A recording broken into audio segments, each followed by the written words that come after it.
I stared with confusion at my phone. The rest of the gang were all in on this Monopoly game. "I swear to God, if you get free parking, I will literally kill your stupid face," said Evelyn.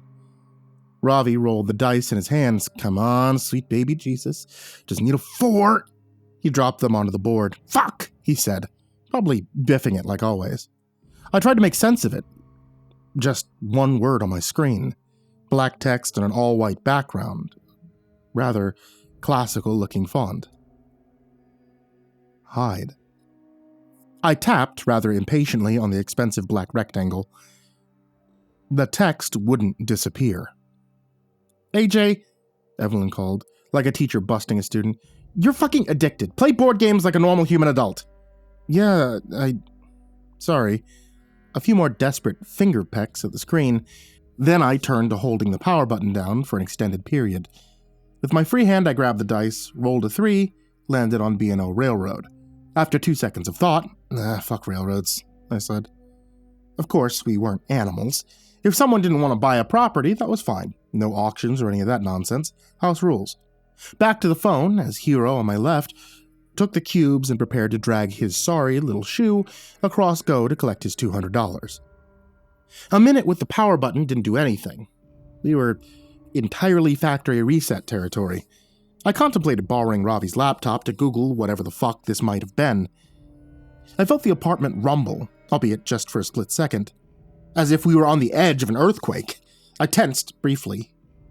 The background noise from the TV, "No One Wants This" auto-playing on Netflix, disappeared following the faint sound of the flicker of static. Ravi was the first to get up. "I don't," he said, talking slowly as if not to jinx it. "I don't think that was an earthquake." He examined the TV, confused at the outage. He checked the wires. "Shouldn't be the breaker. I don't have that much stuff plugged in, do I?" I grappled with the sad, likely hacked state of my phone, and that weird word staring me down.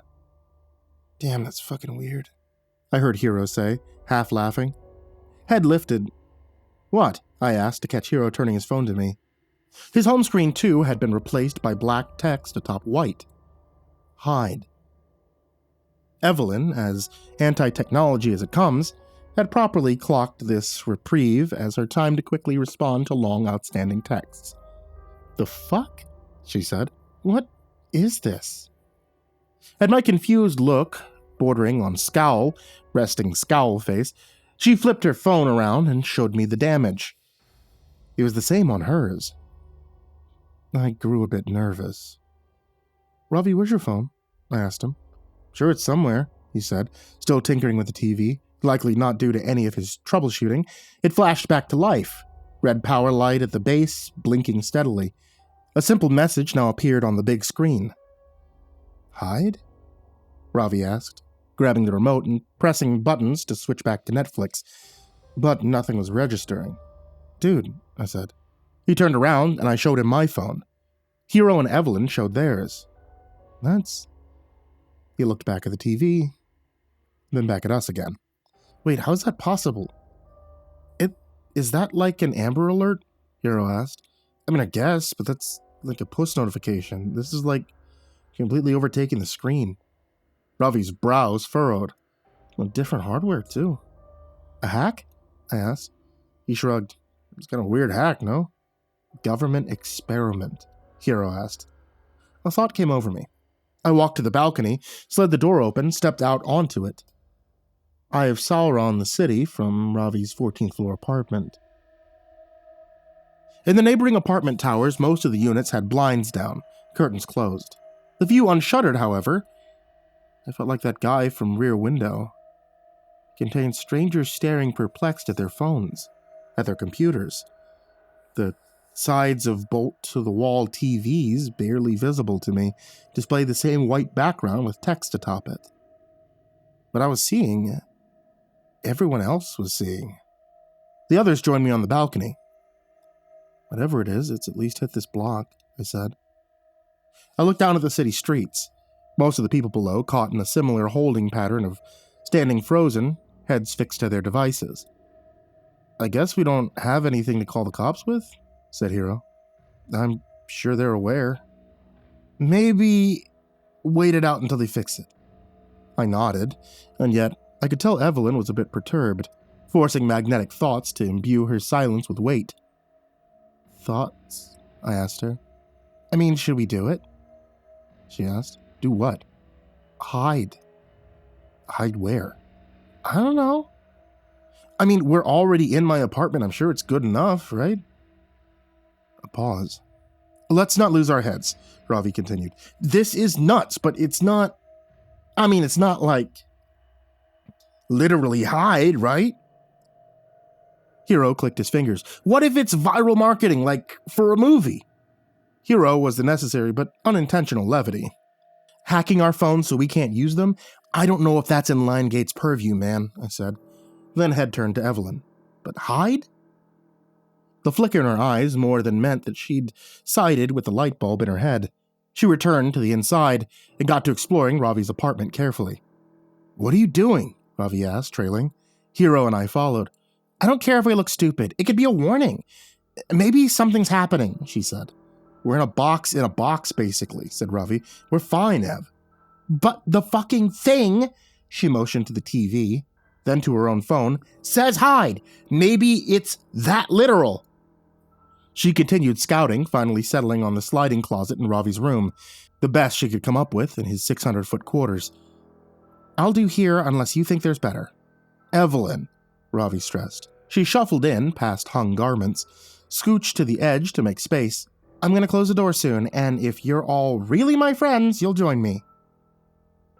Awkward silence, until Hiro chimed first.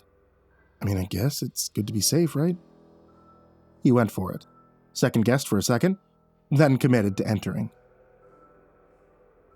You guys get the luxury of laughing at me forever if I'm dumb. Win-win, she called while Hiro wedged in beside her. A compelling argument, certainly. Begrudgingly, I followed, tucking in next to Ravi's dress clothes. There was still room for him inside his own closet. Fucking hell, he caved, joining last, sliding the door closed to introduce darkness. I went back to my phone. Still that classical font. Still that mandate. How long do we have to stay in here? Ravi asked. 5 minutes, she said. Yeesh, he tagged. And then we sat in stillness for a while. Distant tick, tick, ticks of the clock in the living room, bringing down the blood pressure a tad. It all felt silly. Kind of fun. Remember when we went camping at Sunlight Groves? Hiro asked. Glamping, Ravi certified. Ev thought she saw a bear. A bear and his cub, Hiro laughed. It was dark, it fucking looked like a bear, she said, half laughing herself. I heard noises too. Bears at Sunlight Groves, he said again. Saddest patch of trees in America. Guys, shut up. We're here, so let's commit to the bit before the conjuring doll gets us, said Ravi, surprisingly not bitterly. We kept our traps zipped for another minute. Eyes at my phone again. Hide. Nonsensical, all of it really, but in a way that was starting to sit more and more uncomfortably with me. What do you think it is? Hiro whispered. I shook my head. Evelyn with a light shrug. Ravi with a deep inhale before speaking.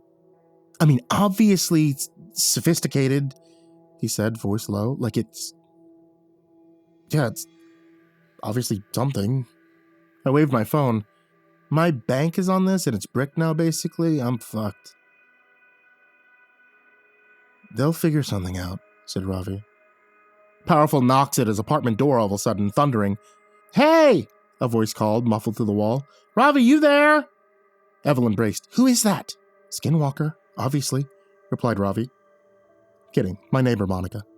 Evelyn reached across me and Hiro to tug at Ravi's sleeve. Are you positive? Yes, and I should probably get it. You said 5 minutes. Yeah, but I'm being a pretty trash neighbor right now, he replied. The knocking persisted, so did the words. I have this weird thing on my phone. Brad has it too. He says hide. TV, same thing. Computer, same thing. I don't know how to reach anyone or what to do. The neighbor trailed on. Ravi blew air out his nose. All right, this is stupid. I'm gonna... No! Said Evelyn. But then all of a sudden, he stopped. We all stopped. I felt something. Something very real. No knocking anymore, at least I couldn't hear anything. Not the tick of the clock, nor the soft rustle of us against clothing. It was like the world was holding its breath, like there was a presence right outside the closet.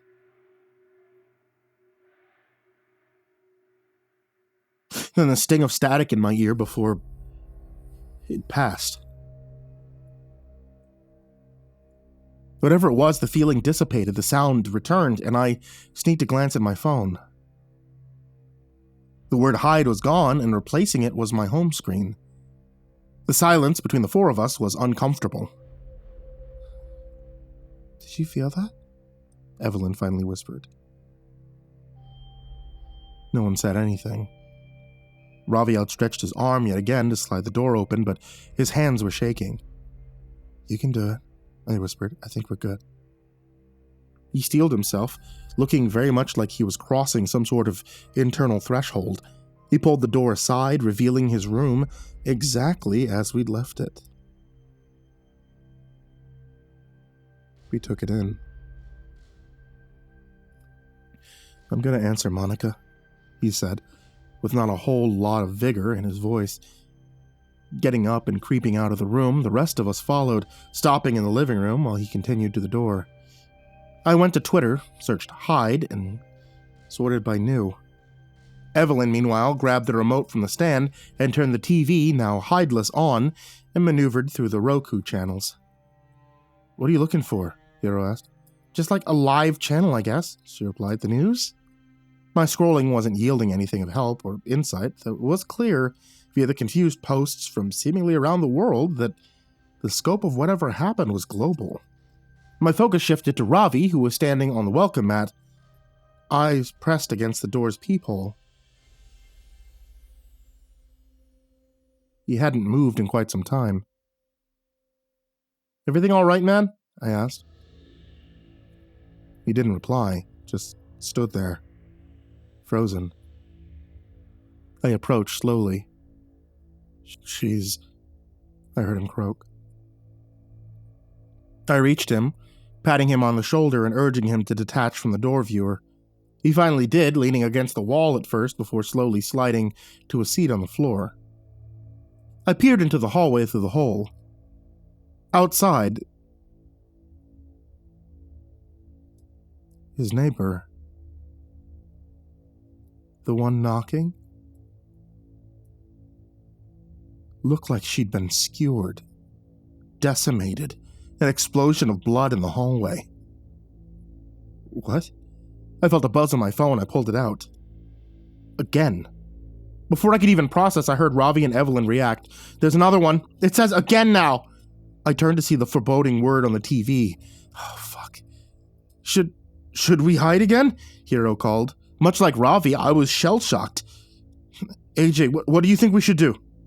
"Evelyn," I said, trying to force the word out of my mouth. "You had a good instinct the first time. What do you think?" "How much time do you think we have?" she asked.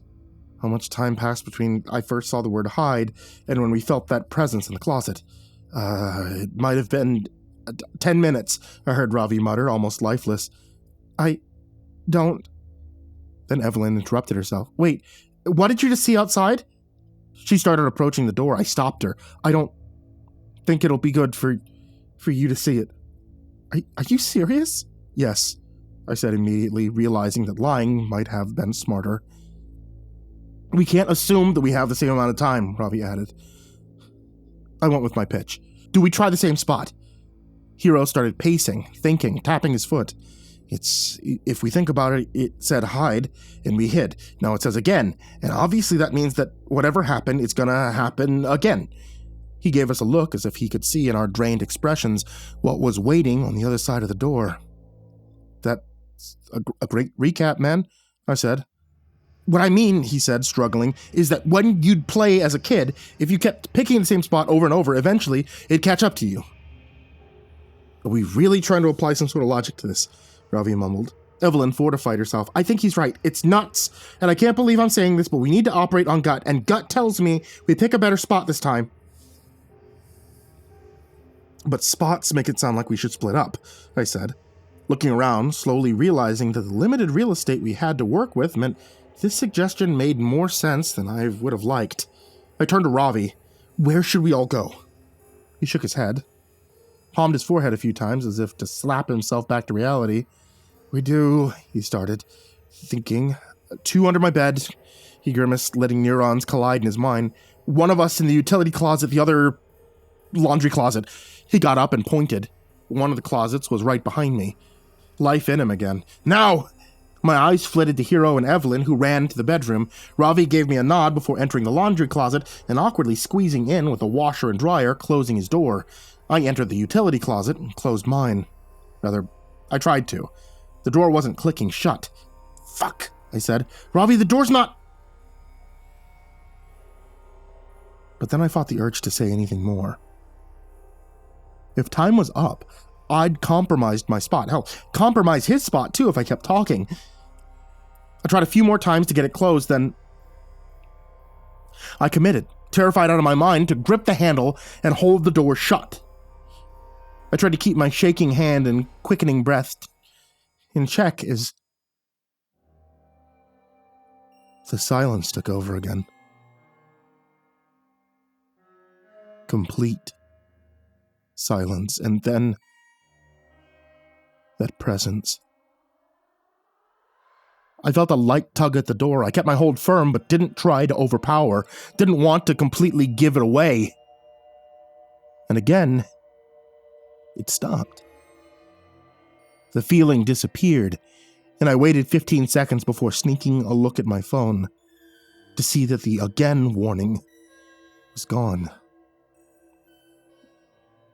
I heard the sound of Ravi's door swing open first. I followed with mine. He was emotional. I forgot that door's fucked. I got scared, man. You're all good. It's all right, man. I know. I even heard you call for me. I didn't. I panicked and I thought we're alive, man. It's all right. And immediately I remembered it wasn't just us. Evelyn and Hero. Right, he said. We rushed to his bedroom. Nothing. At first. The 2 hadn't emerged yet. For a moment, the horrifying thought that we'd be pulling their corpses out from under the bed rushed past me. Guys, I said. Coast is clear, quick. Silence. For quite some time before they finally shuffled out in one piece, alive.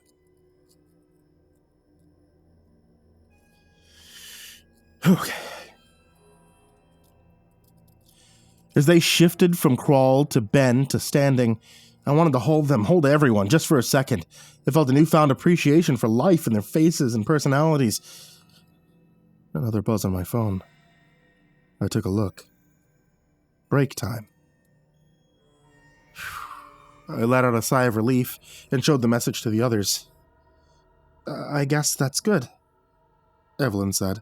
A second to catch our breaths after this fucking craziness. But then what? Ravi asked. Is it just gonna continue? We walked into the living room together nervously. We haven't even gotten a single second to wrap our heads around this, Evelyn said again. Something in me didn't seem right. It didn't feel good. Hey, Ev, how did you know that we should have stayed in the closet for 5 minutes? Hero asked, somewhat pointedly. I clocked minor annoyance on her face at the question. I didn't know anything. It was a guess, but I mean, yeah, you guys were fucking lucky I was here and pushed for it because fuck were you all being stubborn. Hero wore a strange expression as he looked at her. All right. Sounds like you want to say something more? She said. Why would I? What makes you think I'd... Ravi interrupted Hero by stepping between the 2 of them. Holy hell, keep your heads on, people. But as he said it, and maybe it was just an aberration in my mind, but I couldn't help but feel something significant stir within me, something really inflame, as if even though his face was straight, he was concealing some sort of inner smile at what was happening. Hero, I think you're focusing your skepticism in the wrong direction, I said. Ravi's expression turned irritated, which all but confirmed it for me. I don't know if you want to be mad at the person that saved us the first time, I said, trying to make a point by motioning to Evelyn, but as I looked at her, something felt wrong there too. I contained it. or rather the person who wanted to open the closet door. And then something even more obvious hit me. Wait, Ravi, you tried to kill me. And all of a sudden, I was glaring at him. My temper rising by metric tons every second, as if it was all starting to make sense. Evelyn and Hiro joined me. Ravi looked incredulous. I already admitted that I fucked up with the door. I confessed to you. Why were you trying to make things worse? I was trying to calm them down. And then, noticing us approach him, he backed towards the kitchen cabinets. He pointed at me. You were on your phone when this first happened, he said, as if he were having his own revelation. You were waiting for it to start. That's an insane fucking misdirect, I said, positive that I couldn't trust him. But as my eyes turned to Evelyn and Hiro, I realized I couldn't trust them either. Couldn't trust anyone. Still, Ravi absolutely needed to be the first to go, the first to be disposed of. He grabbed a knife from the cupboard and held it out at us, and only the smallest thought in the back of my mind was telling me that we were being toyed with, that it was so incredibly obvious that whatever this was, it had a handle on us. But unfortunately, that understanding was academic for me at best, as I kept finding string after string of thought and emotions connecting, everything adding up, the logic sound, my emotions inflamed. Break time, Evelyn said. It's breaking us. Of course she would know that though, right? If she was in on it. We all looked at her. I watched for a sudden movement from any of the traitors. These bastards, even a millimeter shift would get past me. It's overriding us. It's flooding us with anger that isn't ours, and real as it feels. She faced her phone at us, beckoning us to read it clearly. Break time. We can't fall to it. And that small, grounded part of me took over. Even though I was sure with everything in my soul that she, Ravi, and Hiro were the source of everything that was happening. Ravi's grip on the knife tightened as he and the rest of us remained in the bizarre equilibrium of our four-way standoff. It's all of you, I thought to myself, before I felt a lightness take over me. Like an insatiable hunger fading, or extreme fear dissipating when you realize that noise in your room wasn't a person, but rather something knocking over. When my feeling of unrest and paranoia were gone, my phone screen once again returned to its default background. It's hard to describe how it felt. Lucidity? Shame? I looked at Ravi sadly. His head hung low as he put the knife back in its place. Hiro turned to Evelyn first. Sorry, he said. Then to Ravi, sorry. Sorry, guys. Yeah, I'm sorry too. You're welcome, assholes, Evelyn. We deserve that. That was fucking insane, Ravi said. Like a fucked up roller coaster ride. That totally wasn't me, Hiro said. Like, something was in me, and it was... It's okay, man. I was getting tired of saying it, and certainly I, out of everyone, didn't deserve to impart forgiveness. Anyway, after where my own head was at 30 seconds ago. We need to, write something down. We are susceptible, don't forget, started Ravi. We just need to remember to keep our heads on, I interrupted. Remember. But I think that the fear that again would pop up on our phones drove him to start rummaging for some paper, start scribbling some words on it, while the rest of us tried to soak in the reprieve of nothing happening. Every half second, a luxury. I wanted to say sorry another 20 or so times, something I was sure wasn't a feeling unique to me. I feel like I'm losing myself, I said. It felt like I was in a dream at this point. Yeah, said Ravi, yeah, Hiro said, looking at us carefully. Probably all gonna die. Should be say our words, I guess. Don't talk like that. How many people do you think are dead? Hiro asked. I went to the TV, temporarily free yet again from 1 or 2 word mandates, turned it on, toggled through the home page until I found the live stream of a soccer game. One fixed camera angle, everyone in the stadium torn apart. People on the field within frame, eviscerated. I returned to the homepage, navigating in an attempt to find a different live program. I clicked on what appeared to be a news channel I hadn't heard of before. The side of an empty desk appeared. Wires leading under the desk made me think that perhaps the anchor was hiding under it. "We're trying to report," he said.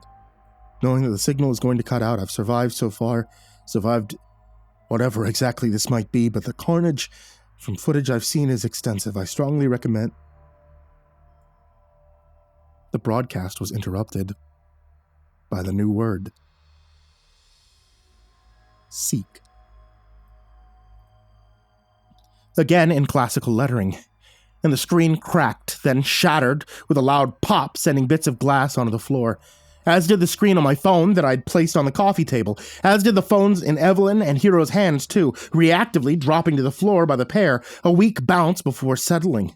I panicked. Seek, I said desperately, trying to jolt my brain to the task. "Maybe something out of place," Evelyn said. "What if we have to find what's killing everyone?" said Hero.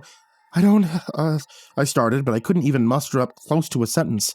I ran to the balcony outside to see what was something obvious to look for. In the sky, in the city, what I spotted on the neighboring high-rises was blood-stained curtains, unrecognizable bodies where blinds were lifted, and as my eyes darted from spot to spot, a lead. A small TV in one of the apartments. The screen looked unbroken, a word on it I couldn't make out. 5 letters was the best I could see. "It's the screens," I said. "We need to find a screen that still works." I ran back into the living room. "Does anyone have binoculars?" They all looked at me. "Why the fuck would anyone have binoculars?" Ravi said. There's a screen, I think, in one of the other apartment buildings. It's working. There's a word, but I can't see it. We need to find another one. I don't know. I ran to Ravi's office. Computer screen. Broken. Fuck. Grabbed his laptop. Shattered. Nope. I nervously tapped my chest with the fingertips of both my hands, while the rest desperately searched for something viable too. Did I have to run to the other apartment? Would there even be enough time? How would I even get in? And then, like a bolt out of the blue, it hit me. "Ravi, where's your phone?" His voice is a little confused. I don't know, man. I lose it all the time." "Find it!" "You really think that's it? We're looking for a functioning screen. It's the only one we haven't ruled out yet." I turned to Hero next. "Check out the other apartments on this floor. See if any of the doors are unlocked. If they are, go inside, check everything. Phones, laptops, TVs, doesn't matter. See if there's a message intact on any of them." "On it," he said, rushing to the door, opening it, freaking out at the body in front of it, nearly tripping, then composing himself and rushing into the hallway as the door closed behind him. We tore Ravi's apartment next. "Couch cushions. Where'd you usually lose it?" I asked. My head peeked under the bed, peeked into counters alongside Evelyn desperately. I don't know, man," he said. "It's stupid, but sometimes I literally just chuck it across the room. Helpful. Supremely helpful." In the bathroom, I looked in the medicine cabinet, then back into his room, into his closet, checked the pockets of all of his pants. I started to feel the inevitable looming. This was the one that was going to kill us, wasn't it? "I love you guys," I heard Evelyn say almost under her breath, like she could feel it too. No tangible ticker counting down, but a feeling in my chest, a train closing in with us tied to the tracks, Ravi running to the TV stand, looking behind, then under books, under shelves, and I was back in the living room again. Sure, there was nothing left, my eyes lowering to the painful game we'd started our deadly evening with, Monopoly. Specifically, to the messy pile of 50s, 20s, and 10s on Ravi's side of the board. I knew his etiquette for swapping some of them out for hundreds was quite poor. The cash stacked high, which made sense. He was crushing all game, and yet I crouched down and did an even more aggressive sweep of the spot that we'd started our desperate search at to discover his preserved Samsung Galaxy A35 underneath the fake money with a new word to greet me. Smile. And it really did feel like time was up this time. "I found it! You have to smile!" I screamed like a goddamn auctioneer. Evelyn turned first from her spot in the kitchen. "What?" I ripped the phone from the ground and held up the message to her. "Smile!" She mirrored my uncomfortable expression, all teeth, feigned happiness, as did Ravi as he bolted out of the room before even seeing the message on the phone, or my intense eyes. Hero threw open the door. "Couldn't find anything. I'm sorry," he screamed. He saw our wide smiling faces, our eyes screaming at him to get the hint as I tried to mouth the word while keeping my pose, but instead it sounded more like smur. And yet, despite the confusing sight, for the luckiest stroke in the world. He copied. It showed me those pearly whites. I retained my beaming smile, feeling a tear of fear travel down my cheeks, my eyes glued to Ravi's phone in my hand, hoping and praying that we wouldn't all get torn apart. And the word disappeared. I showed the group the proof. One by one, our cheery expressions dropped to our default nervous frowns. A resting skull face restored. A collective exhale. I can't fucking do this, said Ravi. I know, Evelyn added. And unlike some of the gaps we'd been afforded in the past, I already spotted a new message on the single remaining functioning phone left in my right hand. Point to sacrifice. I could feel the group's eyes on me. I couldn't hide the misery. What? Ravi asked. Point to sacrifice, I said, barely legible. HA? Evelyn asked. I tilted the phone so they could read it. I couldn't say the words any louder. My body wouldn't let me. Underneath the words, a timer had been running, one that already was down to 1:45, 1:44, 1:43 by the time I flashed them the phone. And yet still all of us needed more seconds to let it settle. I felt defeated. Truly this time. All right, said Ravi, cutting through the holding pattern. So what, we talk it through with the time we have left. Maybe we all agree on someone to point at. I mean, hey, fuck knows what I have to live for. You're on next. My family. Mom, Dad, siblings, I wasn't even thinking of this whole time. They're probably all dead. Yeah, I interrupted his words, hitting me immediately and curbing any remaining social etiquette I had left. Everyone I had ever known was likely gone. Yeah. Wow. Evelyn smiled at us softly. I just have you guys now, she said. So, yeah, fuck this, she said immediately, pointing to herself, almost causing me to die right there in fear that she'd been torn apart immediately, but the counter was still ticking down. I flipped the board on this bullshit, she said without wavering. 112, 111, 110. Hero pointed to himself. Fuck it. Yeah, you know what? I flipped the board too, he said. I looked at him, almost nervously exasperated. Really, after all that, guys? 107, 106, 105.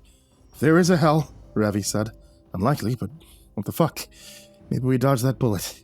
He curled his index finger back toward himself. Flip the fucking board. I looked at them. It was strange to feel a deluge of selfish thoughts flood into me all at once. 40, 39, 38. All right, I said, copying my peers. Let's do it. I pointed at myself too, like we were all playing Simon Says or something. 33, 32, 31. I took an appreciative look at my old friends. Longest standing friends I've ever had in my stupid life, and then at the Monopoly board we were playing on. Really was quite an awful game. I wasn't sure why we'd all subject ourselves to it. 27, 26. I saw the pile of money on free parking. 23, 22. Only way to make it fun was to play with bullshit rules. House rules. 20, 19. Wait, I said, follow me. I pointed to the door. I opened it, held it open for the rest. 15, 14, 13. I pointed at Ravi's dead neighbor in the hallway in front of the door, Monica. We didn't know what we were dealing with until she was dead. Her sacrifice gave us a chance, I said, almost looking up as if I was speaking to whoever was enacting this terror on us. I was aware it was in reach. 9, 8. And we probably lost a lot of humanity since then, so... Sorry, I said, pointing at her. And thank you. 6, 5. And my best friends pointed too. A real morbid way to close things out, with a clash of sorry and thank you escaping them as what would likely be their last words. I had really interrupted what was quite a nice moment inside for the strangeness. 2, 1, 0. House rules, I said. And then I prepared myself for it. Pain. Annihilation. But nothing came. Instead, Ravi's phone in my hand just read, "Good game," before defaulting to Ravi's homepage picture. We stood there for 10 minutes, it felt, before we finally ventured inside, single file like a group of polite zombies. I was unsure what to make of what had just happened, what to do, who to check in on, the state of the world, what was going on around me. I sat back down at the Monopoly board. The others, in almost Manchurian Candidate sort of way, took their spots too. "I think it was my turn," I said slowly. I grabbed the dice. I rolled it. 10. I tapped my top hat icon on every square until I landed on Short Line Railroad. "You want to buy it?" Evelyn asked me. I thought about it for too long, before finally. "Sure."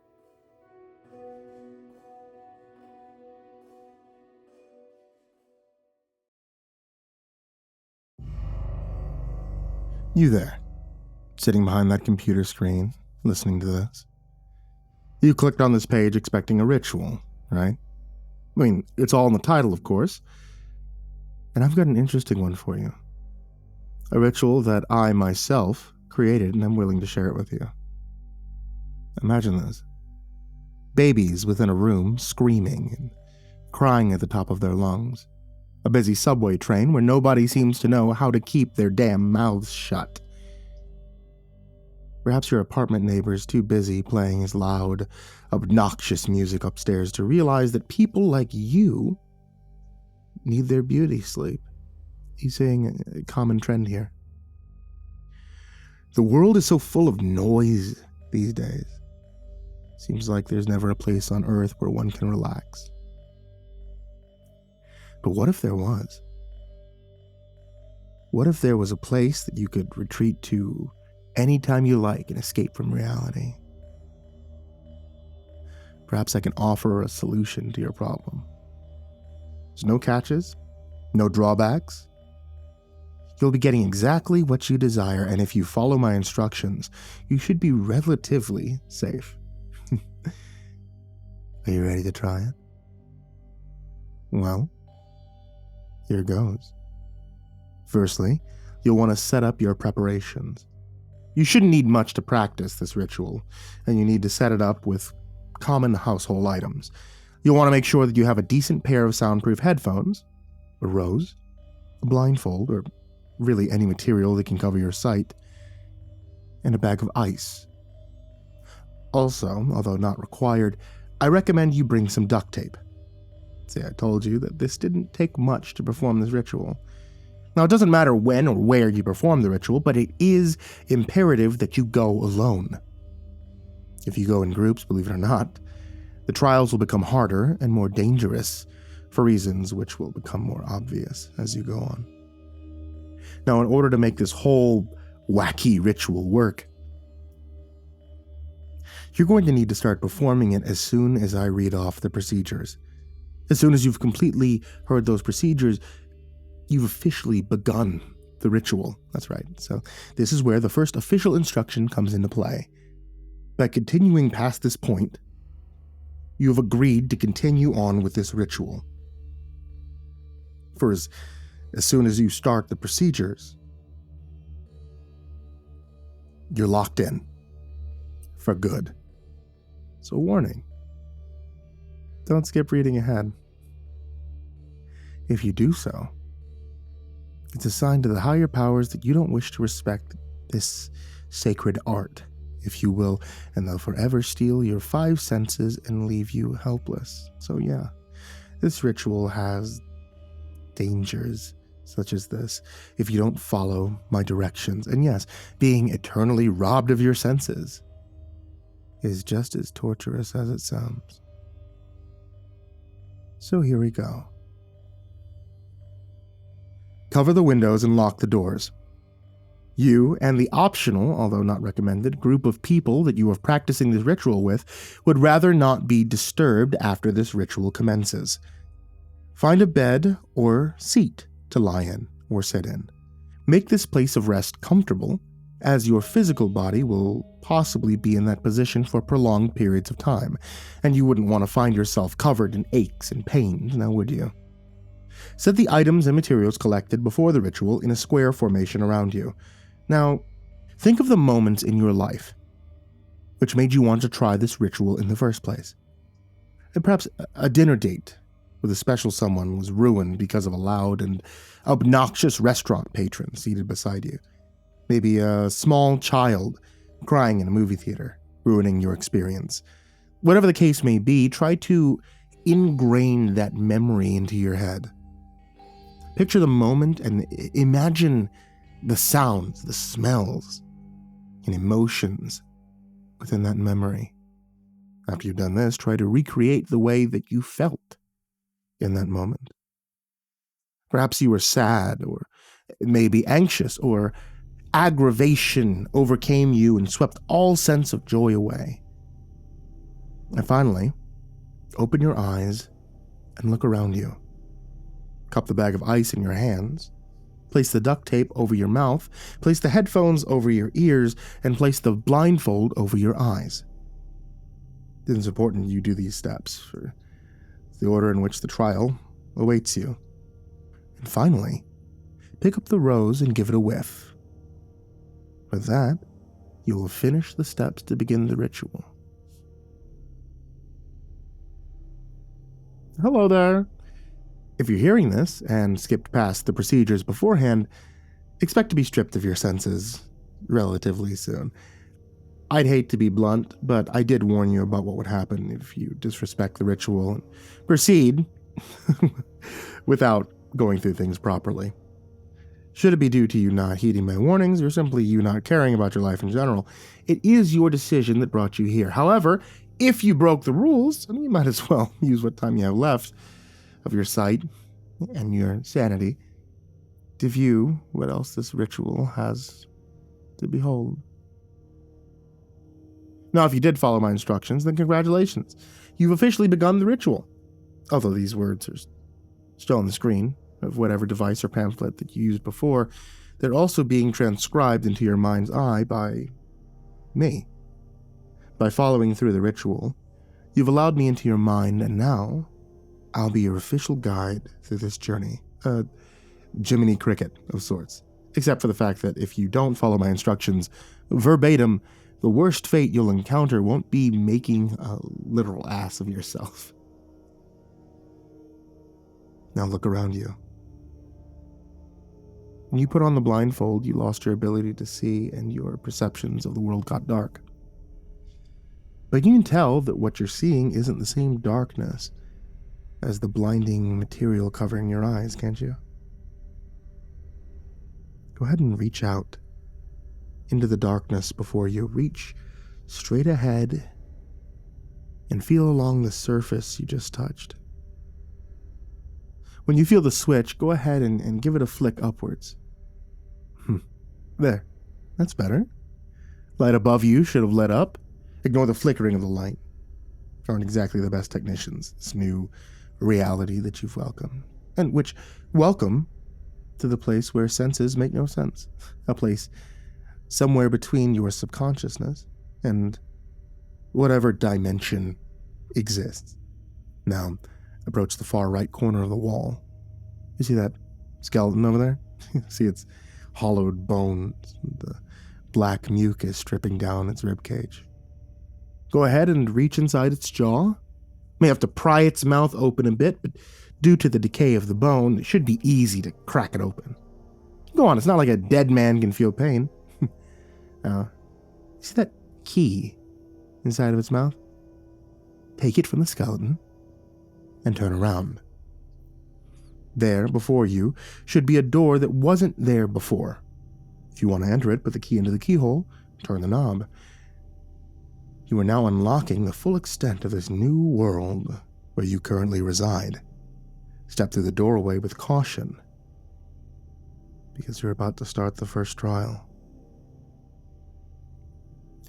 You've now stepped through the doorway, and I bet you can't figure out what your first trial is.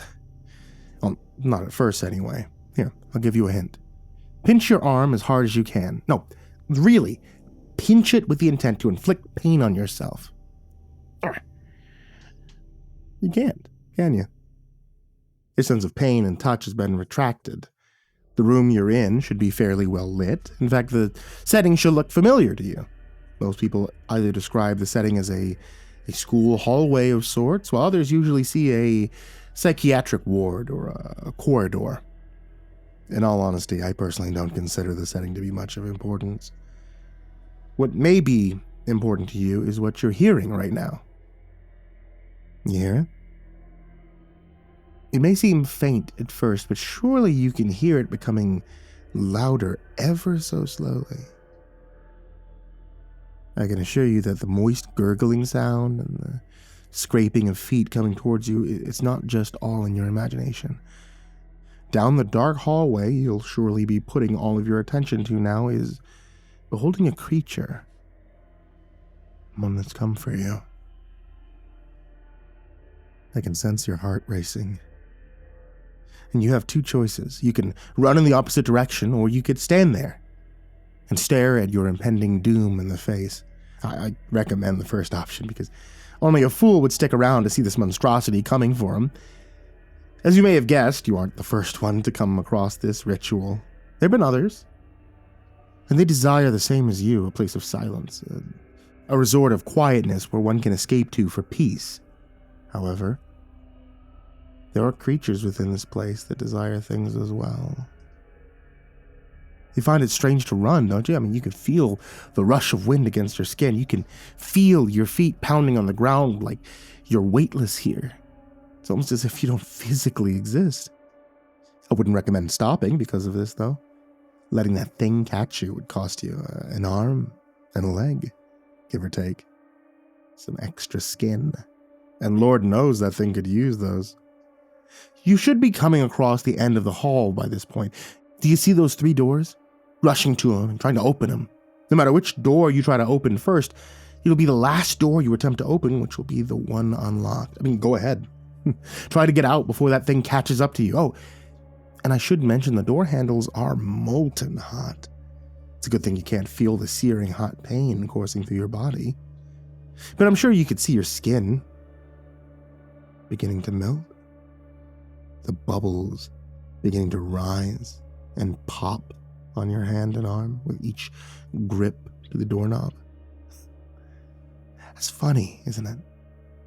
You should be rolling on the floor right now, crying in pain as the melted and charred skin burns like hellfire, tearing your flesh and tissue apart. But no, you just open the last door and you pass the first trial. Congratulations, that wasn't so hard, was it? Now, you see the room around you. Another small room with a flickering light in it, but in the center of the room is a glass panel.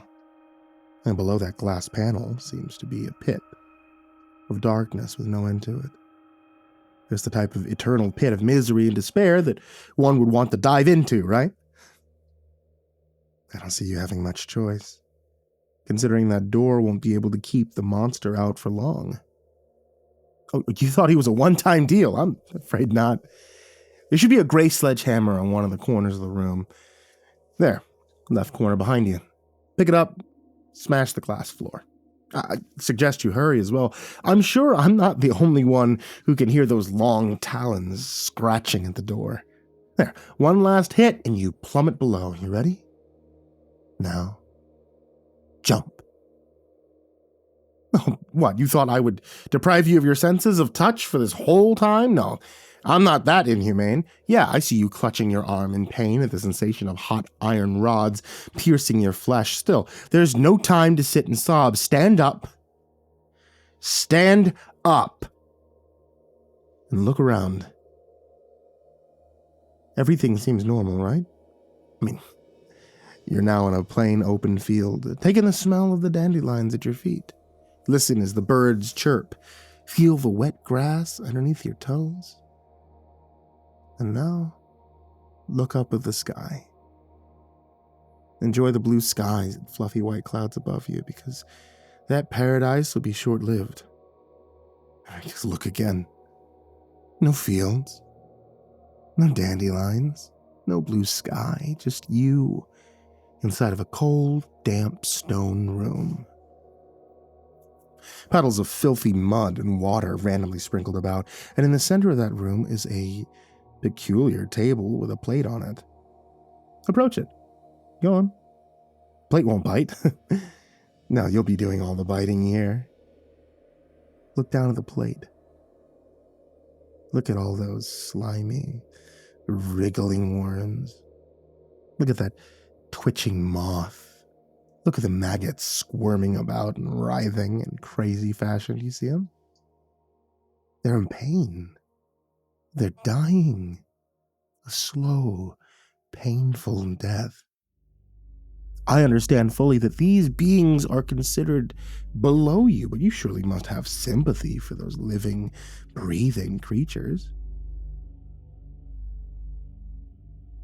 Put them out of their misery.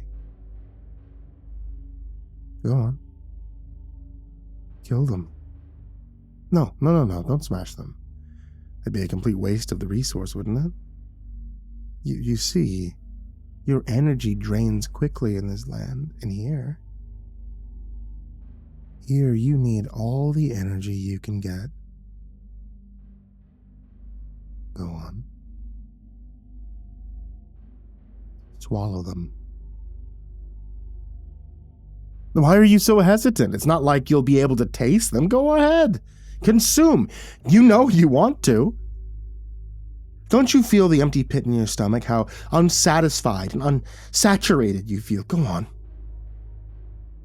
Chew. Do you feel those grimy, filthy creatures wriggling within your mouth? Their smooth skin rubbing against your gums. You feel them struggling, but ultimately being broken to bits as they run down your throat and into your stomach. You feel yourself being replenished. Oh, what's this? You still have half your plate full, but you won't continue. It's fine. You need your energy, you know. I can make the pain in your arm worse. I could burn you beyond belief and beyond repair should you make me. I don't think you want that, do you? Go ahead. Slide the rest into your mouth. Let them travel down your esophagus. There. Don't you feel better? Good. And now we can continue. Look to your right. See the zipper on the floor? Mm-hmm. Go ahead and unzip it. Yeah. Unzip the floor. Now, climb into the hole you just unzipped. Oh. What was that? You don't want to? Well, I'm sure your nasty little stalker friend, who, may I add, is coming ever nearer to you as we speak, would be happy to help encourage you. Hey, you there. No, not the fellow performing the ritual. I mean you. The one who didn't follow through with the procedures.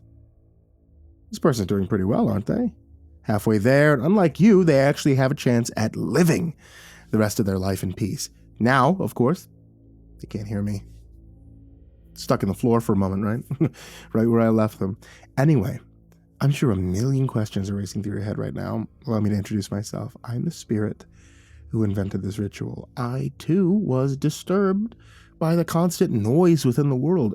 Everyone is always shouting, being so rude, belligerent, and I wanted to escape from it all too, so I created a safe haven where the senses don't apply.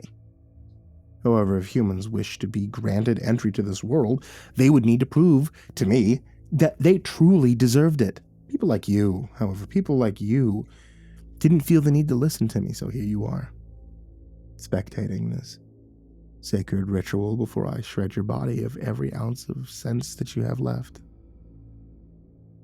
No, I'm no doctor, but all this time in seclusion away from noise, that can be damaging to one.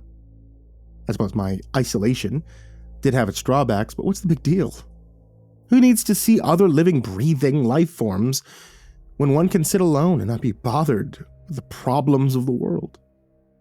Even beings such as I prefer desolation to the outside world, but what cost? The ability to have empathy for others, tendencies to misguide others and lie? A little trickery never hurt anyone, has it? Has it? Okay, unzip yourself from the floor now. Things passed. It's safe to come out. Observe the world around you. You're no longer in a dark, desolate room, but rather a room of clocks. Tick-tock goes the clock. Tick-tock goes the clock. Tick-tock goes the clock. Oh, what do you mean there's no ticking or talking?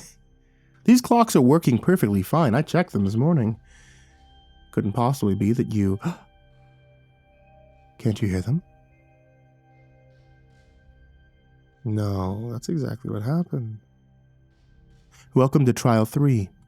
Your journey will soon be over. Of all the clocks in the room, I'm sure you've already seen the one you need to go to, the clock directly in front of you. It's huge, isn't it? Approach that clock, place your hand on the wood. That's good. Now close your eyes and feel the vibrations course through your veins. You can still feel those vibrations, right? Move your hand in a clockwise circle completely until you reach the point you started at. That's your 12. I'm sure you can guess where the rest of the numbers are. Place your hand on the numbers in the order of your birth date. Remember, don't lift your hand from the wood. That would have consequences, which I'd rather not discuss. But you're running out of time. Good, now that you're done with that. Step backwards and look up at the clock. There's a staircase going up to the top of this giant clock. Walk up to the top of the staircase. You're now on top of the clock. Good. Now look down at all the other smaller, lesser clocks. Feel the vibrations of the entire room. Feel them run through your body. Now close your eyes and don't you dare open them. The beast is in the room with you now, but don't run. Just saying those words, your heart rate increases heavily, didn't it? You're going to have to settle down because this next step in particular, it's tricky.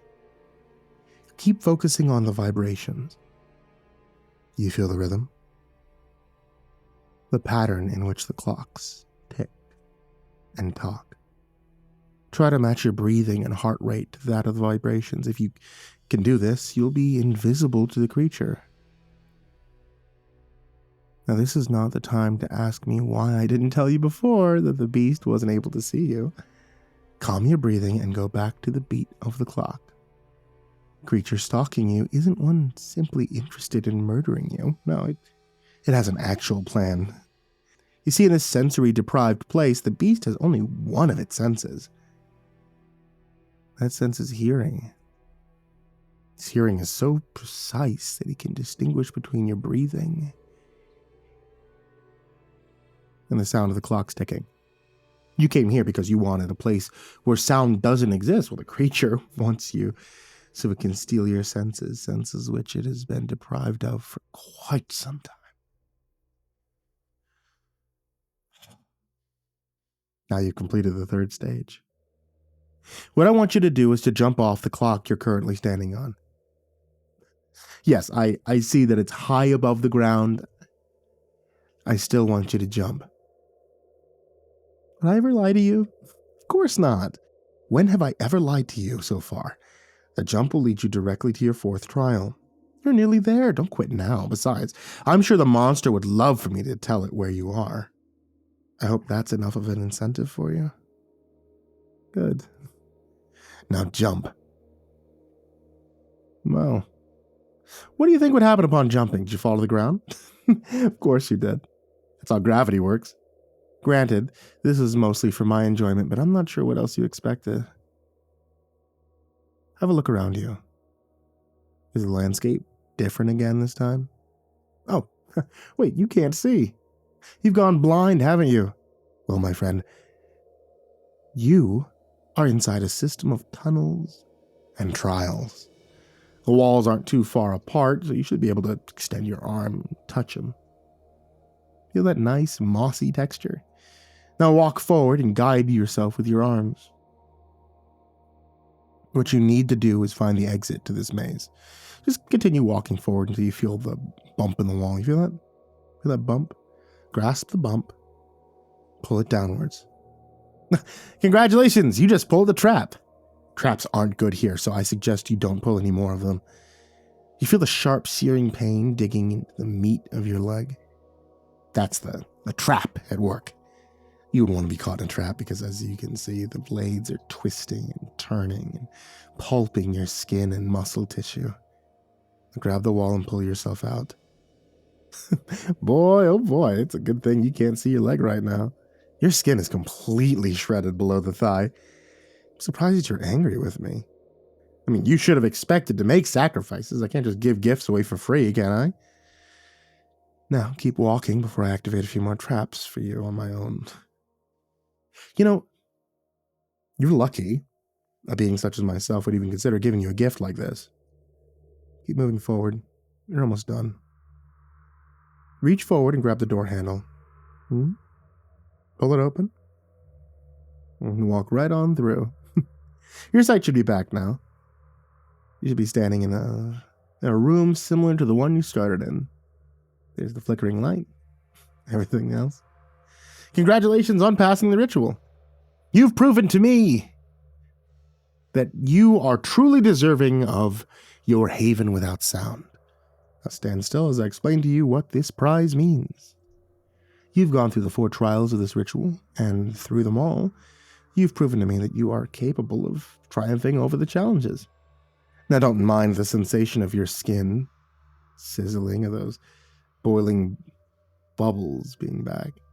And not just on your arms and hands, but on your face, on your legs, on your torso as well. I know you're in pain now, but believe me, you'll be utterly joyous when this is over.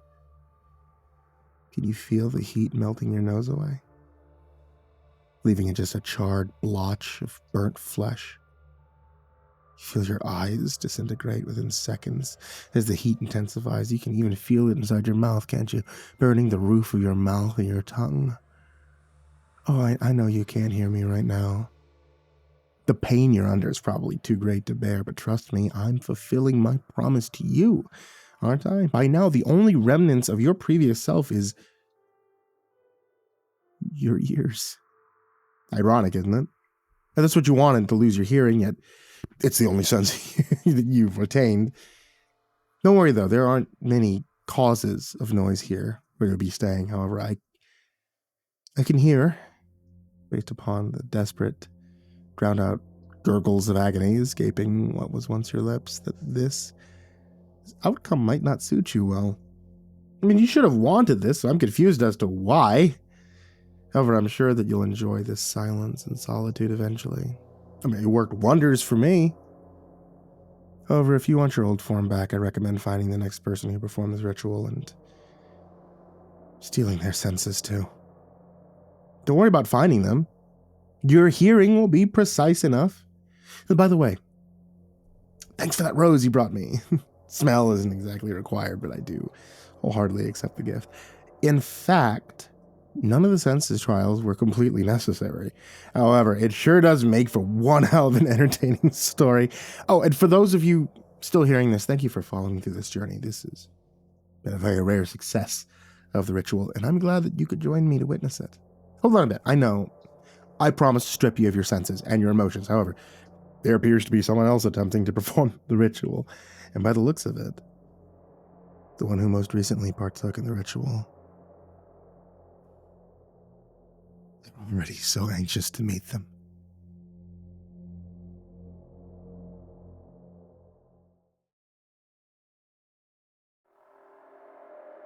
'Twas a long time ago, longer now than it seems, in a place that perhaps you've seen in your dreams. For the story that you are about to be told took place in the holiday worlds of old. Now, you've probably wondered where holidays come from. If you haven't, I'd say it's time you begun. It was Halloween night. I could hear the opening lyrics to that Burton classic as soon as I stepped on Rylan Aldrich's front porch. I had just been dropped off by my parents at the front gate of his community and was sure I was underdressed as a ninja. A nearby mummy decoration popped up from its candy display and cackled, giving me a healthy jump scare when I rang the doorbell. It was going to be a good night. He opened the door with a comb of his hair and half of it streaked with white dye, fake fangs in his mouth and a bit of goop dripping from his lips. "Dex, you're early!" "I was just getting ready," he said, waving me in. The decorations were a bit more toned down inside. Little jack-o'-lantern lights strung up in odd places, few skull candles. The TV was blaring some old classic monster movie, and he reached for the remote before tossing it to me. "Make yourself comfortable. I gotta get this stupid dye to cooperate." "Thanks. I hope it's not too early. We were supposed to go pick up Jessie, but our plans got cancelled," I told him as he went back to his small hallway bathroom. "Oh, that sucks. She won't make it, huh?" he shouted as I switched his TV over to Hulu. I looked at pictures of his family nearby, thinking it had been too long since I had seen them. "Yeah, had to take her little..." I paused as I realized my choice of words and pretended to forget what I was saying. "So, who else is supposed to show up?" I asked him as I opened the door and screamed, and this time actually jumped when a prop skeleton fell out. I heard his laughter from the other room when I screamed, and he stuck his head out of the hallway to see my face. "That's what you deserve," he told me with another belly laugh. "Shit, man," I muttered, reaching around the prop to grab one of his dad's beers. "Are there any other traps I need to be aware of? Am I going to get a mouse trap on my hand if I reach in the cookie jar?" Considering the bad blood that had been between us, I wasn't going to put anything past him. The doorbell rang just as I cracked open the Coors Light, and Rylan responded. "Now where's the fun in that? Hey, can you grab the door?" I sipped the cold beer as I opened it, trying my best to remain cool when I saw his girlfriend, Daisy Simmons, standing there looking sexy as hell in a devil costume, holding a few snacks. "Daisy, hey, Rylan's in the back." "Well, are you going to let me in?" she said irritably. I nodded and put my beer down to help her with the food as I pushed the door ajar. "Rylan, you gave me the wrong damn key code for your neighborhood," she whined, tugging him out of the bathroom. "Jesus, babe, I didn't know they would change the gate code tonight," he apologized, as he pushed his fake fangs into his mouth, and then the two briefly kissed. It wasn't a short peck, but it wasn't too long to make me uncomfortable. "That's fine. Once I got it open, I wrote that damn thing on the device for anyone else," she said. Rylan gave her a look of disbelief. Babe, that's only supposed to be for residents," he told her. She shrugged and grabbed the beer I had set down to take a sip. "It'll be fine. Hey, Dex, can you help Val get the stuff out of my trunk?" I nodded, put the bag of chips down on his counter to go help her sister. Rylan's gated community was starting to get a trickle of cars in, thanks to Daisy's unintentional assistance. Even as I walked towards her Equinox, a sports car was squeezing in the cul-de-sac for parking. It looked overly familiar. "Hey, I'm trying to get my trunk open," I heard Val say as the new car bumped a little too close for comfort and dropped off her witch hat. She used her sister's keys to click open the hatch and gave me an awkward smile. "Sorry you had to see that, Dex. Guess this costume kind of fits me, huh?" I chuckled as I helped her grab stuff from the trunk. "Maybe if people learn manners, you wouldn't need to worry about the costume," I commented loud enough for the driver of the other vehicle to hear. I was also trying to get a good look at the driver, but couldn't see for sure who it was. Must be my imagination, I thought. I picked up the food that was the heaviest and told her to stack as much as she could in my arms, my eyes lingering on something in the bottom of her items. "Ouija board? Really?" I said skeptically, as Val put the board game on top of my stack, specifically requested by our host. "Took me forever to find the thing. Haven't played with one of these in years," she said. I followed her back inside the house, where I just saw that a few other people had somehow made it inside while we were unloading. The TV was now up cranked to 11 with some pop music, and Rylan helped me start distributing things on his counter. I thought she said this was only going to be a few people, I told him, not even recognizing the newcomers.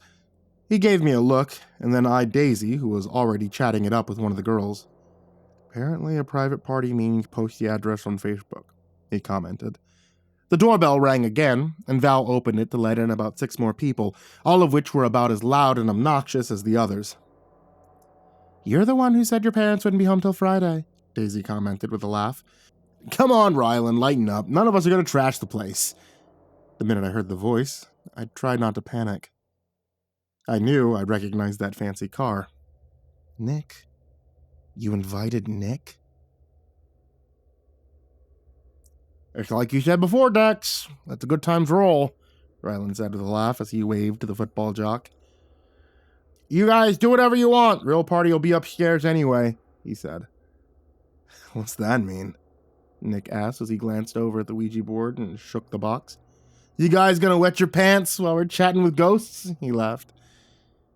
We're gonna try a 19-minute seance, Rylan said without even breaking his gaze. I found myself suddenly a bit uneasy as a few others in the room paused what they were doing when he said it. It couldn't have been the real story, I thought. Nick gave them all funny looks and then stared back at Rylan. And what's that, huh? Some kind of TikTok thing? Rylan finished stocking up the fridge and then grabbed the Ouija board from the jock. It's for big boys and girls. You wouldn't understand, he responded as he passed it to Val. Nick laughed as the doorbell rang and I saw a couple more familiar faces coming in the door. The party slowly going back to normal as everyone tried to ignore what Rylan had claimed. As Nick got distracted, I pulled Rylan aside to his dad's office and closed the door. Hey, you weren't serious about that, were you? My friend gave me an impish grin. What do you think? We were staring at each other for a little bit too long. I finally did my best to give a nervous chuckle. I'm not stupid, Dex. I know my brother ain't coming back. Besides, everyone knows you have to bring 3 boards to do it anyway. He shrugged me off. It was just to get Nick to shut up, and to discourage him from coming upstairs while we have some real fun, he said, as he reached into his pocket and pulled out a bag of weed. My eyes widened in surprise. Where did you get that? Todd? He's going to bring some more too, once he can sneak out and make it here, Rylan told me. I couldn't help but nervously laugh again. I didn't want to admit that I wasn't one of the cool kids and had never tried the devil's lettuce. Nor did I like the fact that his dead brother was now a topic of conversation. Take this upstairs to Daisy. I'll keep these lunkheads down here distracted for a little bit, he told me, passing the bag to my open hand. When we stepped back to the living room, I couldn't help but feel a little anxious because of how many people were here. I wish that my partner, Jessie, had been able to come, I thought as I shot her a text while I walked upstairs. Daisy was in Rylan's room, grunting as she pushed his bed out of the way to give us all a chance to sit on the bare floor. He needs a table and chairs up here. My ass is going to be chafed, I commented as she told me to help. I shoved the weed in my pocket as we pushed the bed the rest of the way, and then collapsed onto the floor. It was then I noticed there was another, older Ouija board under his bed already.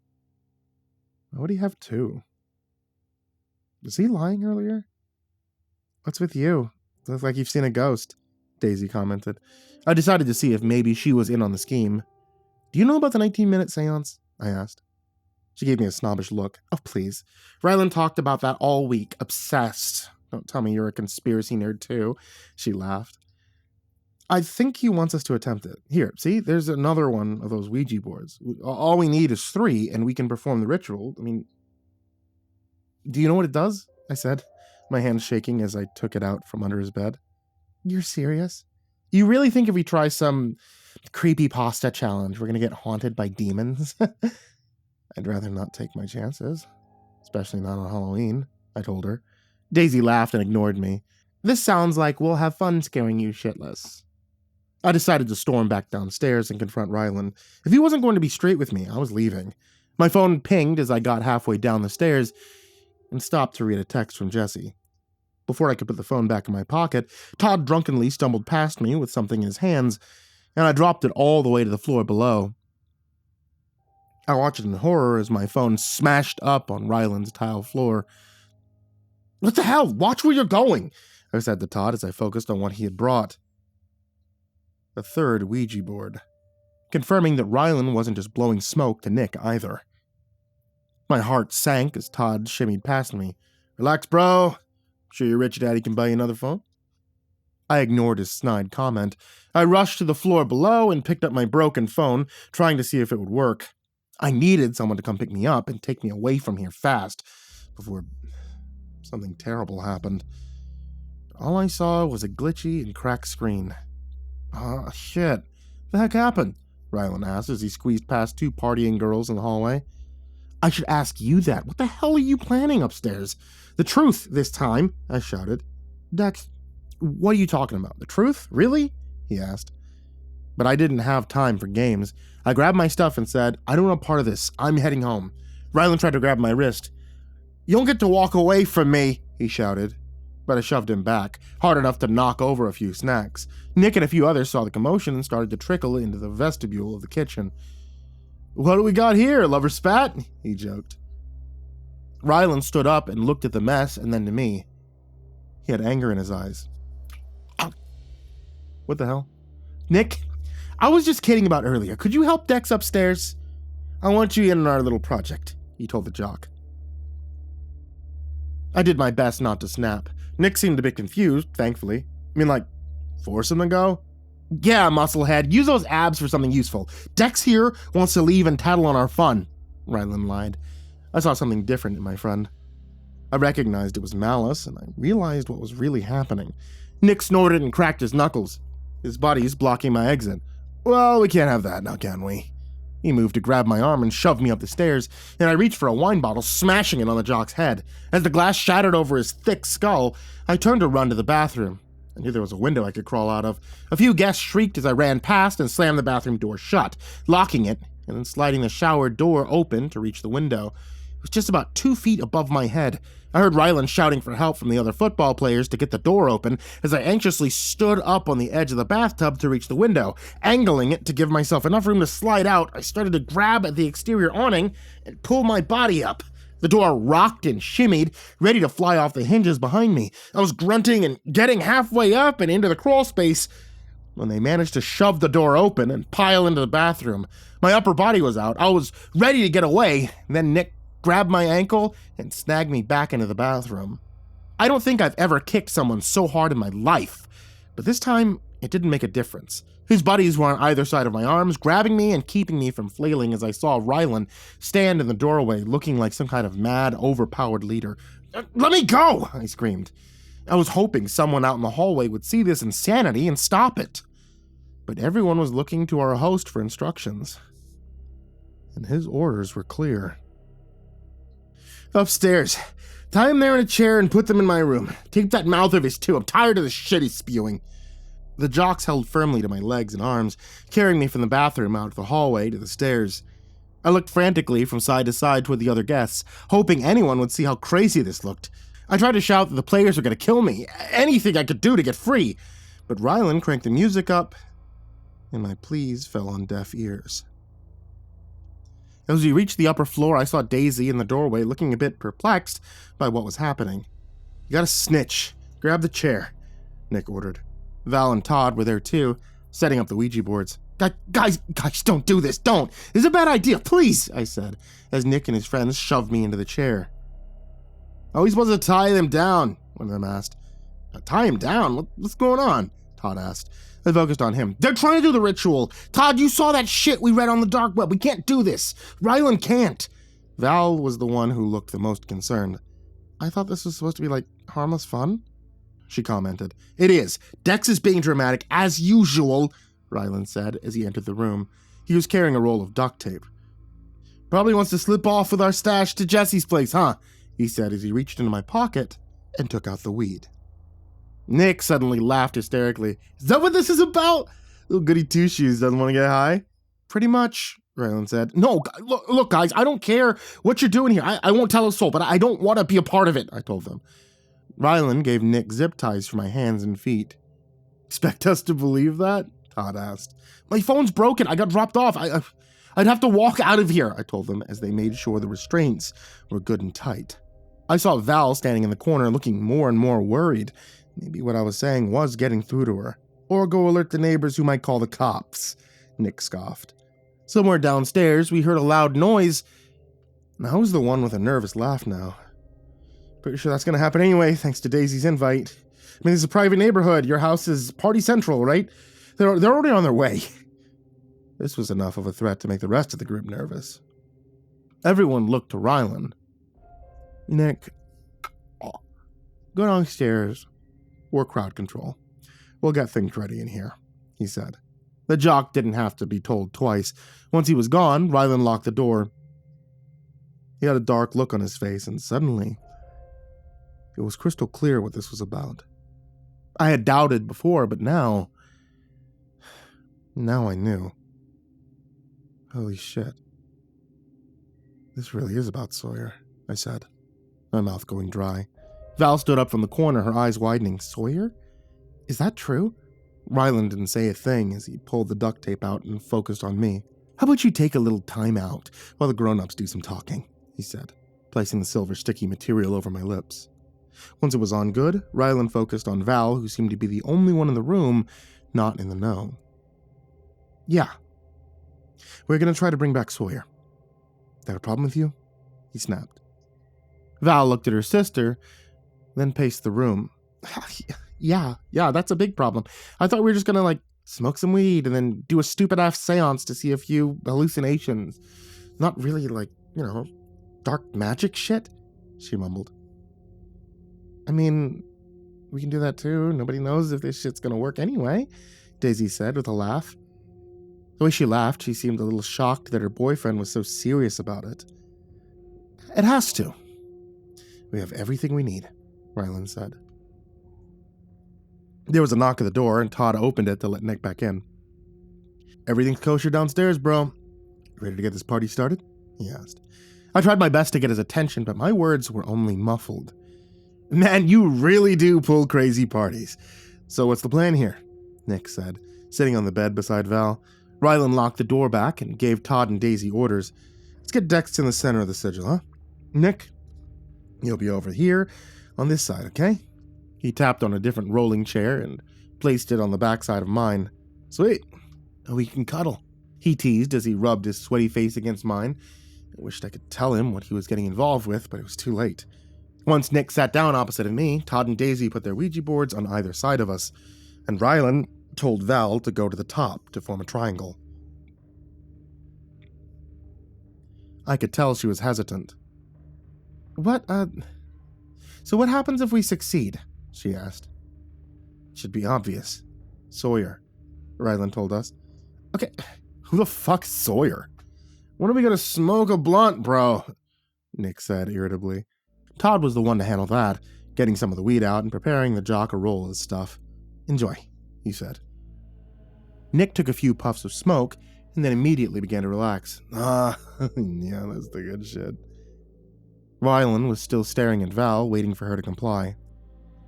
I don't know about this, Val said, looking to her sister for confirmation. Look, do you want him back or what? Daisy snapped. I mean, well, sure, of course, yeah, but he's dead. Gone. You don't come back from that, Val muttered. You do if we succeed, Rylan told her. The room was dead silent except for Nick's occasional sharp cough, and finally Val relented, placing her Ouija board at the top of the triangle. Rylan made sure the door was locked. You ready to start? He asked. Todd and Daisy gave a nod and took out their smartphones to set a timer. Val did the same. Bro, what is this anyway? Nick asked. Rylan turned off the lights, and the small candles that he had in the room were the only lights remaining.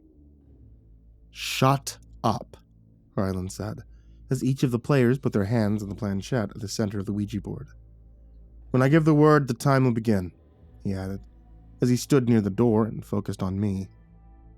He said the code word, and the phrase, "We invite the spirit of Sawyer Aldrich." Immediately, the timers on the phone started. Rylan didn't blink as he asked the first question. What is the name we need? I closed my eyes as a tear streaked down my face. The trio surrounding Nick and I spelt out the name. D-E-X-T-E-R.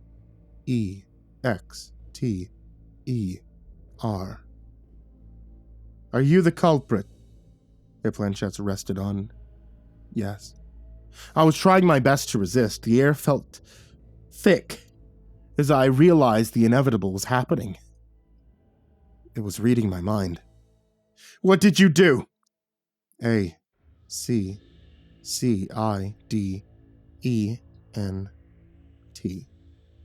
Ryland's face scrunched up as his girlfriend gave him a dirty look. You gotta be more specific, she told him. He has to use the script, Todd corrected her. Ryland repeated the question. I did my best to avoid what he was trying to get me to do. Mistake. This isn't working, Daisy grumbled, and took out a small pocket knife from her back pocket. My eyes widened, and before I could stop her, she stabbed me right in the side. Jesus Christ, Val said, covering her mouth. Answer the fucking question correctly, she shouted to me, as she twisted the knife in. The tape kept me from screaming, and Nick was so zoned out from smoking he didn't even notice. Ryland repeated the question. I looked at Daisy, knowing what she would do if I lied again. K-I-L-L.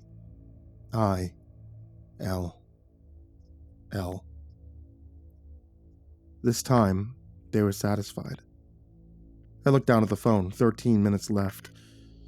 Could I stall and prevent them from finishing? Who did you kill? I tried my best not to think about it. But the spirits were already guiding their hands. S-A-W-Y-E-R.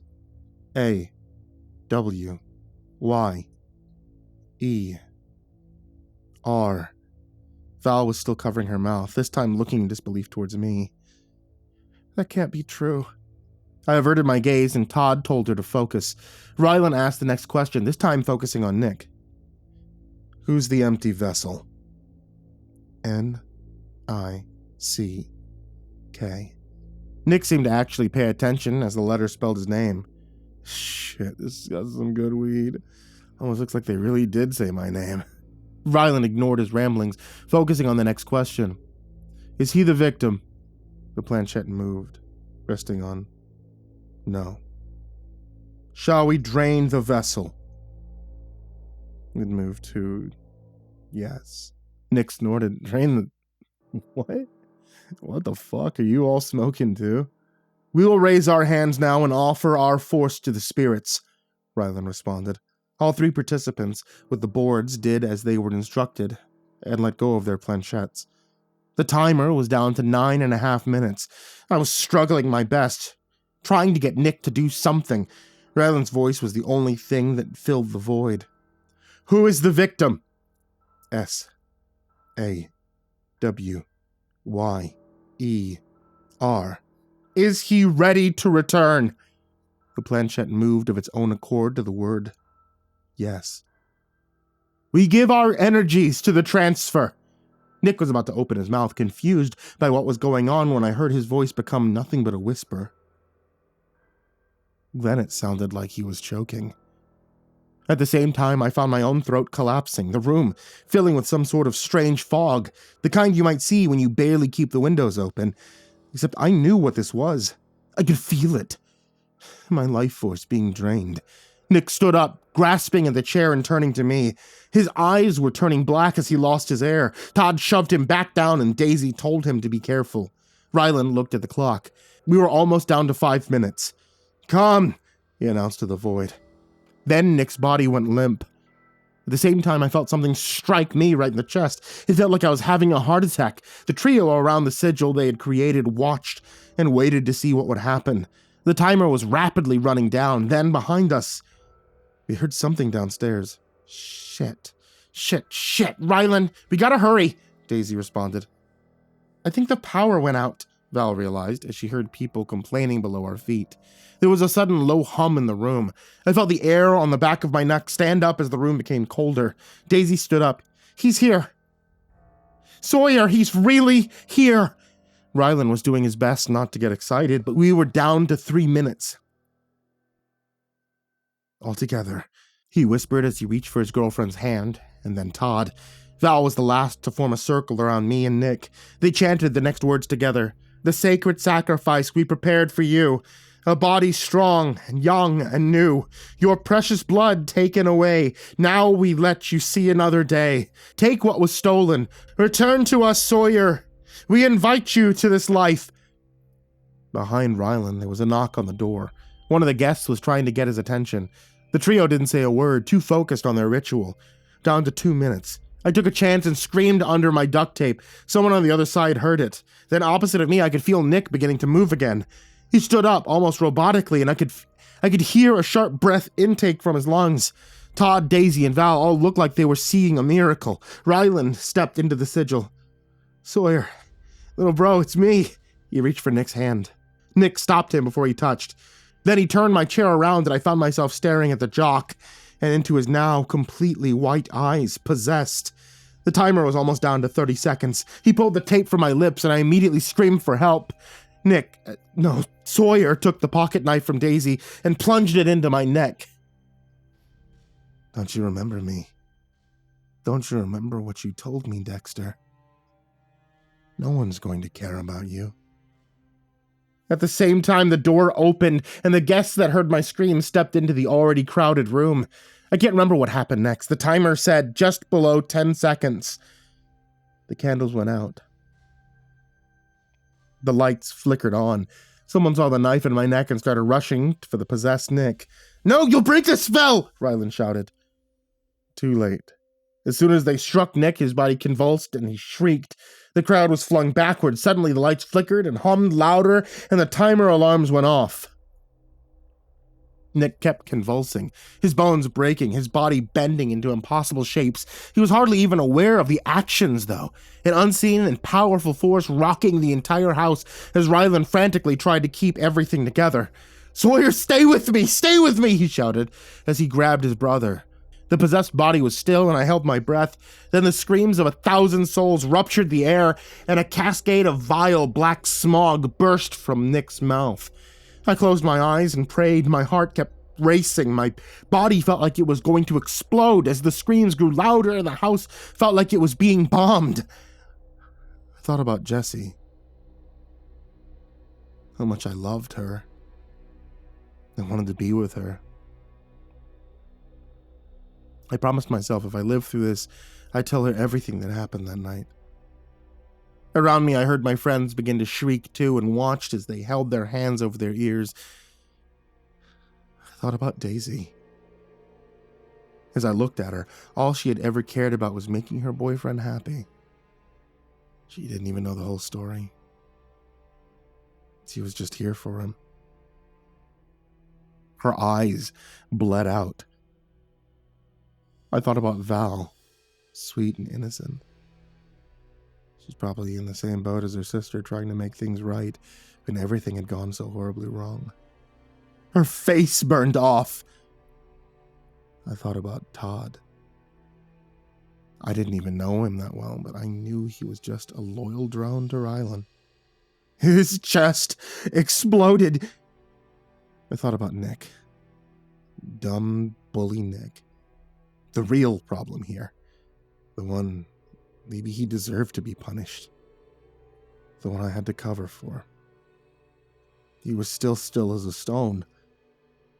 I thought about Rylan. Obsession, rage, revenge. We had driven him this far and I had ignored it all. I thought everything was forgiven. We were going to heal together. His body disintegrated. And then I thought about Sawyer. I'm sorry, I whispered, as the spirit choked my life away. And then the house was quiet.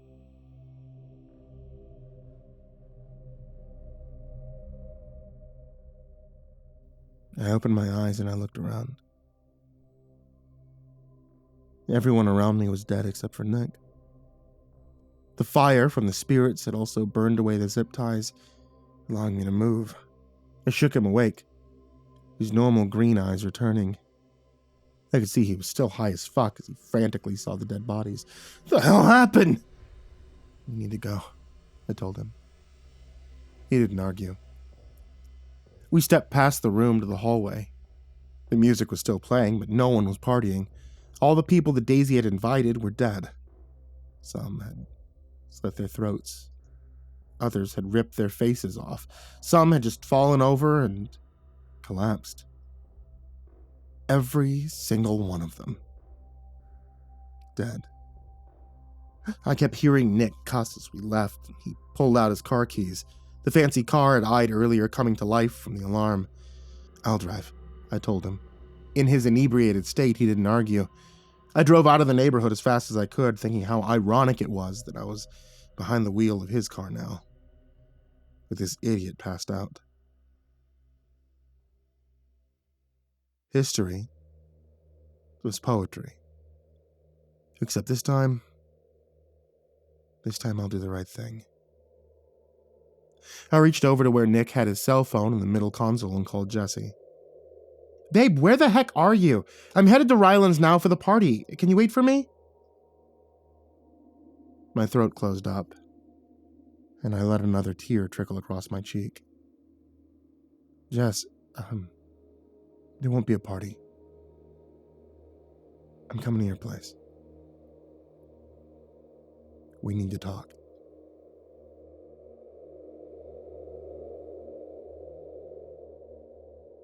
Local police were called tonight to what was initially assumed to be a noise ordinance violation in Maxwell Gated Community. The call originated in the Aldrich residence. Residents of this peaceful cul-de-sac will recall just 1 year ago, 16-year-old Sawyer Aldrich tragically took his own life, jumping in front of a moving car after being a victim of cyberbullying and hate speech by a family friend. In a strange twist of fate, Sawyer's older brother Ryland was found dead tonight, along with over 30 Halloween party guests. Law enforcement has yet to conclude the cause of the incident, but the neighbors speculate the very same bully may be to blame. "I saw him. He drove out of the neighborhood right after the whole thing went down. He's a sophomore. He's a good kid. Anyway, I'm sure it was him. I recognize that car that drove out of. Same one that struck poor Sawyer a year ago. I'll tell you this, I'll never forget seeing that car back up and drive off. I hope he goes to jail for it this time." A vigil in honor of the Aldrich family is planned for tomorrow evening.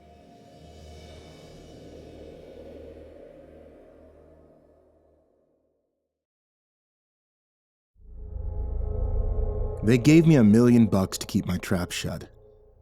And I did. For 15 years. Last year I was making the rounds and I saw the professor again. I had a heart attack 3 years back, and I tell you, when I saw him standing there in front of room 204, I felt another one coming on. He turned and smiled. It was like he hadn't aged a day in 15 years. "Hey there, Chief," he said. And that was it. I dropped my clipboard on the ground and hightailed it out of there, never looking back. What I'm about to tell you is liable to make me sound crazier than a three-horned goat, but I promise you, there's crazier things out there. The cops don't believe me. The official story is that the professor and those students died 15 years ago. Room 204 just up and exploded, they said. Damnedest thing. And there's some truth there. The room did explode. But it wasn't an accident. We knew exactly what we were doing. Or we thought we did.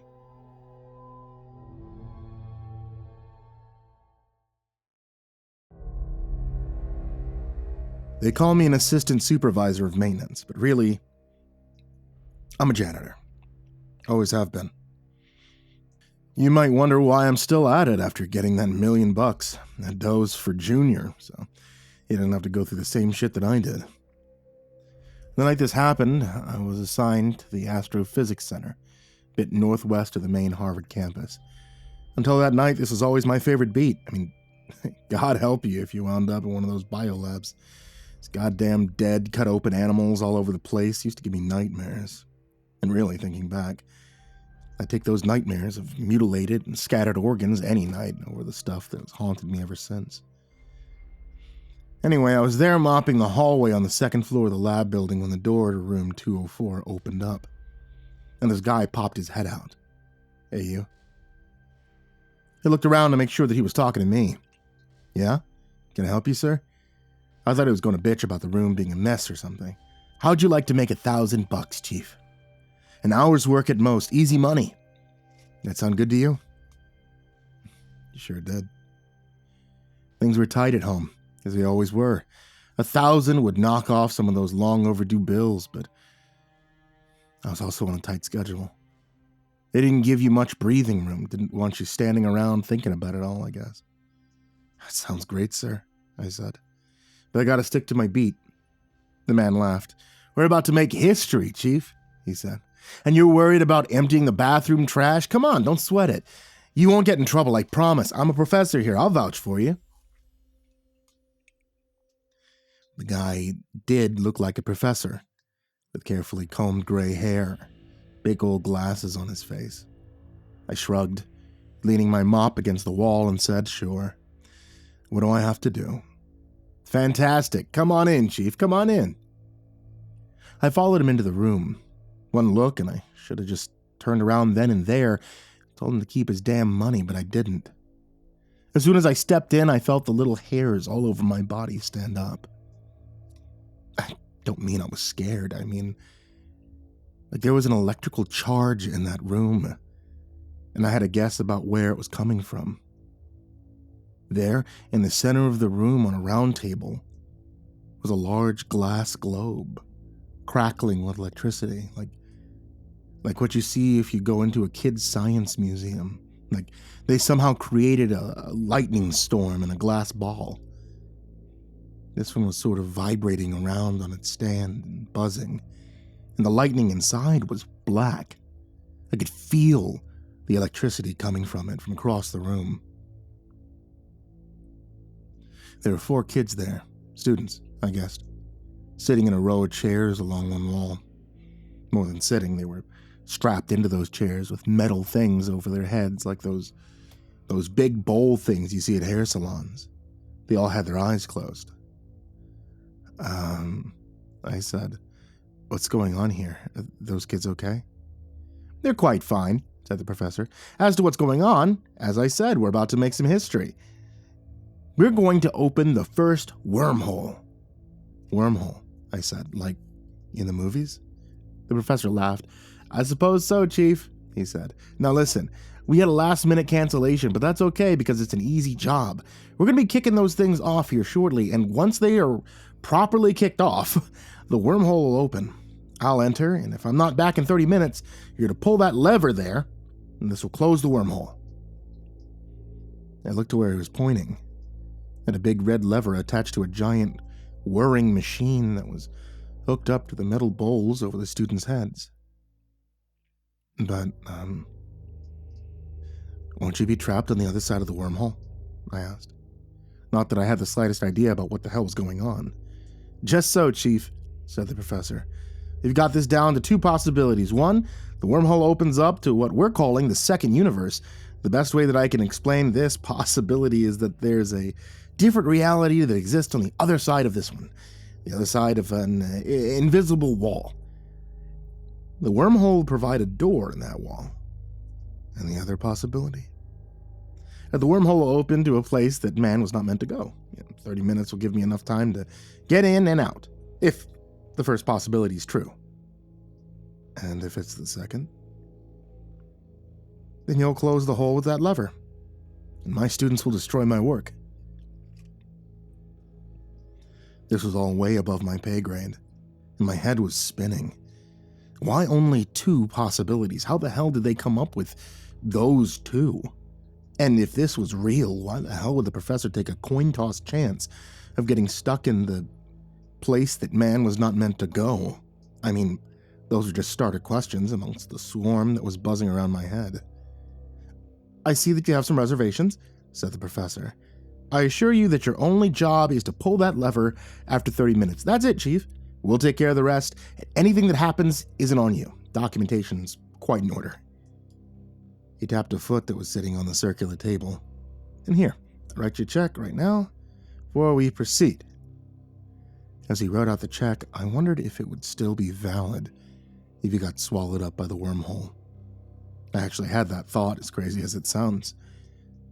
It was still also weird and abstract to me at that point. Here, he said, handing me over the check. Let's do it, Chief. As soon as I enter the hole, give me exactly 30 minutes. On the dot. That's all you have to do. I took the check, mumbled, thanks, and watched as he walked over to the machine. He pulled the lever. There was a loud crackling sound, and I watched in unease as one by one, the students' eyes shot open. There were no pupils there, like their eyes were rolled back in their sockets. Hey now, I said, taking a step towards the machine. They're quite fine, said the professor, I assure you. Their jaws started to move like they were grinding their teeth. The professor took a jar of neon blue liquid from a shelf on the wall. He unscrewed the lid and poured the stuff over the electric globe on the round table. The thing started going crazy, and then the globe shattered completely, bits of glass flying through the air as shoots of black lightning zapped out into the room. I ducked down. I had enough by then and was ready to get the hell out of there. And then it happened. A fucking black hole appeared in the middle of the room, sucking in the bolts of electricity. It grew larger and larger until it took up half the room.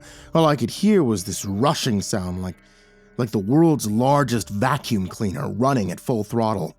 Remember, Chief? Shouted the professor with a wild look on his face. 30 minutes! Exactly! And then he stepped into the thing and was gone.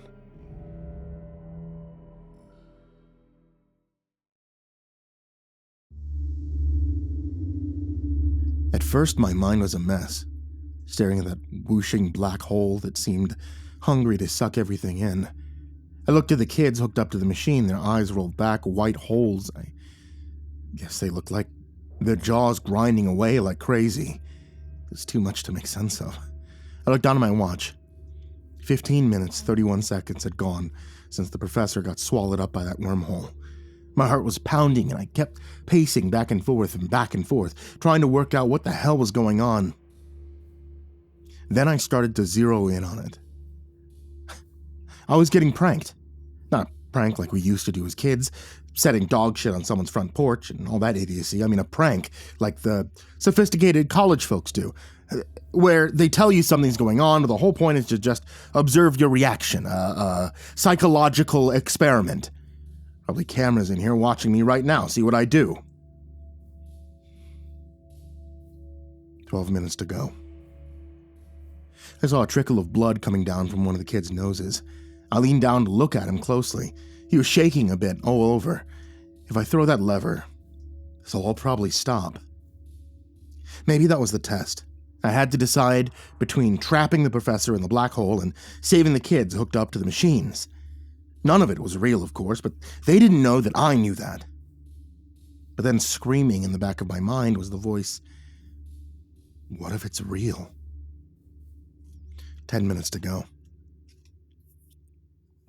The professor had promised me that the kids were all right. Another one started bleeding from the nose.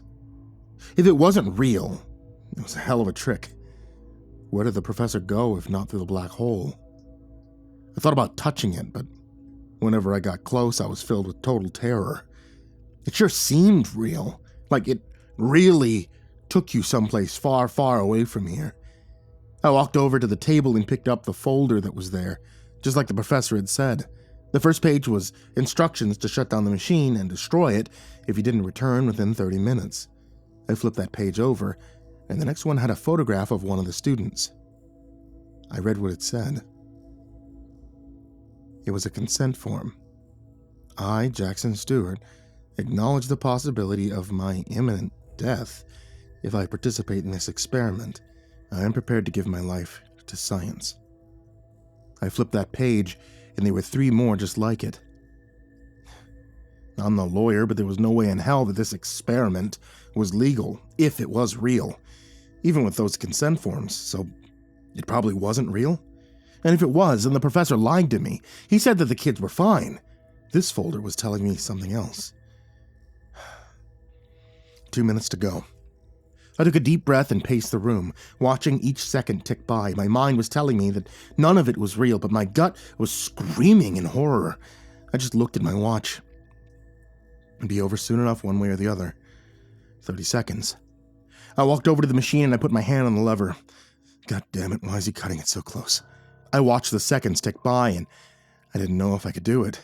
I didn't know if I could risk trapping the professor wherever the hell he'd gone off to. 5 seconds. My hand was shaking. 4 seconds. Sweat poured down my face, dripping into my eyes. 3 seconds. One of the students started to moan. The one I saw was named Jackson in the folder. 2 seconds. Oh God. Oh God, oh God, oh God. 1 second. Jackson started to shake. 0 seconds. Shit. I tensed my muscle to pull the lever. One look at Jackson and I knew I had to pull it. He was violently jerking around now. Wait! I snapped my neck around to see the professor's head sticking out of the black hole. Wait, damn it! Then his shoulders were through. I turned back to Jackson. Blood was pouring out of his eyes. I'm almost through! A second kid started to shake. 1 more second! I looked to see that the professor was through. He was back in the room. Do it! He shouted. 2 things happened after that at the exact same time. I heard a wet popping sound and I watched as the wormhole disappeared. As though it was never there. But I had never pulled the lever. I slowly turned to look at Jackson. His head was gone. Judging by the bits of brain and splatterings of blood on the bowl thing above his neck, his head had just exploded. The whirring of the machine gradually died down, and then it was silent. The 3 kids who were still alive stopped shaking and closed their eyes. A tragedy, said the professor, pointing at Jackson with the exploded head. But not for nothing. I've been there. I've seen it. Chief, we've done it. Chief, I've seen it. I hunched over and puked. It was weird, but my first thought was, what a mess I'll have to clean up later. I don't know, I guess my mind sort of shut down and I was going on autopilot. I was the janitor. I cleaned up messes. That was all I knew. And then it hit me. The reality of what had happened. You son of a bitch, I yelled. You told me those kids would be okay. The professor put this sickening smug grin on his face. You would have been, Chief, had you pulled the lever at the 30-minute mark as instructed. You told me to wait. Did I? Yes. You fucker, I'm calling the police. I had a walkie clipped to my belt. It wouldn't get me the police, but it would get me campus security. I reached for it and had it in my hand when I heard a groan behind me. I turned to see that it was one of the kids. They were waking up. I went to unstrap them from the chairs. The first kid's eyes blinked open, and when she saw the professor, she started screaming. It's okay, I said. Shh, it's okay, it's all over. She kept screaming, and then the second kid woke up. He looked right at me with wide, terrified eyes. Get us out of here, he shouted. I'm working on it, kid, I said, fumbling with the straps. They're on tight. The third kid woke up. It's here, she said. It made it through. Everything's okay now, I said. Your friend, he didn't make it, I'm afraid, but it's over. I'll make sure the professor pays for what he did to you and your friends. The first kid was still screaming at the top of her lungs. Get us out of here, shouted the second kid again. The third kid looked at me dead in the eyes in a totally calm voice and said, That's not the professor. What? Of course it is, I said. What I saw when I turned around to look at the professor, it'll haunt me forever.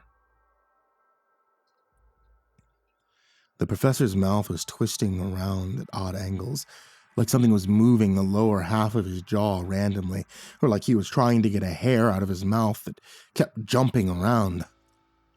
The veins on his neck bulged, then sunk back down, then bulged again so that they were thick as ropes. His wrists were rotating in ways they weren't supposed to rotate, as his arms flailed around wildly. I had the first kid, the screaming one, free. She jumped up out of the chair and ran to the door, but her legs were wobbly and she tripped over herself in the middle of the room. I went to work on the second kid, whipping my head around every second to look at the professor. It looked like there was something crawling around under his skin, something big. "Get us out of here!" the second kid shouted yet again. The first kid, still on the ground screaming, I worked away furiously on the straps. "If you believe in God," said the third kid with an eerie calm, "then pray." I took a glance at the professor, and that's when the first bone burst out of his chest through his suit. I call it a bone, but it was pure black, dripping with green slime. "As for me," said the third kid, "I don't believe that there's a God. Not after what I've seen." The second kid was free and made a run for it. I scooted over to the third kid, but watched as the professor reached out an arm and grabbed the second kid by the top of his head. The professor gave one quick twist and let go. I heard a terrible snap and the kid slumped to the ground, dead. 3 more black bones came out of the professor's chest, dripping. He laughed and bent down to the first kid, who was still screaming. His bones began to poke out of his back like a fucking stegosaurus from hell. "What is that thing?" I asked, as I fumbled with the straps of the last kid. "It doesn't belong here," said the kid. "No shit," I said, getting one strap free, "but what is it?" "Comes from a terrible place. A place where there's nothing save pain, endless pain, incomprehensible to our minds." "Oh, that's great," I muttered as I noticed with a sinking heart that the screams from the girl behind me had stopped. And then I heard a wet crunch. Oh, I couldn't help it. I looked to see the professor tearing into the poor girl's throat with long black fangs, dripping in green slime. I turned back to the kid, almost done with the straps. "Just a few more seconds." "What's your name anyway, kid?" "Claire." "Claire," I said, my mind trying to stay focused. "When I get you out of these straps, I want you to pick up this chair and throw it at that thing, okay? I'll do the same thing, okay? And then we make a run for it. Do you understand? Can you do that?" "I understand," said Claire. "I do hope it works." I did hope it worked, too. "We have to make it work, Claire," I said, yanking off the last strap. "Come on!" We stood up together and I reached over to pick up a chair. I hurled it at the professor with all my strength, and it shattered against his boned back. I heard a terrible shriek and then watched as Claire's chair followed behind. I grabbed Claire's arm with one hand and reached for my pocket knife with the other. The only way out of that room meant passing by the professor. We started running as I pulled the knife out and flicked it open. The professor stood still, shrieking as the green slime mixed with the red blood from the kid's throat and dripping down his chin. I took a wild stab at the professor's neck and connected. I kept running with Claire, leaving the knife stuck in the professor's neck, and made it to the door. I had my hand around the knob when I felt Claire pulling away from me. I looked back, helpless, as I saw the professor reach long black claws into her gut. I threw open the door and left her there. God, I left her there.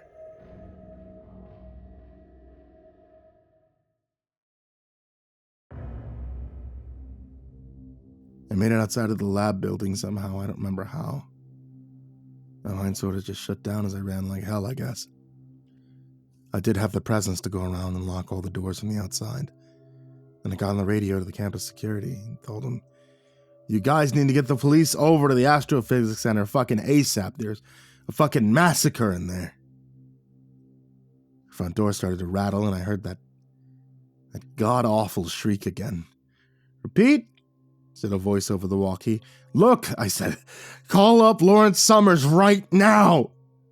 The president of Harvard at the time, and I seen us sign the papers in the folder with all the other consent forms. "Tell him the wormhole experiment's gone way fuck south." The rattling of the door stopped. I only prayed that the thing didn't figure out it could just break a window and crawl out that way. "This is the janitor, right?" said a different voice on the other end of the walkie. "This is a joke, the wormhole experiment. What, have you been drinking?" "Call Lawrence Summers. If you don't, I promise that you'll never be able to live with yourself. Do it now." There was a horrible pause. I heard the professor trying the side door now, shrieking once again. 10-4.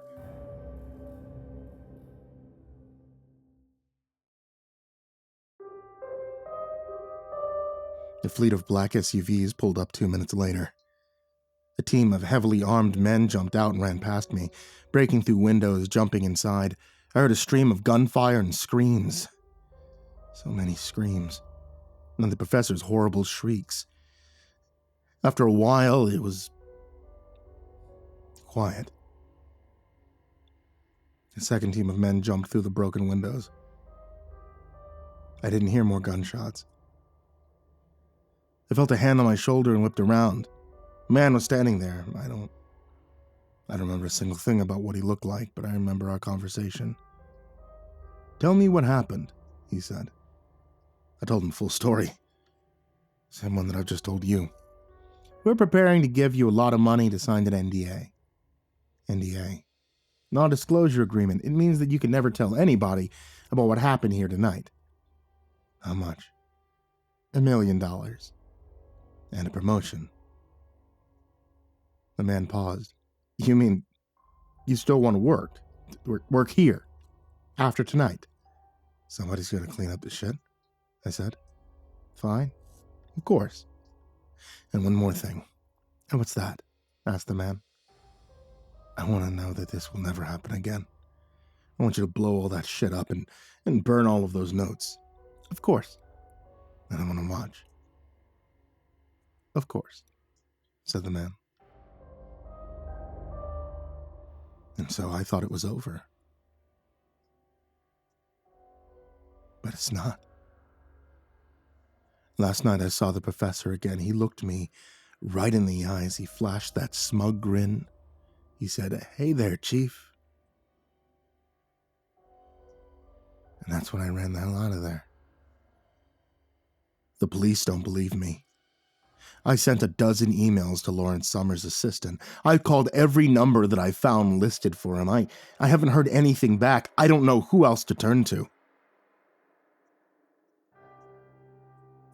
I'm afraid the professor is going to open the wormhole again. And I'm afraid this time, he might bring his friends back with him.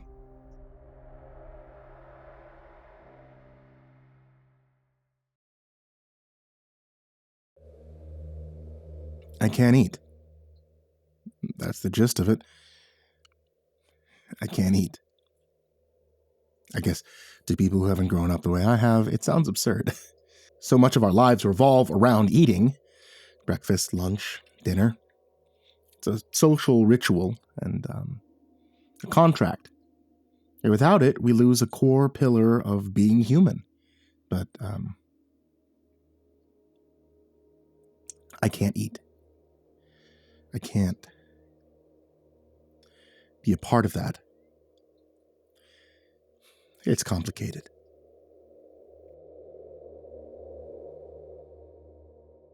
I grew up to a single mother with a minimum wage.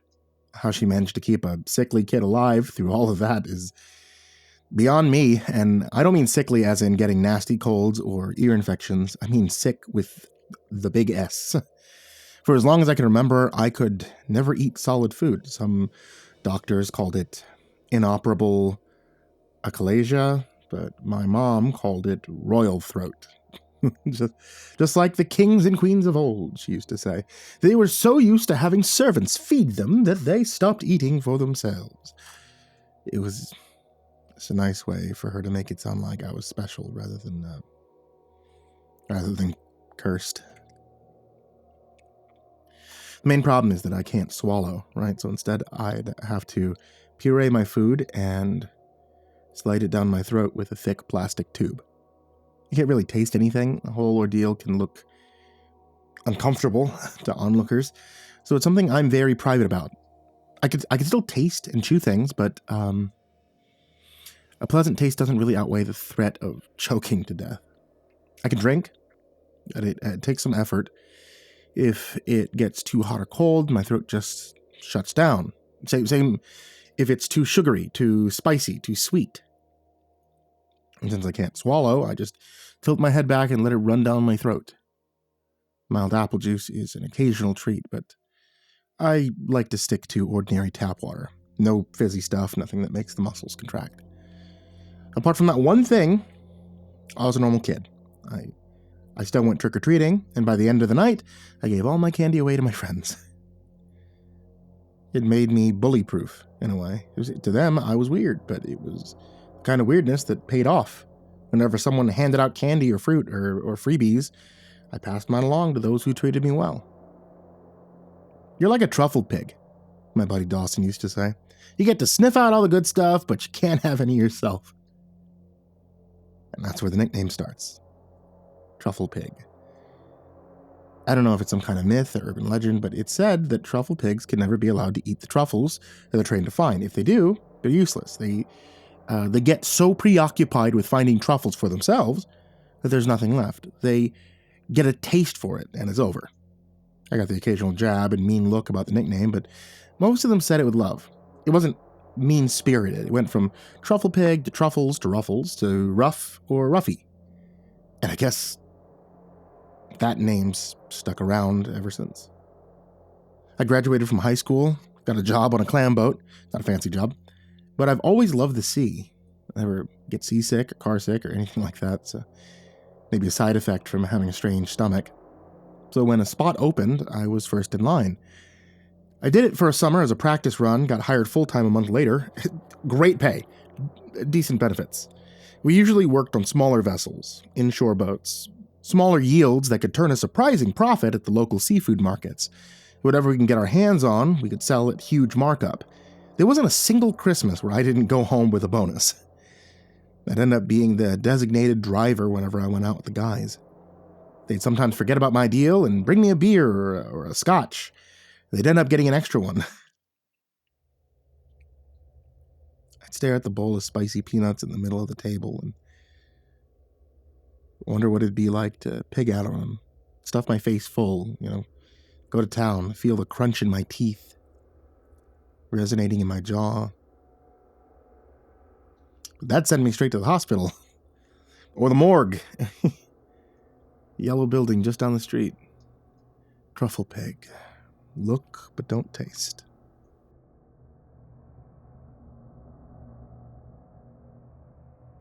My mom passed away when I was 27. It wasn't sudden or dramatic. It was the result of a lengthy battle coming to an end. I held a speech at her wake, divided her possessions among her living relatives, packed all her things in brand new cardboard from the tool shop, picking apart a careful knick-knack ecosystem where everything has a place, leaving only pale walls and dust bunnies. It was kind of funny, though. There was this one picture of her and I from when I was just an infant. And back then I had brown eyes and hair. I thought it was someone else at first, seeing as how I now have my mother's blonde hair and green eyes, but there was a note on the back confirming it was, in fact, our first picture together. I was offered a few days off work to get my affairs in order, but I declined. Stepping away from your routine underlines how painful the change is. By declining it, you're robbing it of its power. That's what I thought, at least. But when it rains, it pours, and maybe I was distracted that one morning in early May when I turned onto the interstate. I'd go down that road 1,000 times, but just this once, I didn't pay attention. And maybe the other driver didn't either. Either way, the collision was violent.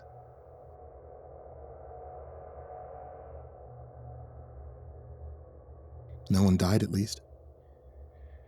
They had to cut me out, but the other guy walked away without a scratch. They put me in a neck brace, took me to a hospital, ran all kinds of tests. I had a fracture in my left leg, but apart from that, it just looked bad. Most of it was surface-level stuff. They still did their due diligence, though. X-rays, checkups, the whole shebang. I'd have to wear a cast on my leg, but apart from that, I'd be fine. I remember the first day before they sent me home. The doctor, a middle-aged Indian woman, went through my x-rays, talked at length about how lucky I was. In between instructions on how to keep my cast clean, I threw in a question. What about my neck? I asked. Am I going to have to change how I eat? No, that should be fine, she said. Why do you ask? The achalasia, I said. It's inoperable. It should be in my file. Achalasia? She looked at me for a couple of seconds, then back up at the x-ray. You don't have achalasia. I went over it with her again and again. I told her I'd been diagnosed as an infant, that it had stuck with me all of my life, that my throat was atrophied, and that I could only have pureed food pushed down my throat with a tube. Royal throat, like the king and queens of old. I know what you're referring to, she said, but I don't know what to tell you. You don't have it. From what I can see, you've never had it. She pointed at the x-rays and explained how to recognize it, and that there were no signs of it in any way. I was perfectly fine. I just had to practice eating. If you've been doing this for so long, chances are you'll never get quite used to it, she admitted. But physically, there's nothing wrong, but it's going to take time to adjust to. I walked out of there on crutches, but I barely even paid attention to the leg. I couldn't believe it. All this time, I could have been just like all the others. Someone must have misdiagnosed me, but there was nothing in my file suggesting there'd been a conversation about achalasia in my past. In those files, I was perfectly healthy, always had been. I couldn't make sense of it. There had to be a reason. I'd lived the way I had. I decided I'd go to my mother's things and see if there was a hint. I had boxes to go through a second time. Maybe I'd missed something. I got a ride home from the hospital by my buddy Stevie, 40-something father of 3, salt of the earth kind of guy. The kind of person who has a pickup and doesn't mind helping you move, because that's just what you're supposed to do. He must have noticed I was a bit quieter than usual. Don't worry about work, Ruffy, he said. Give it a couple weeks. Thanks, but that ain't it, I said. It's my throat. Whiplash? He asked. Got an ache or something? I explained to him what the doctor had said. That I was fine, and that I always had been. I told him about the x-rays, how nothing showed, and how there was nothing in my files. Stevie got so caught up in my story that he almost missed a green light, making the guy behind us lean on the horn. Stevie snapped out of it and stepped on the gas. That's fucked up, he said, making a left turn. But I mean, that's good news, too. Yeah, I suppose, yeah. I was going to have to get used to a new way of living, one where I could sit by the table, share a meal. I had a hard time wrapping my head around it. I was a bit scared. After all, what if I didn't like it? Could I just go back to pretending? But first, I had to give it a try. I couldn't just go trudging into a restaurant, order a ribeye. I had to try something small. I had Stevie drop me off at the supermarket. I bought some yogurt, cucumber, and chocolate ice cream. I asked him to join me in the kitchen. I figured it'd be for the best to have someone call for help if things went sideways. Like the doctor had said, even if I was physically okay, it'd take time getting used to the sensation. There aren't exactly any tutorials on how to eat. It's supposed to come naturally to us. It's not something you learn. We sat down on my kitchen table and I cracked open the yogurt. Stevie had a Coke. I didn't have any cutlery, so I had to grab a teaspoon from my mom's kitchen box. I dipped it into the yogurt, picked it up, and observed. My heart was beating under my chest. You all right? Stevie asked. Nervous. Just try a little, he smiled. Try to enjoy it. So I tried it. I let my tongue soak in the soft vanilla and acidic tang. I took a deep breath, leaned back, and just tried. I almost choked as my throat muscles cramped up, but it went well enough. It was wildly uncomfortable, though. I coughed a little, but held up a hand to show Stevie I was okay. I tried a little more. And then some ice cream. It was difficult, and I could feel an ache in my throat. I was flexing muscles I'd hardly ever used. Over a painstakingly slow hour, I tried little bits and pieces of things. I was getting used to it slowly but surely. I had to stop when I got to the cucumber, though. I cut it up, tried eating it like a mush, but part of the skin got stuck in the back of my throat. I ended up having a coughing fit. Stevie had to give me a couple back slaps. We decided to pause for the day, but it was promising. I was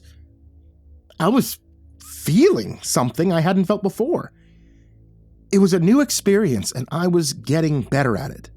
Give it a month, said Stevie. By the time that leg cast is off, you'll be a brand new person. Over the next few days, I was stuck at home, waiting for my leg to heal. Meanwhile, I took some time going through my mom's stuff.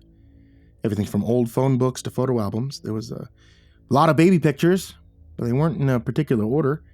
In most of them, I had blonde hair and green eyes, but there were a couple where it was still a clear brown. I could see a couple of things change in my mom, too. Her hair getting longer, the marks under her eyes growing deeper. But there were other things, too. There was this one picture where she was breastfeeding me, and another shortly after where she used a bottle. There was also one where she'd been in some sort of accident, wearing a bandage that reached up to her shoulder. All the while I was microdosing on food, little pieces of ice cream and yogurt, mashed potatoes and gravy, a strawberry sorbet. It took some time to get my tongue moving, but after just a couple of days I could swallow with little to no problem. The first solid food I ate was a salty peanut. I bit down, and I chewed it for so long that my jaw ached, and when I finally swallowed, I could feel a tingle in my neck, like little puzzle pieces falling into place. I was so relieved I could cry. I ended up eating a whole bag, letting a rerun of Friends echo in the background, but all I could hear was the sweet crunch of peanuts breaking against my perfect enamel. It was such a filling sensation, flavor, texture, mouthfeel, and with it all, the realization that I had so much more to experience. It was euphoric. I wanted to save the first time I had a big dinner for a special occasion with my work friends. Not just Stevie, but the whole crew. My cast was still healing, so I had some issue getting around, but that wasn't going to stop me from having a fantastic night. A proper steak dinner, a shrimp cocktail, garlic bread. I didn't hold back. I think my colleagues could feel the change in the air as they all got equally excited to order. We had drinks, made some jokes, and left all the pretense at the door. Just guys being guys. As soon as I dug into my shrimp cocktail, I could feel something. There was a rush of energy like an electric surge. I could feel my pupils growing larger. I couldn't close my eyes. My breathing grew shallow. My pulse wouldn't stop rising. It's like I was on some kind of drug or fighting for my life. I thought I might have been having an allergic reaction, so I had to stop myself and do a mental check. I mean, I felt fine. I was fine. Great, actually. The moment my steak arrived, the others raised a glass. "To good food," Stevie said. "Good friends." The others echoed the sentiment, but before they got to good friends, I sunk my teeth into the steak. I could feel the juices soaking into my teeth.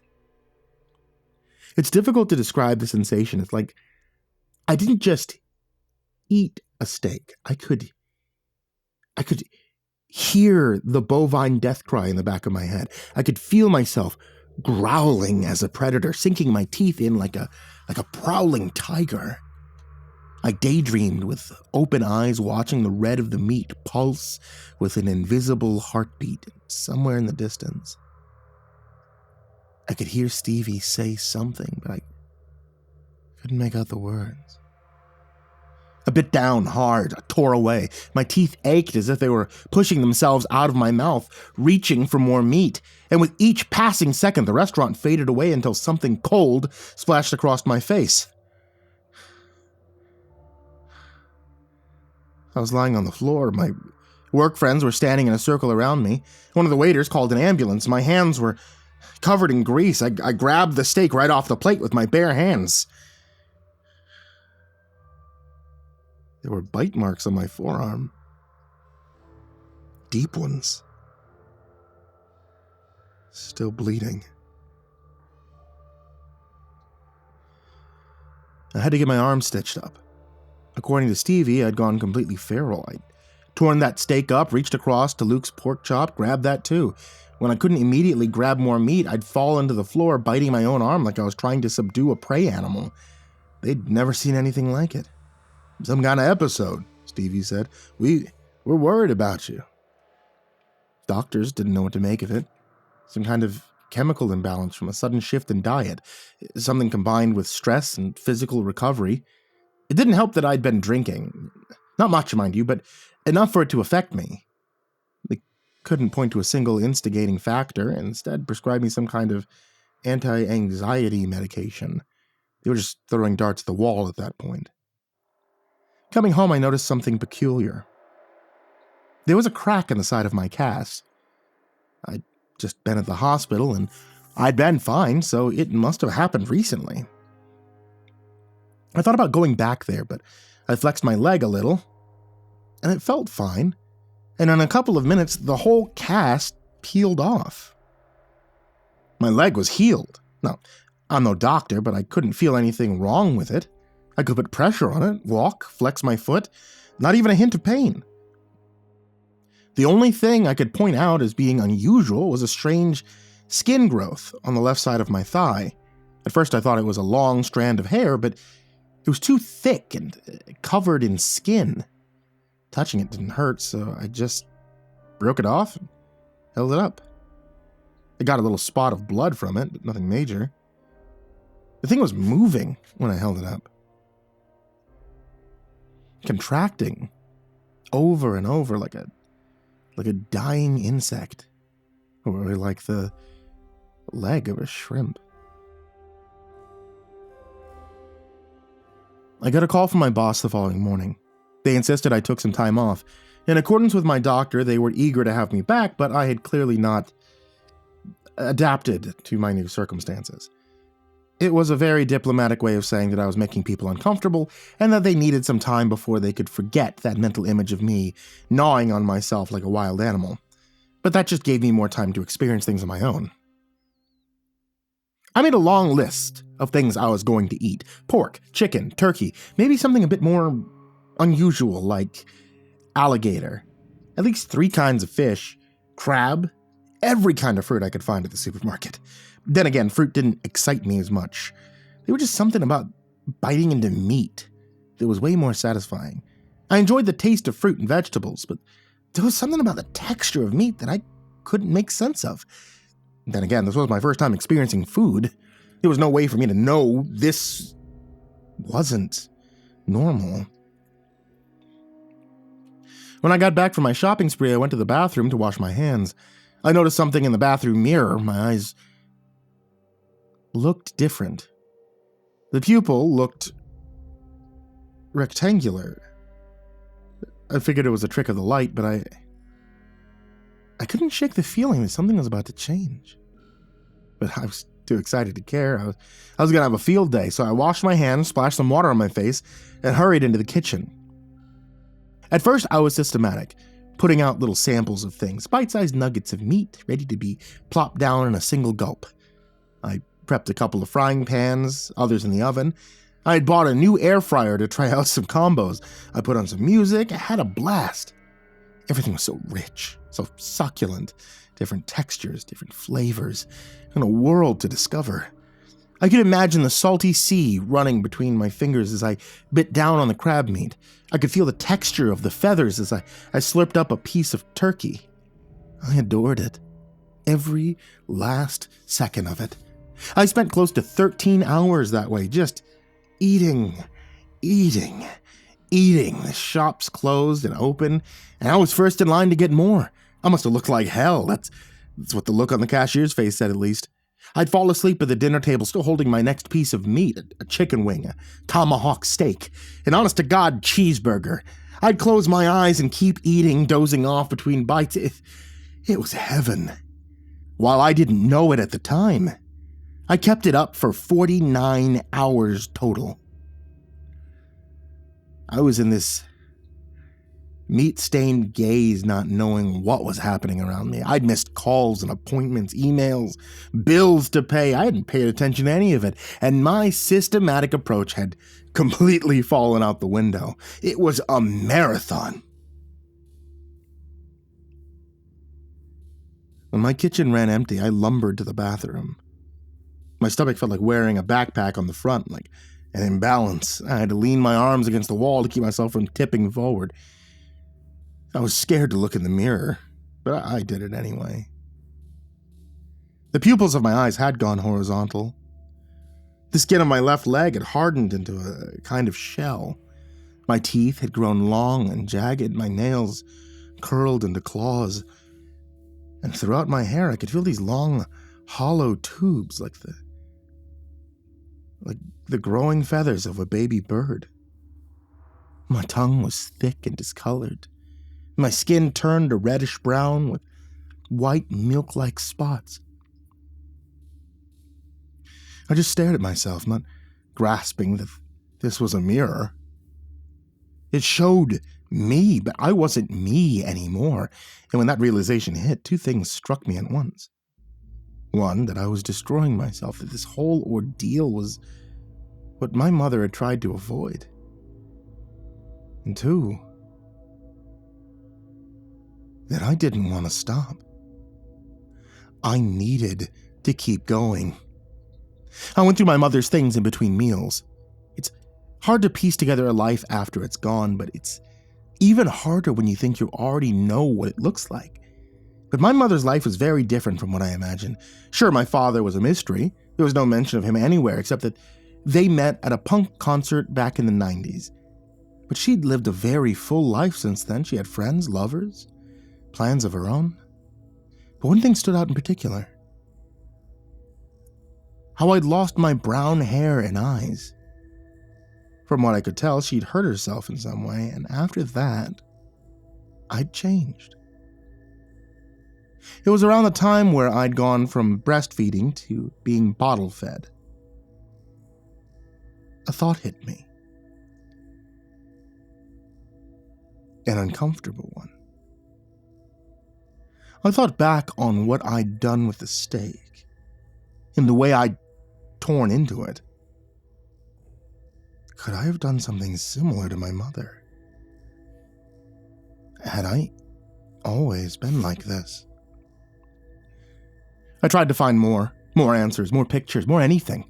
All the while, I ate, and I ate, and I ate, and when I ran out of meat, I had the fruit, and when I ran out of fruit, I had the veggies, then the butter, the yogurt, the ice cubes in the back of the freezer. At one point, it was 3 a.m, and I was feverishly going through a photo album of my high school years. Nothing interesting, but I realized I didn't have anything left to eat, and yet I was still chewing. Looking down, I'd started pulling out the buttons from the remote control and crunching them up like they were little plastic cashews. I didn't care. I just had to eat. I gnawed on anything and everything. The leg of the kitchen table, the copper wire going to my bedside lamp. I smashed a wine glass on my cutting board and ground it up into something resembling salt. And I ate that too. I didn't feel a thing. It was just more texture. Wonderful, filling texture. I was in a daze, and the next time I looked myself in the mirror, I could barely comprehend it. When change happens rapidly and naturally, it's hard to notice. You don't really see it until you slow down long enough to care. If you've been running a marathon, you don't stop halfway through to weigh yourself. You wait until you're done. It was the same for me. I didn't realize the changes until I'd slowed down enough to reflect on them. I wasn't human anymore. My hands had turned into this amalgamation of hoof and claw. My back was bent over with a fish-like ridge running along my spine. My eyes had 3 different colors. One of them were coming out of the socket. If I concentrated, I could move it in and out like the stalk of a crab. A couple of my teeth had turned to glass and ceramic. I could spot copper cables running under parts of my right bicep. Anything and everything I consumed with gusto had integrated into me one way or another. I couldn't call for help. My fingerprints didn't register on my phone lock. I couldn't make words with my mouth to speak. I turned into a flesh prison. You are what you eat. I'd lost track of time. One day I'd have a tail dragging after me, another I'd have a wing instead of an arm. My whole body was bubbling like a boiling cauldron, shifting with every bite, but with nothing left to eat, it was devouring itself, eating the last parts of me that were human. I'd awakened a process that couldn't be stopped, and it would turn on itself instead of letting me starve. There was no way to call for help. I could barely close the blinds to my windows. I spent most of the time in the shower, drinking water straight from the busted pipe. I spent hours there drinking, watching myself mutate. I could even affect it in a way. Another finger, I'd think, and there'd be another finger. But it was getting harder to think, to comprehend, to put thoughts together in a way that made sense. Perhaps more things changed than I realized. After all, the brain is as much an organ as the heart, the throat, the tongue. I'd lose long periods of time to a hazy blur. I remember snatching a bird off the windowsill and eating it whole, like popping a grape. I'd walk around gnawing on the curtains like they were long strands of spaghetti. But in a way, I knew I was losing myself. Whenever I had a moment of clarity, I could feel my heart sink into the empty pit of my stomach. I'm going away, I'd think. I'm losing myself. So with every fiber of my being, I grabbed a piece of paper, I bit my finger, and I wrote in blood, "Stay human." It's difficult to describe the mind of an animal. A different part of you disappears. You don't think about inconvenience or what-ifs. You think about your next meal, where to sleep, where to get water. You don't care if you knock over a lamp or pull out a cable. It's just noise. I remember watching that paper, knowing it said something. But the symbols didn't mean anything. It turned from words to scribbles. At one point, I mistook them for droppings and started to look for mice. Didn't find any. I didn't consider myself lost. I didn't consider anything. And for days, I lumbered back and forth, turning my home into a nest. And then, at some point, the symbols made sense. A rare moment of clarity. Stay human. I knew it was temporary, a matter of minutes, maybe an hour. I had to think of a plan, something, anything that would make me stay human. Everything pointed to me taking on the properties of what I ate. So if I wanted to make myself human, there was only one solution, one grotesque, unthinkable solution. Now I could find something tasteful in everything I ate, anything from glass to copper to wood, bone. But having to eat human meat to find myself,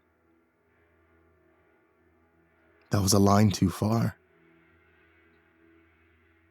But what choice did I have? I made a plan. It was a long shot, but it was the only one I could think of. I could feel myself slipping, so I tried to remember 3 things.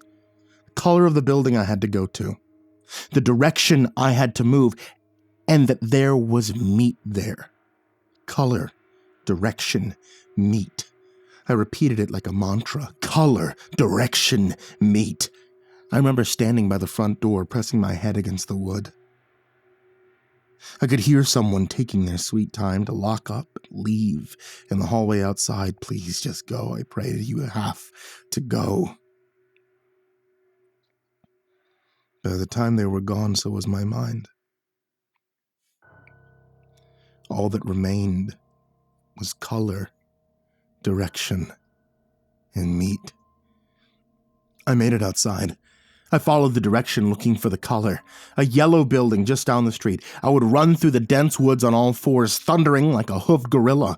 I'd feel my body changing to sustain the momentum, my arms growing heavy. I had to force myself to keep going, to stay focused on the task at hand. There were so many distractions, cars in the distance, voices, bright lights casting shadows of potential prey. But I followed the direction in my mind, and I saw the building with the color, and I knew there'd be meat. I didn't even notice the locked door. I walked straight through it like it was made of paper. There was no guard there, thankfully. If I'd had the mind to read, I would have noticed the sign of County Morgue. I would know what the smell from the metal boxes meant, but in the mind of an animal, you don't care about the name of your prey. You don't give meaning to your actions. You just take what you want and you make it your own. So that's what I did. I'm not going to go into detail. I can't. I remember every bite, but I can't bring myself to put it into words. A man who died from a heart attack, an older woman who'd broken her neck, I pulled them out and did what animals do. Meat, bone, organ. Later the papers would say it was a bear. They weren't entirely wrong, I suppose. I lumbered home, dragging my bloated stomach to the woods. I'd feel my senses return to me, a mind becoming human. But with that realization came understanding in what I'd done, and the searing emotional pain that ensued. I lay there amongst the berry bushes and the blue sunflowers outside my apartment complex, hoping no one would see me, as I waited for an opportunity to go home. But honestly, at that moment, I think I rather would have died.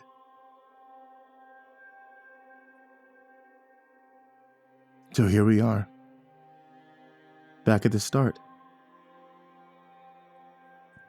I can't eat.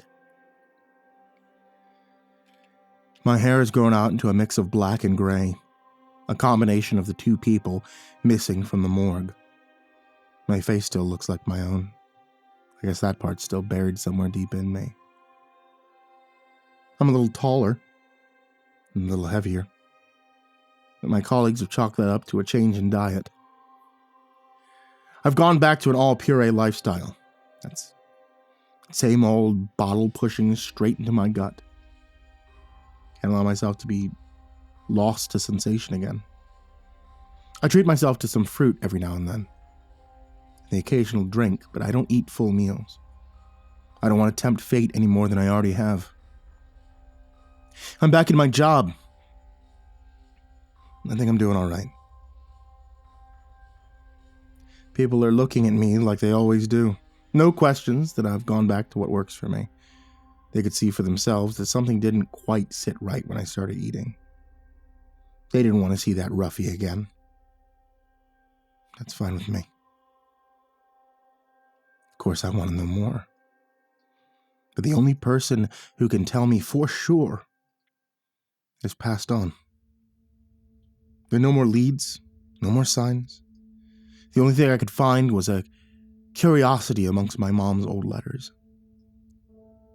I'd missed it once because it was stuck in her collection of birthday cards, but there was a handwritten note from an anonymous sender. I told you not to breastfeed him.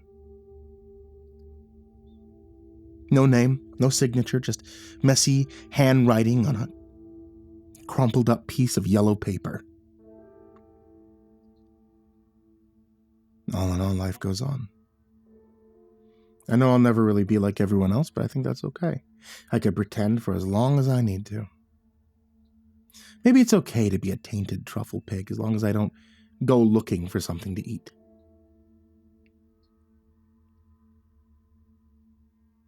But if I'm honest, sometimes I wonder if I gave in fully and let myself run loose, if I consumed anything and everything, what would that make me? If I put it all into a single package, what would I become? Truffle pig, truffle pig. Look, but don't taste.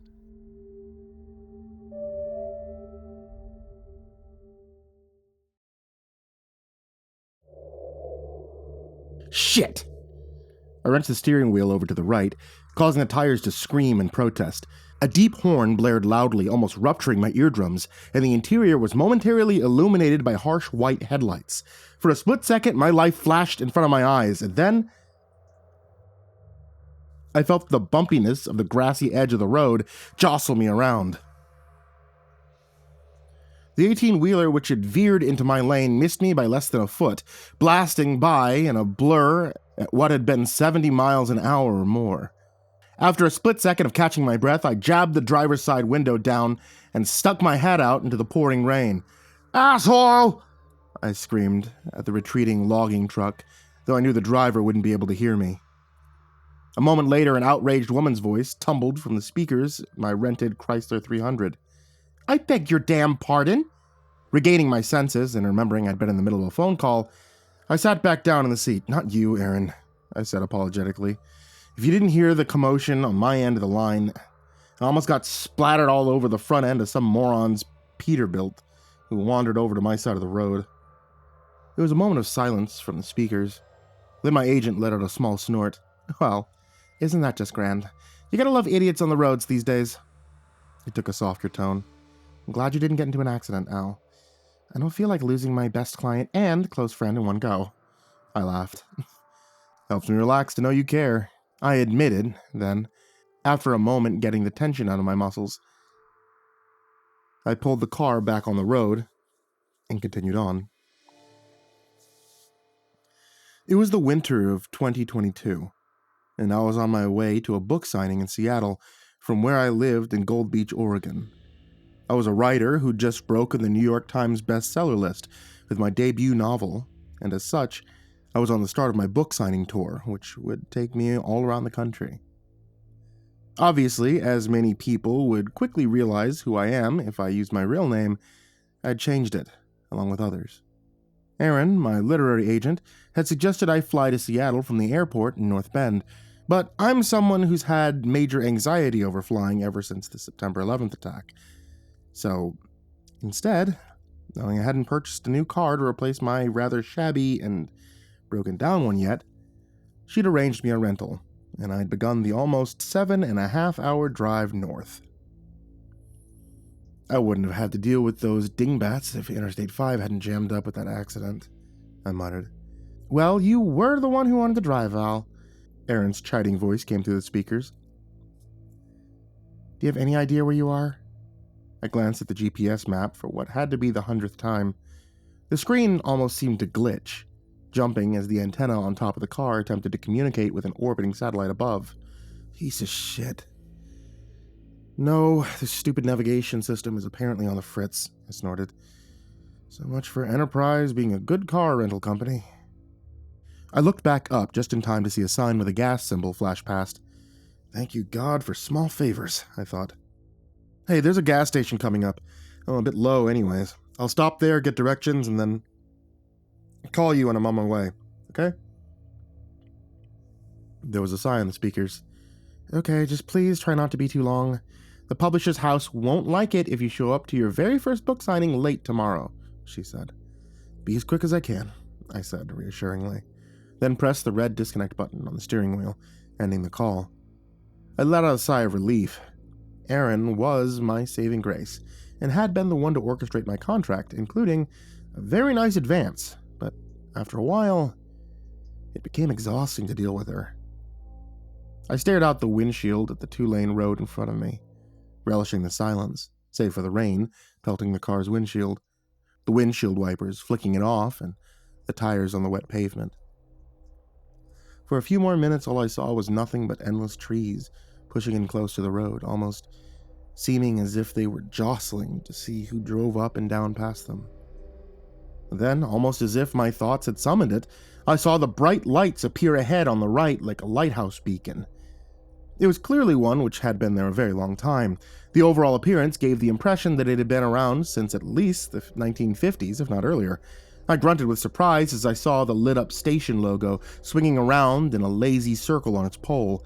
The faded green outline of a brontosaurus and similarly weathered red letters spelling out Sinclair were ones I thought I would never see in person, seeing as how the company had gone defunct back in March. Guess nobody told the owner of this one. I pulled into the station, my tires driving over a small black wire, which caused a classic bell to ding loudly twice, somewhere out of sight. Pulling up next to the green pump, I shut the engine off and relaxed back into the comfortable leather, listening to the tick of the engine cooling down.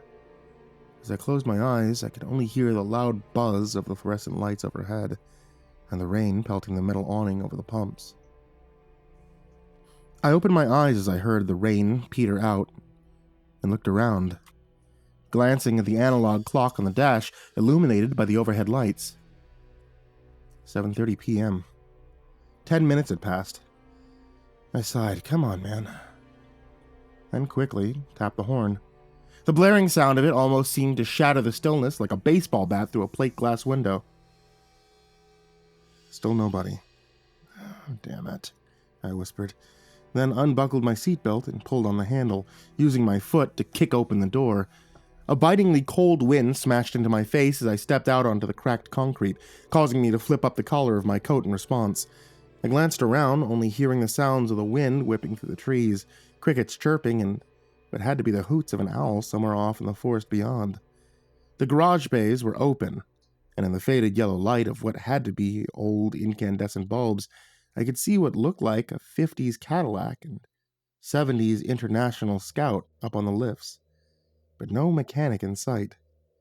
Leaning back into the car, I leaned on the horn, longer this time.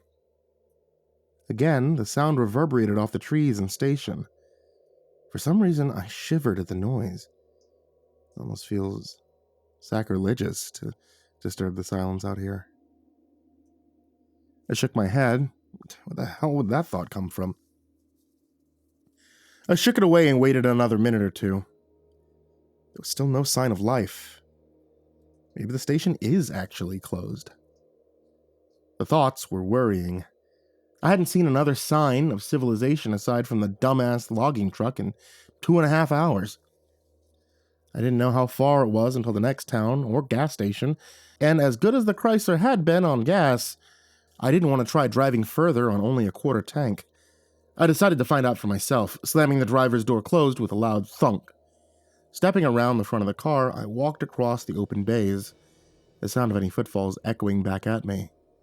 I glanced around, noticing the spilled oil on the ground and mismatched tools, bottles and hoses, heaved unceremoniously on the bench in the back. But still, saw no one. Great, I thought, looking up to see the bright moon begin to appear from behind the clouds. I had begun to turn and stride towards what had to be an office or convenience store when the figure burst out of the door, nearly causing me to jump out of my skin. "Ah!" I involuntarily let out, receiving a good-natured laugh in return. "Sorry, I didn't mean to startle you, let alone make you wait so long." Caught my breath and then let out a strained chuckle and looked up at the man. He appeared to be in his late 40s or early 50s, dressed in a green Sinclair jumpsuit, adorned with the same green dinosaur on the front patch. The patch on the other side proclaimed the man's name to be Harold. The remaining hair on his head was slicked back, and he flashed me a smile with surprisingly bright white teeth. I held up my hand, giving it a little wobble, and gave a laugh of relief. "Don't worry about it, man. For a second, I thought this place was permanently closed or something," I said. The steadiness returned to my voice. "No, sir, just the fact it's only little old me working the night shifts," he declared, jokingly wiping his brow. I snorted and smiled. The man clearly had a decent sense of humor. "Guessing you need gas?" he asked, changing the subject to business and gesturing to my car. I nodded. "Yes, please. If you could fill her up with regular?"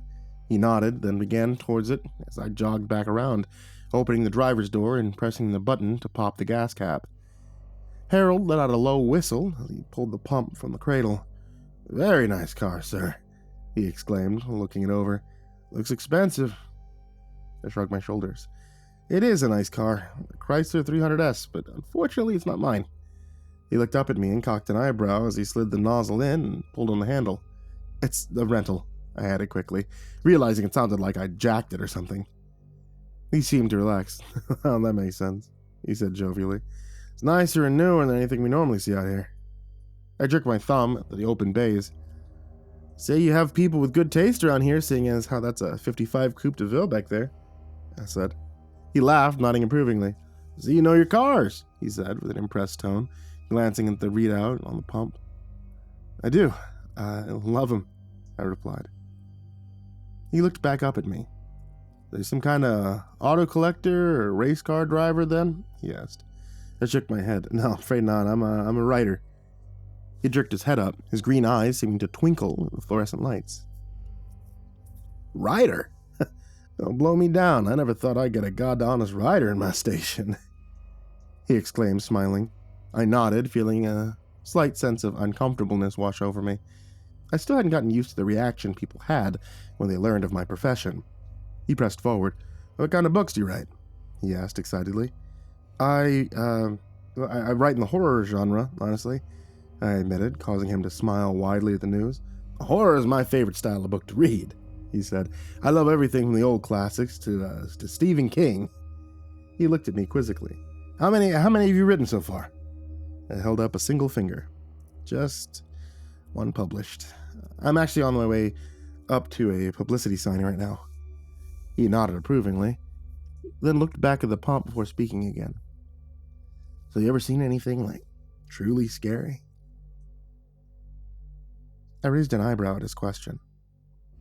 That came completely out of left field. "What do you mean by that?" I asked in return.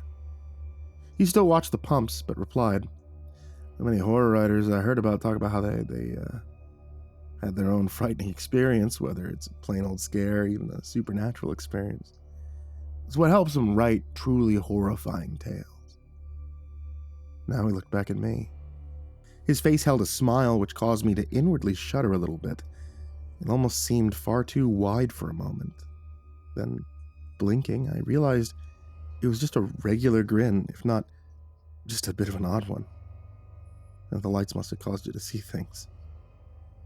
He finished. "So I was just asking if you ever had a scary experience got you into writing horror."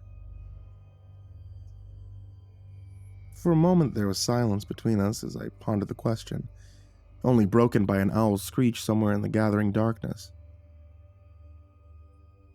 Then I shrugged. "Honestly, I hate to disappoint you, but no," I admitted.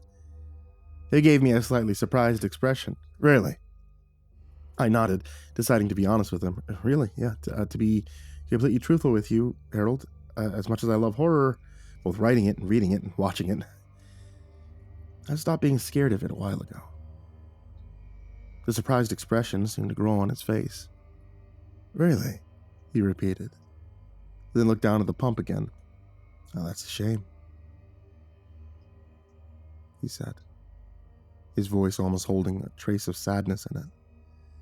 I nodded, having to agree with him. "Yeah, it is. I used to love getting scared, by a good horror film or a book, but as I got older, it just seemed to, drift away.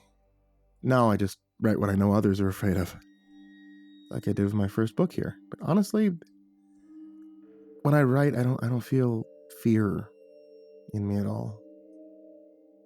I hated admitting it. Even when I'd given my first online interview with a magazine about my novel, I'd lied about it, saying that my own work could scare the hell out of me. But in a way, it felt good to finally admit the truth to someone, even just a stranger I'd likely never see again. I looked up to find him giving me a rather intense and honestly extremely creepy stare. His green eyes almost seemed to glow in the lights, and his smile had completely disappeared. I took a step back at the abrupt change in his demeanor, but just as quickly, it too was wiped away, replaced by the smile I'd known since he appeared. "Oh, I'm sure if you search hard enough, you'll find that feeling again," he said, his voice filled with what sounded like genuine empathy. I nodded, looking at the woods.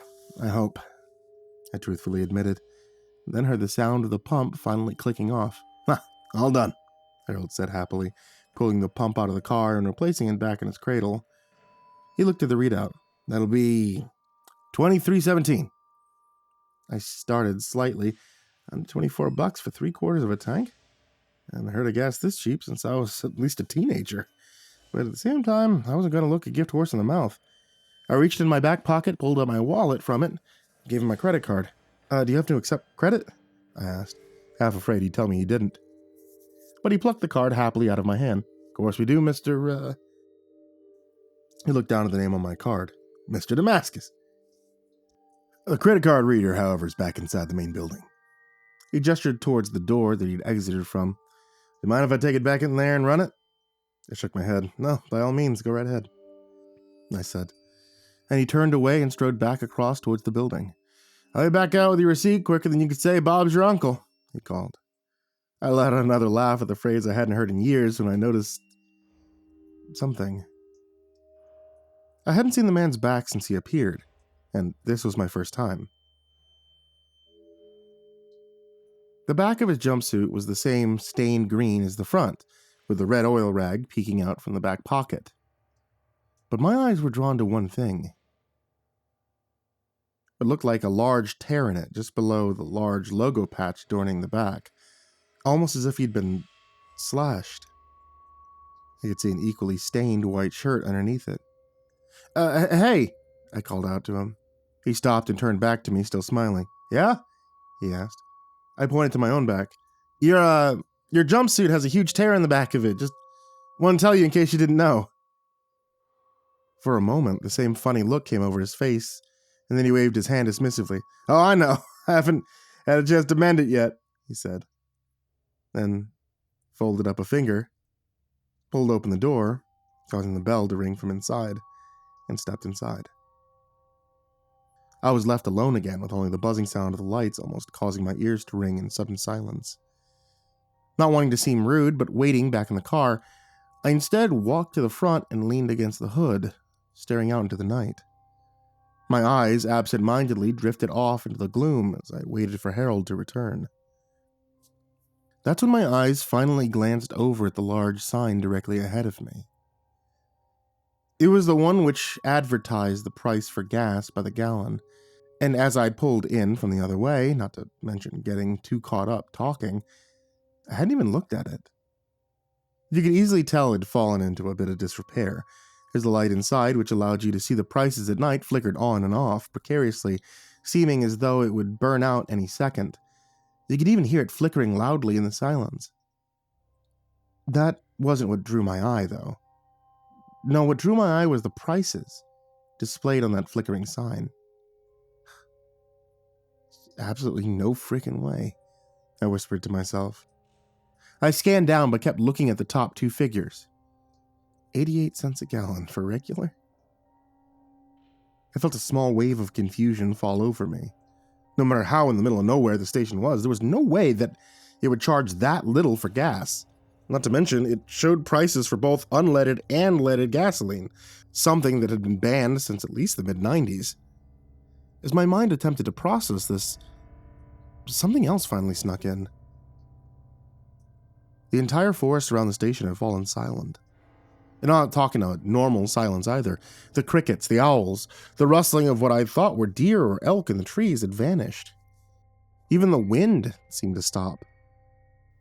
An almost unearthly stillness, as if the entire forest were holding its breath. It was beyond unnerving and eerie, to say the least, and it caused a shiver to shoot up my spine. The only sound I could hear was the almost maddeningly loud buzz of the overhead lights, which seemed to drone like that of a growling creature. I realized every muscle in my body had tensed up, though I couldn't understand why. Sure, the silence is eerie, but it's nothing to be truly afraid of, I thought. As much as I repeated that thought to myself, I couldn't help but feel increasingly on edge in the stillness. Okay, fuck this, I said finally, the sound of even my own echoing voice sounding just off to me, pushing myself off my hood and beginning for the door Harold had gone through. As I walked, I looked at the watch on my wrist, seeing another 15 minutes had passed since he left. Where the hell is he? Letting out a sigh, both of frustration and to try and relieve some of the odd sensation forming in my gut, I finally reached the door and reached out, grabbing the handle. It felt almost shockingly cold in my hand, and I quickly twisted it, opening the door and causing the bell to jingle, sounding too loud in the quiet. I stepped inside and allowed it to swing shut behind me, the bell giving another jingle, this time muted, in the building's interior. I looked around.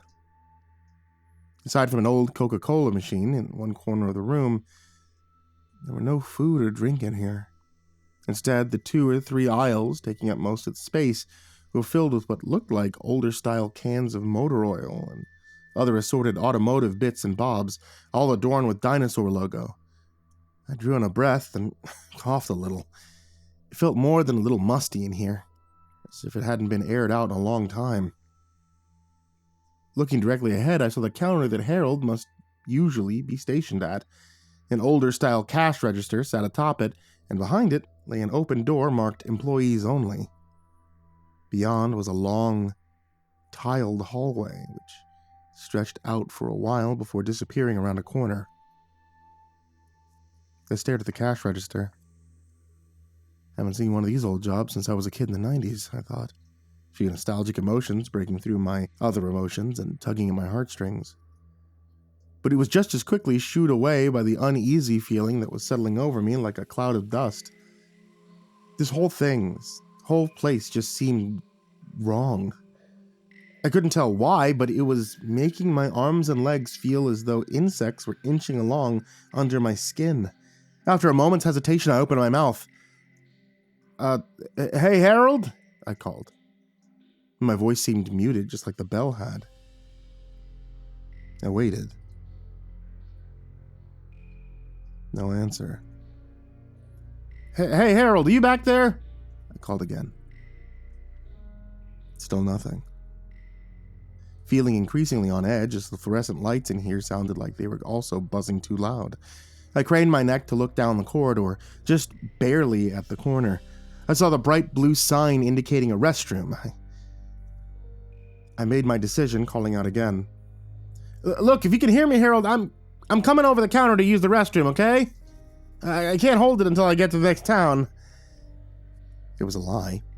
I hadn't eaten or drank anything in the last 2 hours to make me have to go, but just in case he came around the corner, I didn't want to get into trouble, as odd as I felt. I still didn't want to piss the man off. Taking a deep breath, I hopped the counter and stepped into the corridor. Unlike the main room, this was lit by 3 or 4 incandescent light bulbs dangling down from the ceiling. It gave the hall a slightly dimmer look than behind me, and I hesitated for a moment before starting down it, taking care not to have my footsteps echo too much. The hall seemed to go on forever, but eventually I reached the corner. Wanting to keep up appearances, I turned the knob for the restroom and opened it. After looking into it for a split second, I shut it quickly, suppressing a cough and a gag. It had looked disgusting, as though it hadn't been cleaned in years, if not decades. Turning back, I noticed a brighter light down at the end of the next stretch of hallway. I debated for a moment, then began down it. All I wanted was to be out of here. I passed another open door, glancing through it. I saw 2 garage bays and the view of outside. The blast of cold, fresh air relieved me somewhat, and I continued on. As I reached the doorway, I looked around, seeing it was an old office. 2 desks stood inside, each with nameplates on the edge of them. I spied Harold's name on the far one. I also saw my credit card sitting in the middle of the table. The bright blue stood out amongst the dark wood and white papers. Letting out a relieved sigh, I crossed to it quickly and picked it up. I decided I'd just leave a 20 and 10 in cash on the desk and then get the hell out of here. I didn't know where the man had gone to, and every fiber of my being was telling me to leave. As I reached for my wallet, my eyes caught a plaque on the wall behind the desk. The faux gold glinting in the low light. I stared at it. The photograph was clearly Harold's, looking almost the same as I'd seen him, just a lot cleaner. Below that was a declaration etched into the fake gold. Employee of the Month, Harold Jankowski. I couldn't help but smile a little at how hard he must have been working for it. Less than a second later, the smile dropped from my face as I read the inscription underneath it. August, 1976. I shook my head, hoping I was just seeing things in the low light, hoping it would be changed back to 2006, or hell, even 1996, but no. It remained the same. What the fuck? I breathed out, feeling another shiver go down my spine. There was absolutely no way that if he looked to be in his 40s or 50s, in the mid-70s, that he would still look the same way 46 years later. He'd at least be in his 80s or his 90s by now, and would very much not still be working here. What the hell's going on? I whispered again, feeling like tendrils of dread were reaching out of the gloom and jamming themselves in me. I turned to book it out of the room and out of the station entirely, but I froze as I saw Harold. He sat in an old-style black swivel chair, his back to me in the next room. I couldn't tell what the room was, as it It was lit only by a single very dim bulb directly over him, but the room was giving me truly creepy vibes. For the first time in years, I felt the first inklings of fear. Before I had a chance to move or say anything, he spoke. "Well, Mr. Damascus," he said, his voice almost inflectionless. I began to speak. "Look, I'm sorry I barged back here. I was cut off as he continued. Well, Mr. Damascus, how do you feel?" My shoulders slumped as I felt a wave of confusion envelop me. Excuse me?" I managed out. How do you feel?" "How do you feel?" he repeated, then continued, his voice finally seeming to gain some cadence to it. "Do you feel afraid? Do you feel fear?" He let out a low chuckle, one that almost seemed different from the happy one I'd heard outside. I didn't know how to respond. Finally, he spoke again. "That's okay, you don't have to tell me. I know. I can feel it." He let out another chuckle, and I felt multiple shivers shoot up my spine. "And frankly, Mr. Damascus, I'm happy about that," he said, standing up but still keeping his back to me, "because you all taste so much better when you're afraid."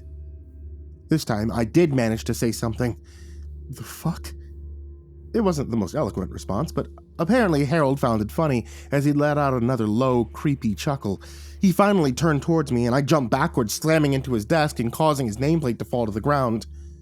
The man still smiled at me, his smile now holding a very definite wideness to it, holding an almost pants-pissing wickedness in it. But he didn't seem alive. His previously sparkling green eyes now seemed glassy and unseeing. To put it bluntly, he almost more resembled a ventriloquist dummy, a puppet, than anything. He seemed to lean towards me, and finally he spoke. "I'll make it sporting, though. You have 20 seconds to run," he said. Swallowing hard, I looked around and saw a tire iron on his desk. I snatched it up, ready to club the man over the head if he made a move towards me. That's when he simply dropped forward onto his face. He fell halfway forward into the room and didn't move. I looked down at him and gasped as I realized what I was seeing. The man looked nothing more than like a deflated beach ball, as though all the organs and blood in him had been sucked out.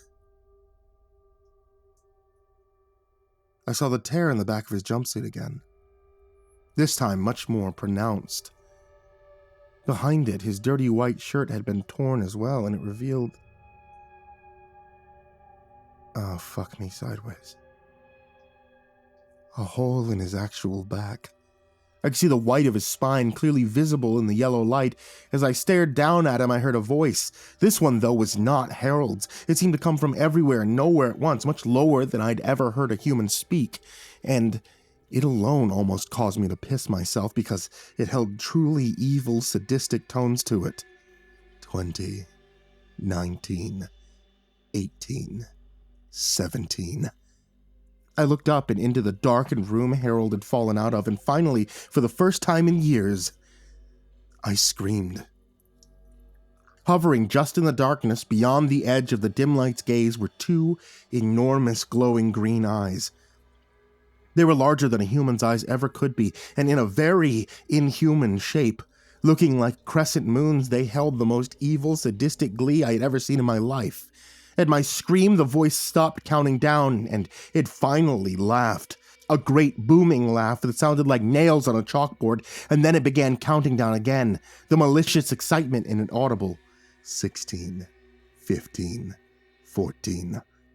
I didn't wait any longer. I didn't want to see what the eyes belonged to. I turned and I sprinted out of the office, running down the corridor, my footfalls and panic breathing echoing behind me like a gunshot. The corridor seemed to go on forever, and I couldn't understand why it was taking so long to reach the corner. Finally, though, I reached it, and I froze. I was back at the entrance of the office. What the fuck? Behind me, I heard the voice reaching 10, and I began sprinting again down the hallway. It seemed to take even longer to reach the corner this time, and I reached out to grab the corner edge with my hand, only to grab the wooden edge of the office door. My eyes widened. I felt tears beginning to fall from my eyes as I ran again. The voice continued as I dashed far down the ever-increasing corridor. 7, 6, 5. I let out a strangled sob as I grabbed for the tiled corner, pushing off the edge of the corridor to snatch at it. Instead, I smashed into the wall, next to the office. I fell in a heap, trying to force myself up when I heard it finished. 3, 2, 1. Ready or not, Mr. Damascus, here I come. As it finished uttering the last word, the voice dropped even lower, as if I were hearing the voice of the devil himself speak to me. I realized if I looked behind me now, I'd see it, standing in the middle of the office over its human puppet. I refused to look back. I knew it wanted me to. Tears flowed freely down my cheeks, mixing with the blood from my head where I'd slammed it into the wall. Every horror movie death in movies and books flashed through my mind, and I knew all of them weren't even remotely as horrible as what that thing had planned for me. And that's when I thought just a tiny glimmer of hope flashed through my mind. Something I'd seen as I walked down the hall to the office. I felt adrenaline course through me. I might die trying to do this, but I had to try, I thought. I heard the floor behind me rattle and felt hot, stinking breath fall across the back of my neck. For a microsecond, I felt paralyzed with fear, and then I let out a strangled cry, exploding into motion. I heard a bellow of frustration behind me, followed by a laugh. It knew once I reached the end of the corridor, it'd use whatever power it had to bring me right back to it. It had power over this corridor, but it doesn't realize it left a weak spot open. The thought still echoed in my mind. I ran, unable to keep myself from screaming this time as I dashed down the corridor. It seemed even longer than before, but as I reached the halfway point, I saw what I'd been hoping to spy. The door into the garages stood open, almost hidden out of sight behind a shelf of oil. I let out another cry, this one of determination. Behind me, I heard the creature stop laughing. Now it let out a bellowing cry of rage, realizing what I intended to do. I felt it begin to thunder up the corridor after me, to snatch me up, the feeling of something sharp slicing at my back. And then I was leaping for the doorway, and through it. I landed in a puddle of still sticky oil underneath the Cadillac. What I saw now was rusting away with decades of despair. Not wasting a second, I jumped to my feet and ran for the open bay doors. Behind me, I heard a louder bellow, but I didn't look back. I burst out from inside the doors and into the night, now laden with the sounds of the forest again. I dashed to my car, almost flying over the hood and ripping open the driver's door. Crashing into the seat, I stabbed at the start button. For a moment, terrified that, like the typical horror cliche, it wouldn't start. But to my surprise and gratitude, it did. The roar of the V6 thundering out. As I grabbed the knob to jam the drive, I risked one glance up. And I couldn't help but scream out again. The entire gas station had gone dark. The inside, the overhead lights, everything. I could see the outline of the building, but that was it. And the eyes glowered at me from inside the bays with absolute rage and hatred, still screaming and staring at them. I slammed my foot down onto the accelerator. The tires screamed and the car shot forward like a rocket, tearing out from under the awning and out into the road. I refused to look into the rearview mirror. I knew I'd see those eyes one final time, and I didn't want to. I just kept my eyes on the road in front of me as far as my headlights reached. My knuckles white as I gripped the wheel and roared away from the helm behind me. I just about never let up my foot from the gas pedal, taking the corners far too fast, until the warm lights of the next town finally came into view, one I can't recall the name of. I felt myself begin to cry, this time tears of happiness and relief. I drove straight through to the police station. I knew I could never tell them what had actually happened to me. They'd think I was utterly insane or on something, but I could tell them that I'd been attacked by a crazed lunatic at an old gas station, and that's exactly what I did. I burst in, begging to speak to someone. The officers at the desk calmed me down, took my statement, taking it all very seriously, and when I showed them my back, which, as it turned out, had 3 deep slashes in it, but when I told them where it happened, confused looks came over both their faces. As paramedics rushed in from outside to check my wounds, one of the officers walked into the back, returning with a sergeant on duty. An older gentleman in his 60s. "Please tell me again what happened to you," he asked gently. I did, and when I finished, he shook his head. "Son, it couldn't possibly have happened at the Sinclair station 10 or 12 miles back," he said softly. I stammered, "Why not?" Still struggling for my words. "Well, because," he began, "it closed back in 1979 after a huge fire gutted it. Killed everyone inside."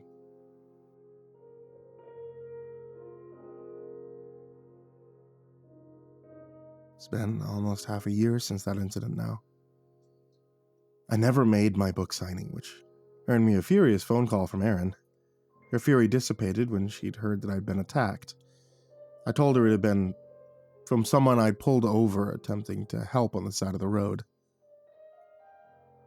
I didn't want to repeat the same conversation I had with the police. They said they'd try and find whoever attacked me, but I know they never will. Not if they showed me a newspaper article yellowed with age, showing the burned-out husk of the gas station I'd been to, along with a familiar photograph of a smiling man next to it. I'm still a horror writer. The horror I saw that night didn't stop me from writing. My second novel is due out this year. But now, whenever I sit down on my computer and begin to write a truly scary scene, I feel the chills of fear for my own creation jolt up my spine. Because I know true horrors lie in this world. And I hope I never come across them again.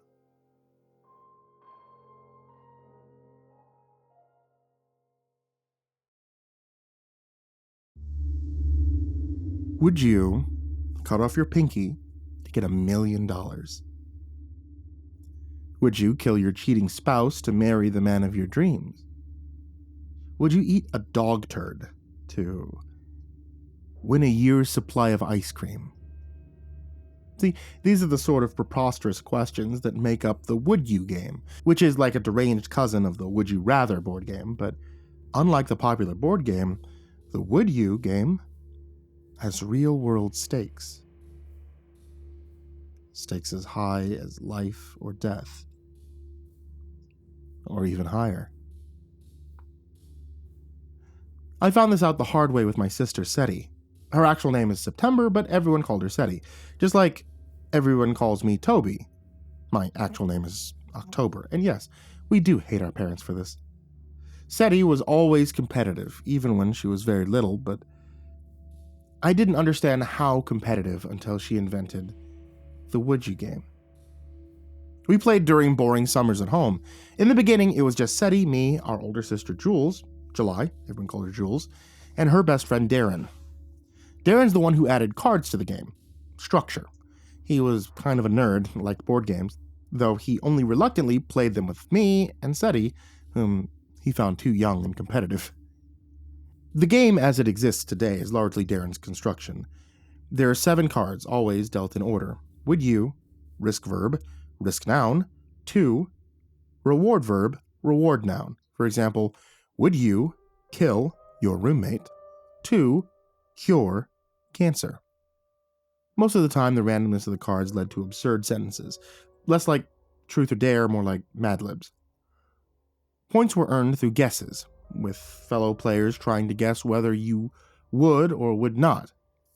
Often, the fun of the game revolved around players justifying their choices, as in, sure, eating a dog turd would be gross, but 2 minutes of gross is worth a full year of delish. It was silly. Harmless fun. The fact the game turns into something horrifying is my fault. I knew even at the time I shouldn't have done what I did, but I was furious with Seti. She'd pulled, would you lick a cockroach to get a day home from school? And she said yes. Seti said yes to everything, I pointed out. It's ridiculous. She's lying. She wouldn't do any of these things. I would! Seti, about 7 years old at the time, balled her fists. She was trying very hard to be cool enough to play with her older siblings and keep up with us. You wouldn't, I snapped, sick of her lying. We went back and forth, and finally, I declared I was adding a new rule. The challenge rule. Any player could challenge another player, and then the challenged player would have to do the thing that they'd said yes to. If they did, the player who'd made the challenge had to give the reward. A day home from school meant that I'd cover for her with our parents. Seti's face immediately took on a pink cast. She clearly hadn't anticipated my making up this rule. I, cruel older sibling that I was, challenged her to lick the cockroach. It wasn't nice, I admit. The tears came into her eyes. She looked at me in disbelief. Seti always looked up to me, idolized me. I'd like to say that, in the moment, I regretted what I was doing to her, but at the same time, I was just gloating. But little Seti wouldn't be beaten either. Darren went and got a roach. He and Jules really should have been chaperoning better, but Darren was just gleeful at the idea of anyone licking a cockroach. He pulled a dead one from one of the traps and laid it out on a napkin in front of her. Seti's lower lip quivered. Her big eyes lifted to mine.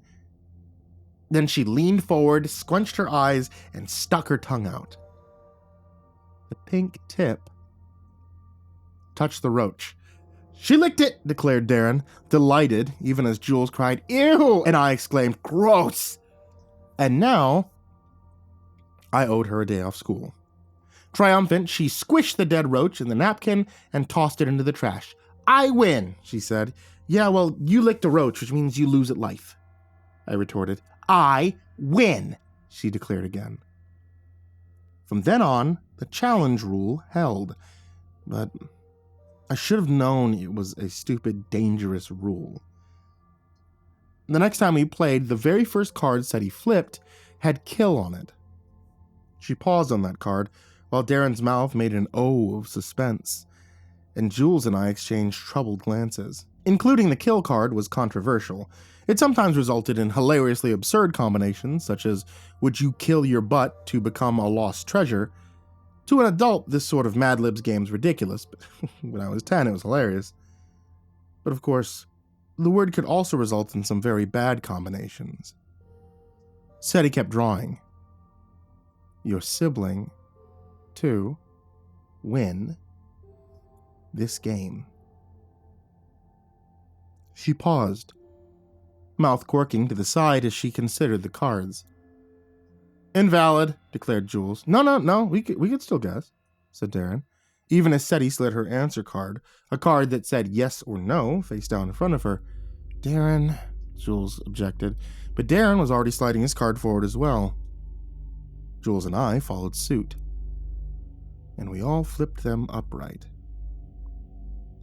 Darren and Jules had guessed no. My card said yes. I knew my dumb sister. And Seti, hers also said yes. "I knew it," I said, glaring quietly. She smiled back at me, serenely. "Come on, bullshit," Darren said, while Jules elbowed him, but Darren ignored her and growled, "Challenge." "No," said Jules. "Oh no, we're not." "What?" Darren snapped. "It's in the rules. If she kills Toby, she wins the game." He eyed Seti and said, pointedly, "I'm not going to let her win by cheating or bluffing." "Enough," said Jules. My younger sister gathered the cards in front of her, set both her yes and no cards aside, and smoothed her skirt. There was no red face this time, no crying or embarrassment. She stood up, turned to Darren and said, "Well, aren't you silly? Don't you know it's just a game? Come on, Toby, let's go." Something in my stomach unknotted as her fingers intertwined mine. It was a relief to know that despite her competitiveness, my sister could recognize when a thing went too far. Suddenly, her arm curved around my neck, yanking me back in a chokehold. I slapped at her arms, fingers clawed and pulled at me as her face went purple and my windpipe felt crushed and speckles blackened my vision. Then she was off me, hauled back by Darren and Jules as she howled, "Let me go! Let go!" "Seti, stop it!" hollered Jules. Seti was still screeching as they dragged her to her room. "Jesus, he's batshit," growled Darren. Jules declared no more games. "If I kill Toby, then I win," panted Seti as they locked her in. "I win! Say that I win!" "No, no one wins, Seti," screamed Jules. "I can't believe I even have to say this. I'm telling Mom and Dad. Why do you have to be so crazy? Christ!" The game is suspended. Do you understand me? It's over. There are no winners, and we are never playing this fucking game ever again. So that was the end of the Would You game for many years. Said he found other games to play, of course, less dangerous ones. She was really good at games and made a fortune with gambling, the lottery, card tournaments, investing, playing the market itself as some sort of game, she told me.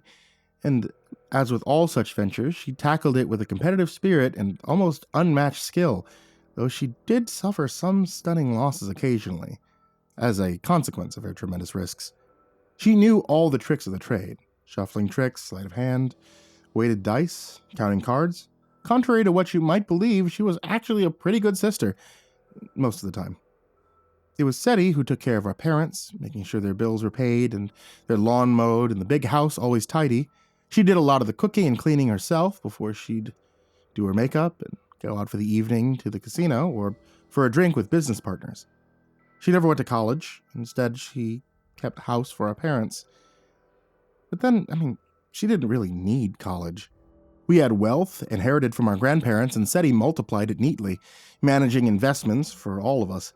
She did this with complete transparency and fairness, and while she sometimes gambled heavily with her own money, she never did with ours, always putting it in investments according to our willingness to embrace risk or security. And yet, through my college years, when Seti was finishing high school, she brought back the Would You game. This time, being legally an adult, she had no one to rein her in. I found out about it from Keeter, another boy at her school. He told me how she'd started playing with a group of preppy senior friends. I tried to shrug this off. Whatever, we were all adults now. Surely my sister wouldn't go too crazy, right? It wasn't until later I found out she'd changed the rules again. She and some of the other seniors were playing one day when they decided that the Mad Libs aspect was no longer as entertaining as when we were children, and that players should draw until the cards issued a sentence that the majority agreed made sense. Of course, even then, most of the results were still things that couldn't actually happen, but others, like, would you eat bugs to get a winning lotto ticket, were not only perfectly valid combinations, but also easy enough to both challenge and reward. And this is exactly what happened when Seti and her friends played. One of them claimed he'd eat bugs to get a winning lotto ticket. She challenged. He ate several ants, so Seti bought lotto tickets until she had a winning one. Granted, it was only $3, but the cards hadn't specified, had they? And that is how it began. Seti herself becoming a guarantor of sorts any time she played the game. She had the money, after all. Even back then, our family was well off, and Seti already had a considerable sum saved from her gambling and side hustles. I never knew what else she did on the side, but I assume some of it wasn't legal. She could afford to escalate the game. So when a combination came up like, would you dump your boyfriend to earn a new iPhone, Seti could issue the challenge. And when her friend followed through with the dumping, said friend would be gifted a new phone. It was nonsense, risky, unhealthy, but not, I guess, more than any other kind of gambling. Until it got worse. Several years later, Seti had some friends over. I'd refused to join. I'd sworn to myself never to play this game. Seti seemed to get even more competitive when I was around, so I kept away from the group, watching from across the living room. Turns kept passing round, and everyone was laughing, drinking. Few people were smoking, but that wasn't really my business. Mostly it sounded like absurd stuff. Would you kiss Miss Whittinger to save a litter of kittens? Groans. Miss Whittinger was the principal at Seti's high school, and in games of Kiss, Marry, Kill, she was universally the kill option. Most discussion ensued about whether a litter of kittens would actually die if the player said no to this, and whether the price, having to kiss Miss Whittinger, was too high. Seti considered the question, but intertwined her fingers and explained that since the kittens were in the reward deck, not the risk deck, the game would not put kittens in harm's way. In short, kissing will mean you do a good deed, but not kissing won't make you do a bad one, she declared. Thus, if Scott, the player who had drawn the combination, were to return to their old high school to kiss the loathsome Miss Whittaker, a litter of kittens would be rescued, but nothing would happen otherwise. Well, yeah, but if I don't kiss her, some kittens somewhere might not get rescued, so guess I gotta kiss her. Scott grinned at the groans all around. Challenge, said Seti almost automatically, almost bored. Scott did indeed end up visiting the high school on a made-up errand and kissing the principal on the cheek. She was suitably astonished at this affection from the troublesome alum, but also rather touched. And Seti honored her word and awarded Scott by saving a litter of kittens that still occupies our parents' house, where she devotedly looked after them. But that's not the reason I'm telling you about this game. See, shortly after Scott's draw, another friend, Rosalinda, drew a combination that elicited quite a stir. Would you cut off your finger to gain $1 million? Gasps and whispers all around. Everyone at that party knew that if it was done, Seti could potentially honor the million. This was into her investing years. She had the financial wherewithal for it. She had granted other gifts before, but never to such an extravagant amount. The most she'd ever given was a gift of a Bahamas trip. I mean, I'd totally do it, said Scott. No way, said another friend. No way I'd do that. But $1 million, said someone else. That one's a hypothetical, right? Said another, glancing tentatively at Seti, who just sat back holding her drink with her eyes glimmering and a lazy smile on her face. Well, obviously, said Scott. I mean, who's got $1 million to give? Seti might. Yeah, right. Screw it, said Rosalinda, slamming her card down. I'm in. Make your picks, people. Everyone voted. Half yes, half no. Rosalinda flipped her card. Yes. Everyone glanced at Seti, who stood up quietly, moved to the bar to pour herself another drink, and then poured a glass for Rosalinda too, a glass of strong stuff.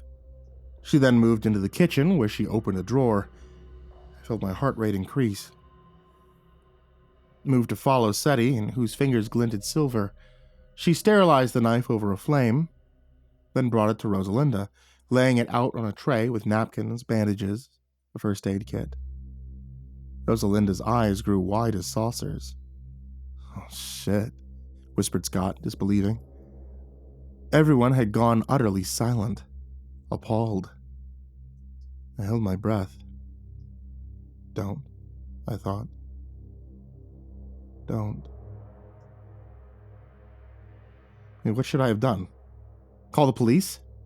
Even now I wondered. No one was forcing Rosalinda to do anything, and yet... Seti sat back in her cushioned chair, idly swirling the bourbon in her glass before downing it. Her eyes glimmered over a smile as she raised her gaze to Rosalinda and whispered, "Challenge." Everyone was dead still. And then, Rosalinda picked up the knife.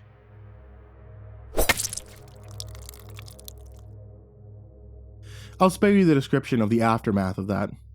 The would you card had said cut your finger off, but they had said nothing about sewing it back on. Scott put Rosalinda's finger on ice immediately after she cut it off, to the screams of the other players. There were some accusations that said he was sick. This all went too far. Then Rosalinda's friends rushed her and her severed finger to the hospital, where it was reattached, and of course, Rosalinda and her friends were somewhat mollified that shortly afterwards, $1 million was transferred to her bank account. In fact, when word spread, others began seeking out my sister to play. And that was when I put my foot down about playing in the house. I said our parents' house couldn't be turned into a gambling den, that I didn't want murders or maimings under their roof, and for them to have to deal with cleaning up blood or whatever sick things happened there. Seti agreed to take her games elsewhere. I tried to keep out of her business, but occasionally word leaked from our parents or Jules or mutual acquaintances. and it seemed like both the risks and rewards were getting bigger. But when things really got out of hand, when I finally put my foot down that it had to stop, was the first time someone died. Before COVID, the games had involved physical risk, even maiming, but had never included death. I wasn't present for the lethal draw, and only found out later that the combination pulled was, would you become haunted by a terrifying ghost to save your child? This particular game took place over Zoom during the height of the pandemic, among a handful of players who won the chance to play via lottery. At this point, Seti's games were in high demand. As it turned out, one of the players had an eldest daughter on a ventilator. Now, you'd think that any combination involving a ghost would be inherently invalid. After all, it's not like Seti could conjure up the supernatural, but apparently the players agreed to accept it as a valid draw, and the devoted father played yes. Anything for my kids, he said. I viewed the recording on Zoom later, and after the father played yes, Seti's eyes fluttered for several seconds in this strange way, as if she were in a trance or listening to something no one else could hear. Then her eyes opened and she declared, "Challenge." A few days later, the daughter recovered. But it wasn't until said daughter messaged me, begging me to intervene, that I understood how deranged the game had become. The man who answered the door in his bathrobe had eyes red-rimmed from weeping, a week's worth of beard stubbling his gaunt face. Without a word, he let me into his house, and as he shuffled away from me, I noticed burn marks on the walls. Not in any obvious pattern, but here and there, marring the walls. He pointed to a pile of framed photographs stacked on the sofa.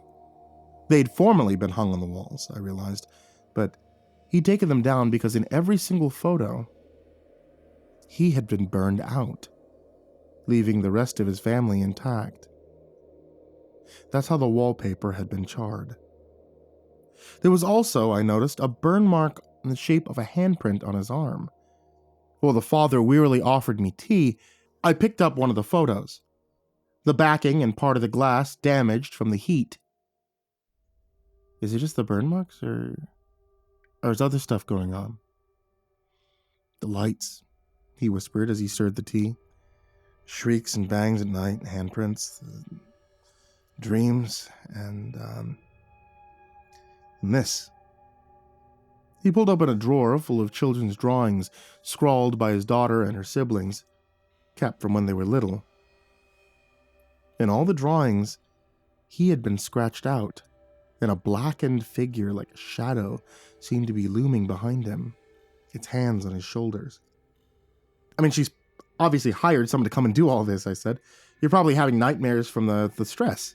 No way would I believe that Seti could summon a ghost, but I absolutely believe she had the resources to make a man think she had.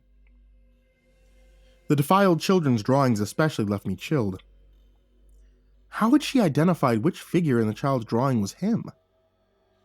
Whoever Seti had hired and chase him off, and I promised that I would contact my sister in the morning and put an end to this so-called haunting.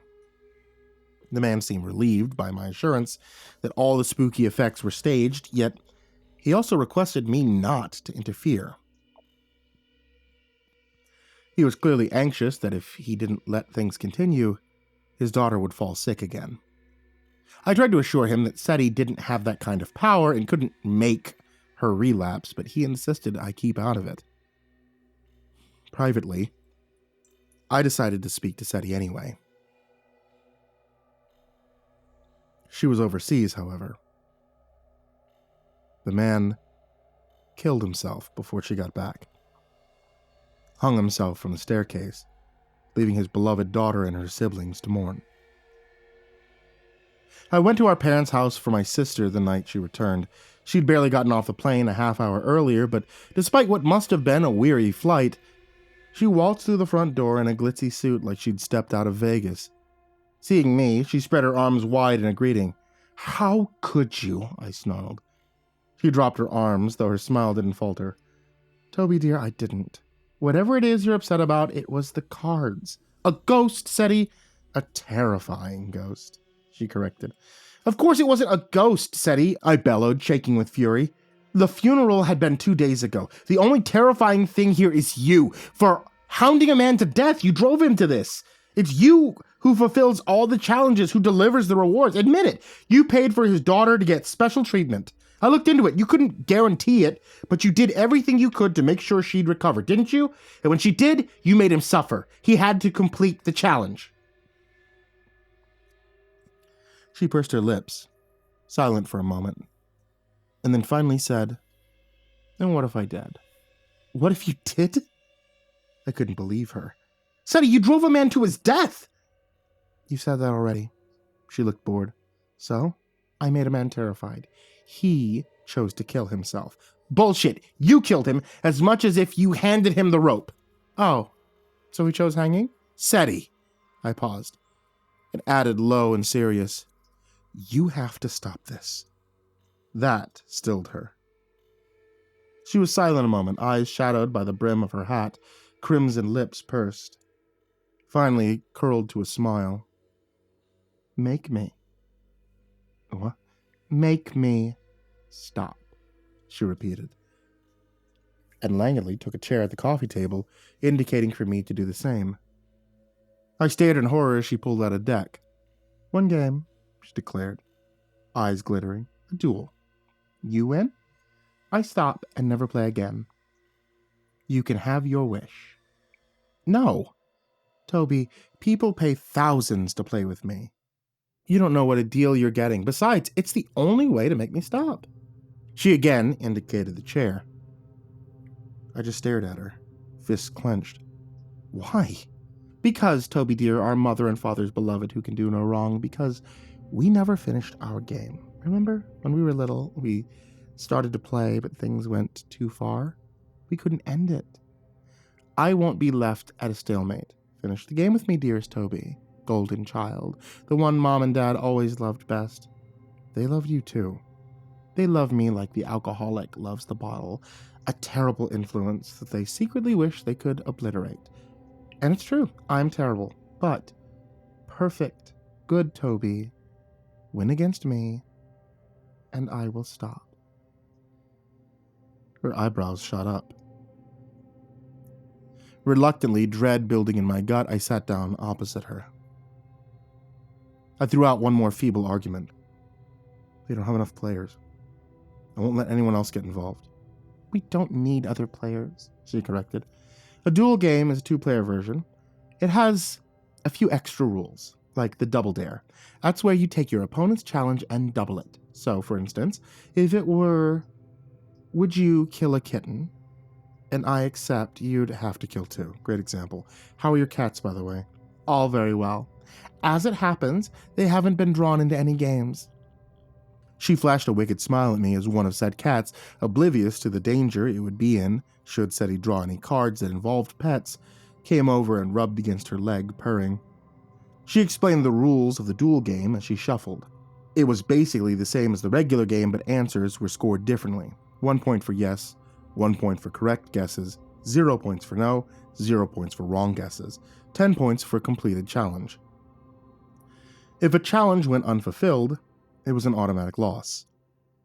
If more than one challenge was fulfilled for the same reward, only the most recent challenge would gain the reward. The game would continue until each player had drawn 10 valid combinations. "Getting points for saying yes automatically skews the game in your favor," I observed. "It skews the game in favor of playing more boldly, yes," Seti agreed. "But it's still possible for you to win." I glowered. Seti allowed me to draw first. "Would you dance with rotting human entrails to earn a dream vacation?" Tame by the current standards of the game. I started to put down my no card, but then remembered I'd get 0 points for it. Of course, if I put down yes, Seti would manage to make those rotting entrails appear, and I didn't even want to think about whether they'd really be human or not. I sighed and pushed forward yes. Seti also slid a card forward. Both of us flipped. Both of us said yes. 1 point for me, 1 for Seti for guessing correctly. I waited for the inevitable challenge, but she only smiled. "You're not going to challenge?" I asked. "No, because you actually do it, and you'll get 10 points. she replied. And obviously, you'll get a dream vacation too, but I'd rather save my money for more interesting rewards. Seti's turn. She flipped the card slowly. Would you fly to Stinky Toenails to gain your name on Mars? Invalid, obviously. She drew again. Would you sing loudly to the president to save world peace? Another invalid combination. Seti drew through more nonsense sentences before finally coming up with a valid combination. Would you kiss a bowl of diarrhea to get a year's supply of ice cream? Ugh, I said. Such a dumb game. Seti smiled and pushed a card forward. I rolled my eyes and did the same. They both flipped. Yes. Of course you would, I said, disgusted. You could challenge, he offered, and give you 10 points. Fuck that. We went back and forth a couple more rounds. My hands were shaking. Soon we got to challenges I wouldn't do. I started playing no. Seti always played yes. She was gaining points and didn't challenge me on the rare times I drew something I felt I could do. And then, as we approached the 10th round that would end the game, Seti drew a combination that made my breath catch. Would you skin yourself to win this game? Seti was already ahead. If I didn't challenge her, she'd win. If I challenged her and she refused, she'd lose. The smart play here would be to pick no. She wouldn't risk anything. She was way ahead of me anyway. The game would end on the next turn. All she had to do was miss 1 point by playing her no card. Playing yes was something only a complete idiot would do, but Seti had never played no. Not in any of the turns we'd had so far. Would she now? Seti looked me in the eye as she put down her card, smiled almost apologetically with a little shrug. Oh, how that smile infuriated me. The lightness of it.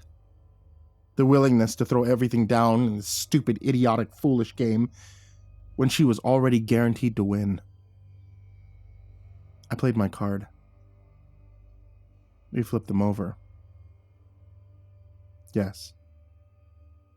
Fury coursed through me. It was like when we were kids all over again, and Seti would brazenly claim she'd do something outrageous when all of us knew she really wouldn't. When she bluffed and I called her on it, and the words spat from my lips before I could think to stop, because how dare she mock me like this, playing like her life hardly mattered. Challenge. It was strange. The expression that flickered across Seti's face. Regret. Fear. Angst. Rage. For just a moment she reminded me of that little girl again. The little girl who idolized me, who just wanted to be brave enough to impress me until I called her out for going too far, and every single time she forced herself to rise to my challenge, remembering that I suddenly regretted my actions. Seti's eyelids closed, fluttered as if she were coming to terms with what had just happened. Then without a word, she rose to her feet. My parents did a lot of barbecuing in the summers, even the occasional pig roast or carving up venison. I wondered with horror if, among the many implications in this grandly furnished house, they might have a skinning knife. Seti, wait! I cried, seizing her arm as she turned around. I forfeit. You hear me? I forfeit. You win. I withdraw my challenge. What? She stammered. You can't forfeit. That's not how it works. Too bad. I'm done. Toby! She shrieked as I grabbed my jacket and rushed for the door. You agreed to finish the game. Yeah? Bite me. I ducked out and slammed the door. From inside, a howl of anguish. High, keening, practically inhuman. God, Seti could be so scary. I hurried away, trying to force the horrible, stupid game from my consciousness, trying to forget how irrational Seti could be. My phone buzzed. We're not finished. We have one turn left. Toby, one turn. She carried on like that all night. I silenced my phone. In the morning, I had so many messages I blocked her. I fully expected calls from our parents, Jules, our mutual acquaintances, email, messenger, voicemails at work, maybe a singing fucking telegram. Seti had a huge network, and I knew my sister had 1,000 ways to contact me. There would be no escaping her wrath until the game was over, and yet... silence. Not so much as a peep. It was this complete absence of communication that unsettled me more than anything. I called our parents, Jules, friends, but they hadn't heard from Seti. Not wanting them to worry, I lied to everyone and said I was just checking in because it had been a while. With every hour, the knot of dread in my gut tightened. Finally, 3 days after our fateful game, there came a knock at my door. I'd been in a state of suspension for so long that my first feeling was relief. At least, we'd get this over with. I went to the door calling out, "Who's there?" To no response. I peeked through the peephole, but it was covered. Just like Seti to play games. Maybe it really was a singing telegram. I opened the door. "Hello?"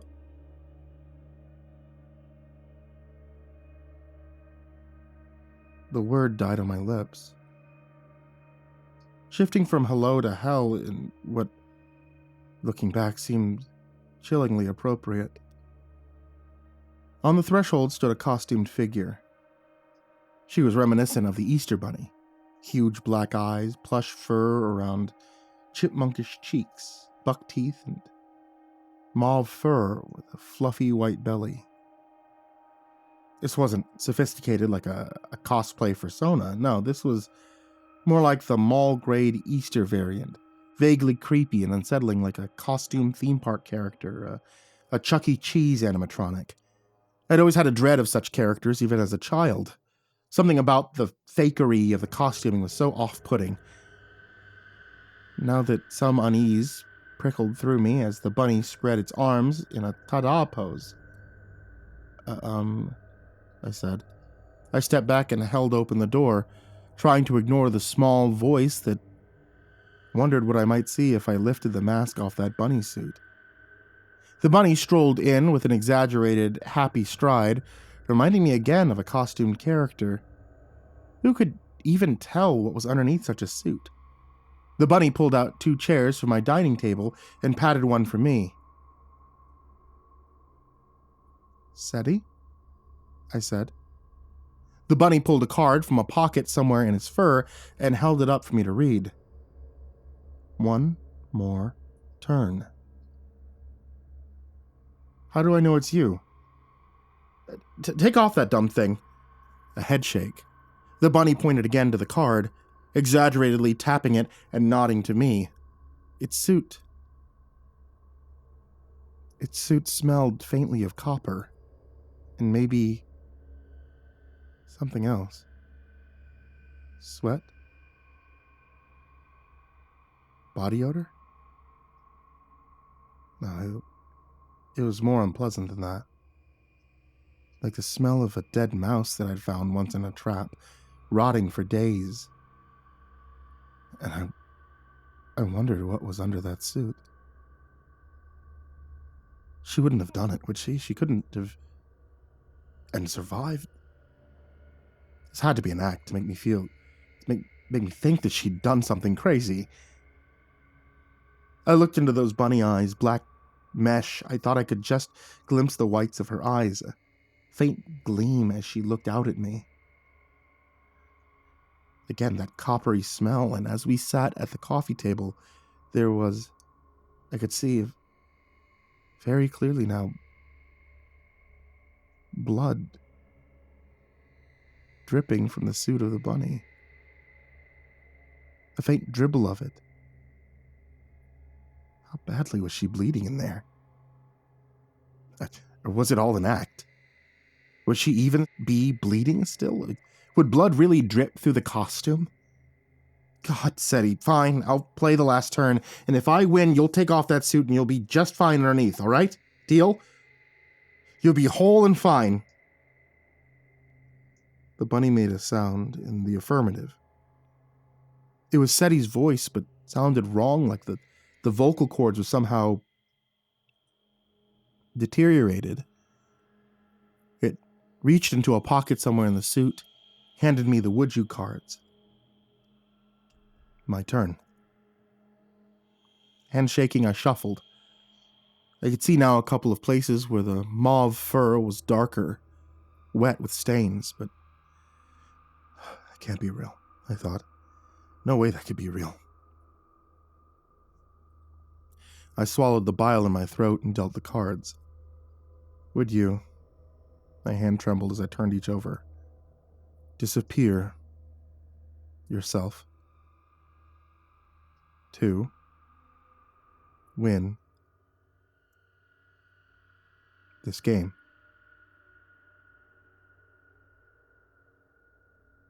Fuck. Disappear? Did that mean die in my life, or like witness protection disappear? The meaning was unclear, but I couldn't pick no, or said he would win, and somehow I knew what would happen if she won. She'd lift off her mask, and underneath there would be... Shuddering, I pushed forward my card, and the bunny pushed forward hers. Then we flipped. Yes. The bunny spoke. One word. I tried not to imagine its skinless tongue slurring. Challenge. My heart quickened. Fine, I said. You, Mom, Dad, Jules, everyone we know, you'll never see me again. The rest of my life, no matter how hard you look or how you spend your resources to come after me, I will not be found. I'll be gone, and when I am, I'll have won the game. As I spoke, I felt the air shiver between us. It was as if something had writ my words in my soul, and I knew as deeply and suddenly and surely as I knew my own name that I would disappear so thoroughly I would effectively cease to exist. Somehow I was incredibly calm about this. Goodbye, Seti. I turned, grabbed my bag, and walked out. I drove to our parents' house to tell them that I loved them. They were extraordinarily perplexed when I greeted them, each with a tight embrace, even more so when I begged them to please look after Seti for me. I just hoped it was enough to save my sister, that whatever was under the suit was all part of the drama to draw me in, and everything would return to normal after the game. I just had to disappear. Who? Said Dad.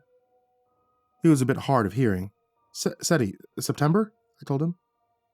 Who's September? Asked Mom. No, Mom, I'm talking about I stopped, staring at the mantle. A few days ago, I'd been here playing with Seti, and the photos on the mantle had been the same vacation trips as always. Goofy images of Seti, me, and Jules playing as children, but now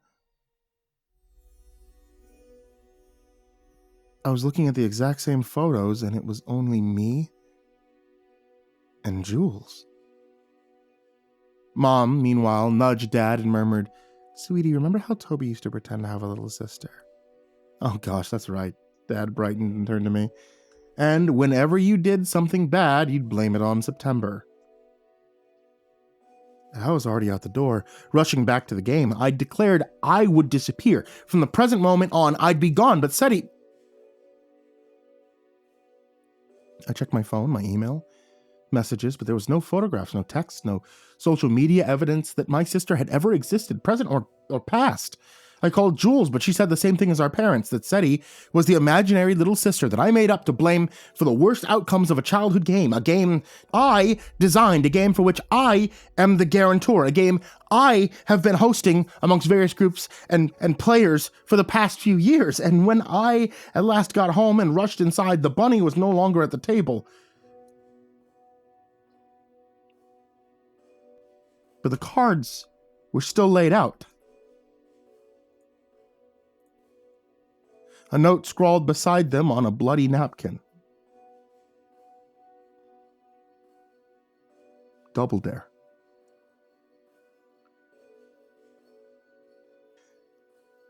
People still contact me asking why I ended the game.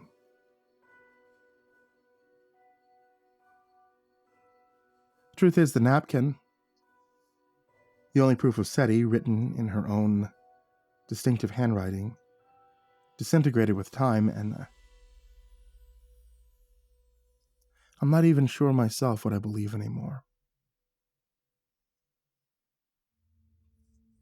But I'll tell you this. If anyone ever offers to play the Would You game, no matter what the prize, do not do it. It's not worth it. Learn from my mistakes and never, ever play the Would You game.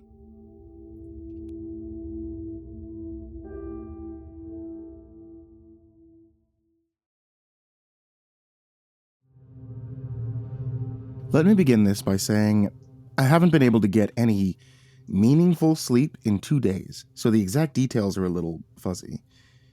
For the last month, I've been using a sleep tracking app to help me fix my sleep schedule, which was screwed during the early parts of my winter break. My goal with the app was to get it back on track by the time the new semester started. The app worked like a charm, as it would log any time that I would make noise while sleeping. This would allow me to then listen to noises that I made throughout the night and delete it if it wasn't of concern the following day. During the waning days of break, I got asked by my grandparents to house-sit their house in the suburbs for 5 days while they were on a European cruise, offering me $100 per day. My only responsibility while house-sitting was to water their plants, make sure the place wasn't robbed. Other than that, I was free to do whatever I was pleased with. On my first night there, I had planned on inviting 10 or so friends over and having a small party. When I was younger and I spent time at their house, I always believed it was haunted. However, as I grew older, that fear had all but disappeared. My mom tried convincing younger me that she had used a Ouija board in that house with her friends and summoned a spirit. Since then, whenever I was in the basement, younger me always swore he had seen shadows of someone moving around, despite being the only person down there. As I grew older, however, I had written it off as paranoia. When I arrived at the house, my grandparents had already left for their cruise. I entered through the garage using the code. The house was 2 stories with a finished basement. On the second story, there was 4 bedrooms, 2 bathrooms, while the first floor had a bedroom and a bathroom on it. When someone entered the front door, they would be greeted by an entry hall with L-shaped stairs leading to the second floor. Once I got inside, I went up to the guest room and placed my bags on the bed. The guest room was immediately to the left of the stairs once you reached the top. After unpacking my bags and making myself comfortable in my new room, I ran to the corner store down the block and picked up some snacks for the party that night. I then decided to head downstairs, where they kept the liquor for parties, to see what drinks I'd be able to sneak off with for my friends. When I went downstairs, I got scared by a ghoul decoration between the fridge and the stairs. Its head turned towards the fridge. My grandparents must have bought it for the most recent Halloween, explaining why I'd never seen it. After jumping slightly at the sight of the ghoul, I grabbed some bottles of liquor from the cabinet and I went upstairs to prepare. After a few hours of prepping the house for my friends, I unlocked the door and they trickled in. So I won't bore you with the details, but everyone had a good time. They had left by around 1 a.m. I went back to the guest room and began running the app. I was able to sleep through the first night before waking up around noon. After going around the house watering all my grandmother's plants, I checked my phone and went through all the entries. Now, everything seemed normal until one entry at 3 a.m.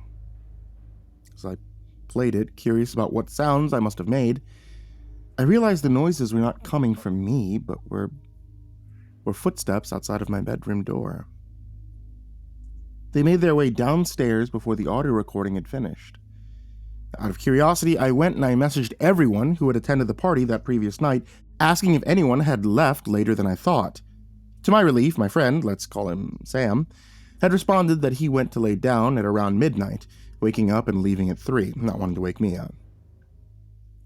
So I breathed a sigh of relief, going, checking the door, seeing that it was for sure unlocked from when he had left, and I quickly locked the door, returned to my room to check the rest of the audio logs. At about 4:30 in the morning, there was another logged noise. As I played it, I realized that it was also footsteps outside of my bedroom door. I, however, chalked up to my nerves, getting the better of me, that Sam had forgotten what time he had truly left the house. The second day was uneventful. Having already watered all the plants, I simply spent the day sitting in front of the TV, switching between watching YouTube and horror movies. And at one point, I did have to go downstairs to the basement to grab myself a frozen pizza. When I went downstairs, I noticed that the ghoul's head was now turned to face the stairs. Now, at first it gave me chills, seeing that the head had moved. However, I assumed that someone from the party had just gone in the basement, messed with the ghoul, I shrugged off the feeling of unease, and I walked past it, grabbed the pizza before heading back upstairs. At around 9, I drifted off while watching a slasher movie, being awakened by a scream about half an hour later.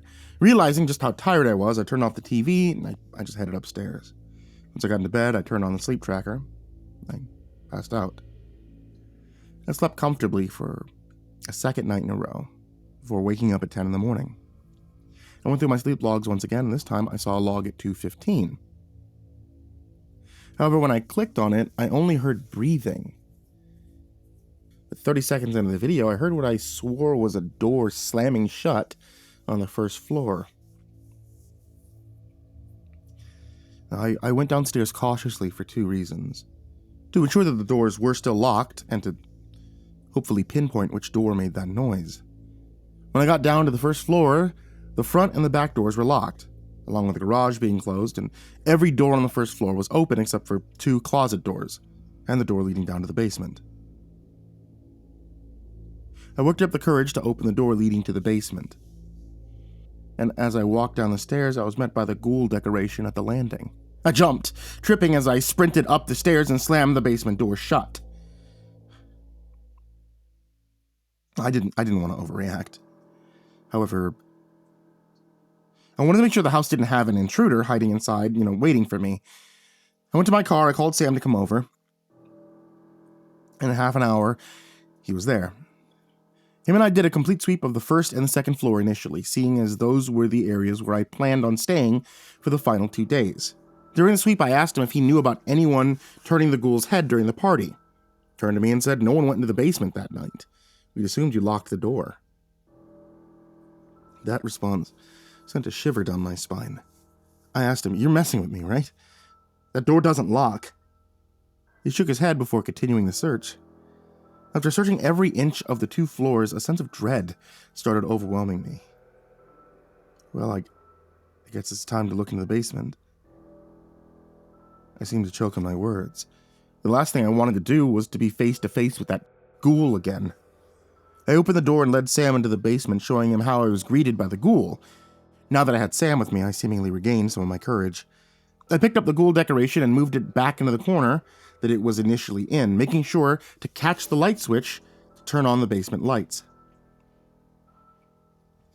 As we searched along the basement, I saw nothing out of the ordinary.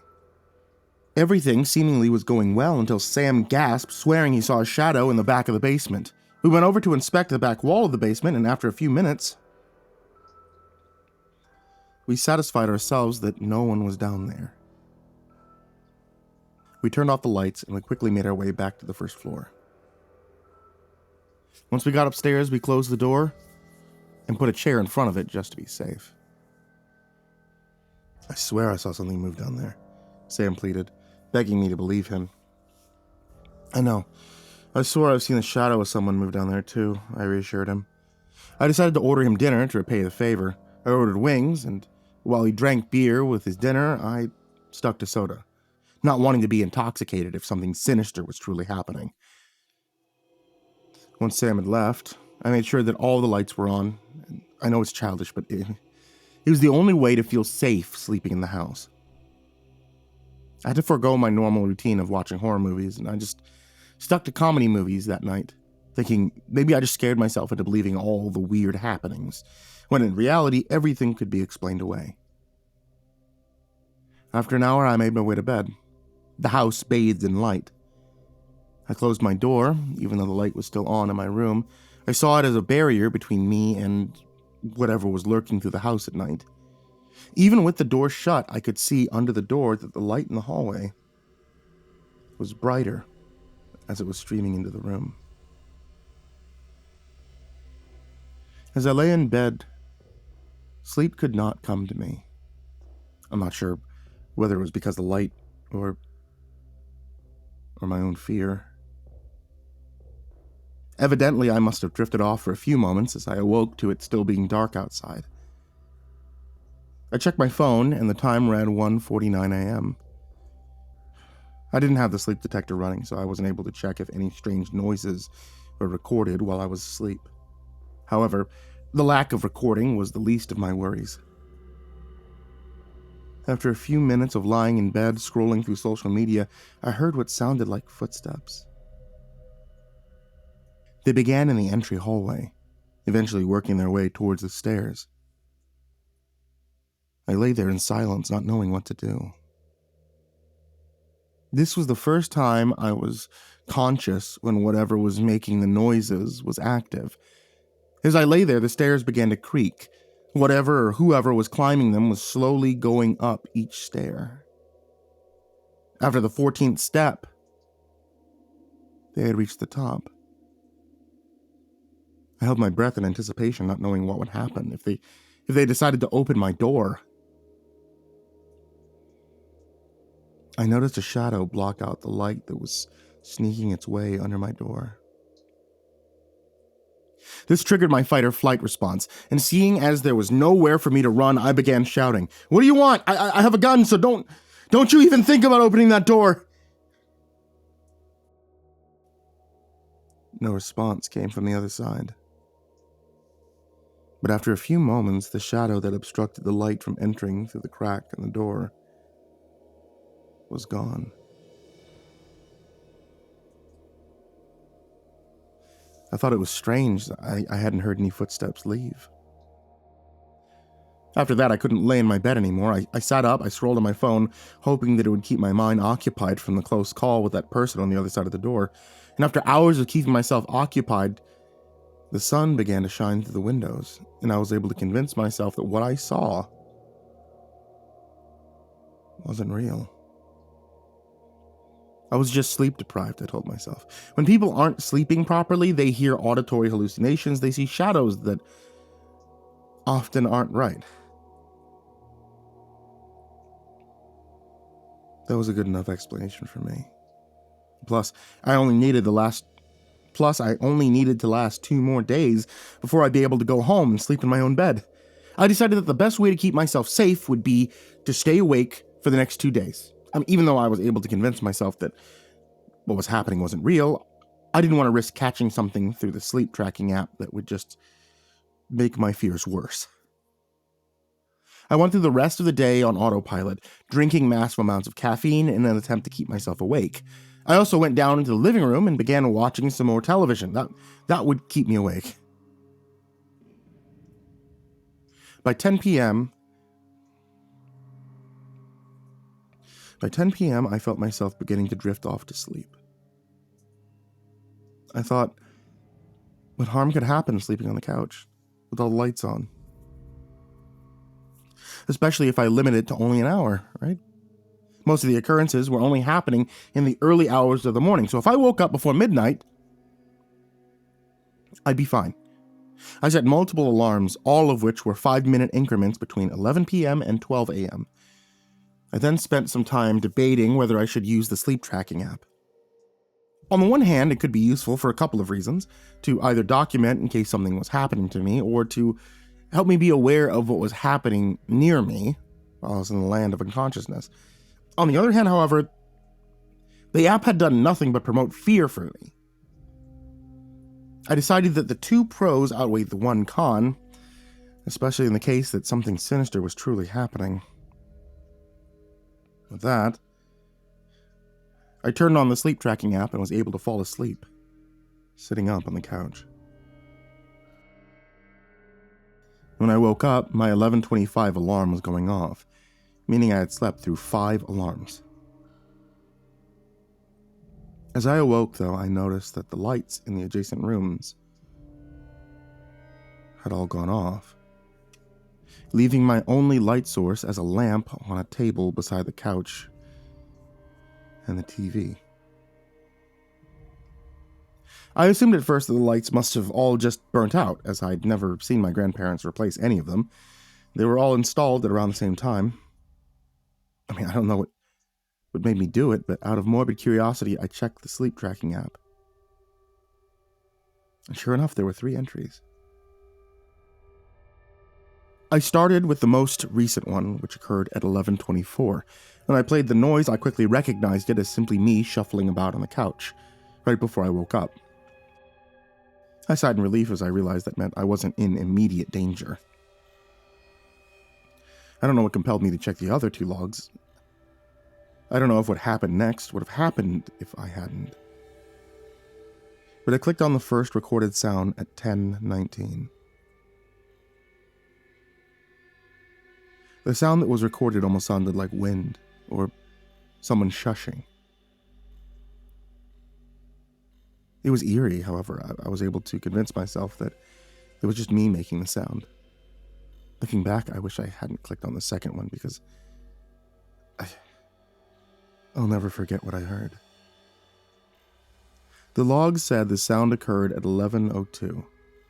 And when I first clicked on it, I heard a calming, feminine voice begin to say, "What do I want?"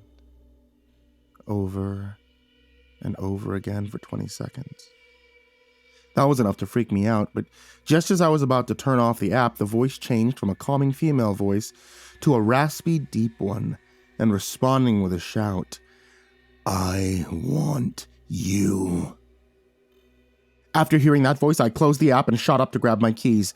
I didn't care about the money anymore. All I cared about was leaving the house safely, and I ran to the kitchen to grab my keys, but something made me stop in my tracks. I heard footsteps coming from upstairs, however. Instead of the slow, methodical steps I had heard the previous night, they were more hurried. They made their way to the stairs and began descending them. This cut off my exit from the front door, leaving me with 2 options, the back door or the garage. I decided to go out of the garage, as all I would have to do was open it and get into my car. I sprinted to the garage and slammed on the opener as hard as I could. The garage could not open fast enough. When the garage had fully opened, I sprinted to my car, put the keys in the ignition. I didn't care about the bags I was leaving upstairs if I had left with my most valuable possession, my life.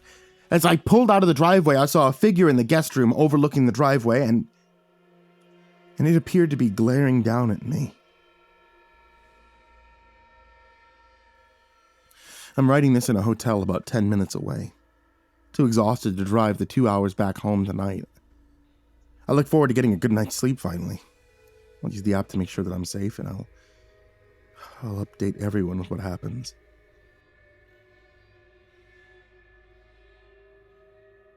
Two days have passed. My grandparents are back home from their cruise. I'm heading to the house to meet them and grab my stuff. I'm not going to tell them what happened. I don't want them to think that I'm insane, or worse, scare them out of their own house. Clearly whatever's there hasn't harmed them. During the 2 nights I spent at the hotel, I used the sleep tracker app and nothing out of the ordinary occurred other than just me snoring. I grabbed my stuff, and despite staying in a hotel for the final 2 nights, they paid me all $500. While at the house, nothing seemed out of the usual, no footsteps. I'll begin the drive home and update everyone when I get there.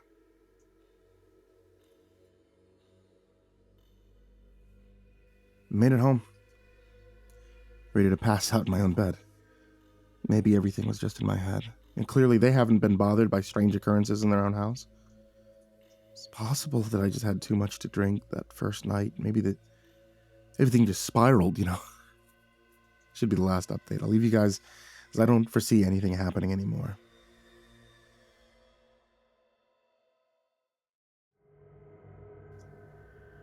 I was wrong. The first week at home was fine, but the last 2 days I heard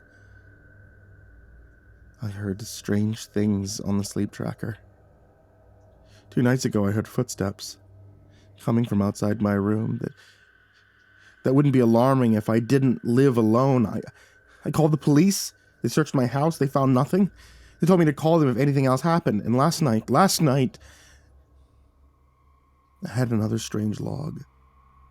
When I played it, I heard the shushing noise again before the raspy voice began speaking.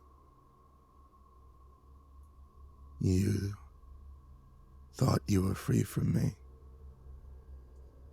And next time you fall asleep, you're mine. I don't know what to do. I'm exhausted. And I can feel my eyes starting to close.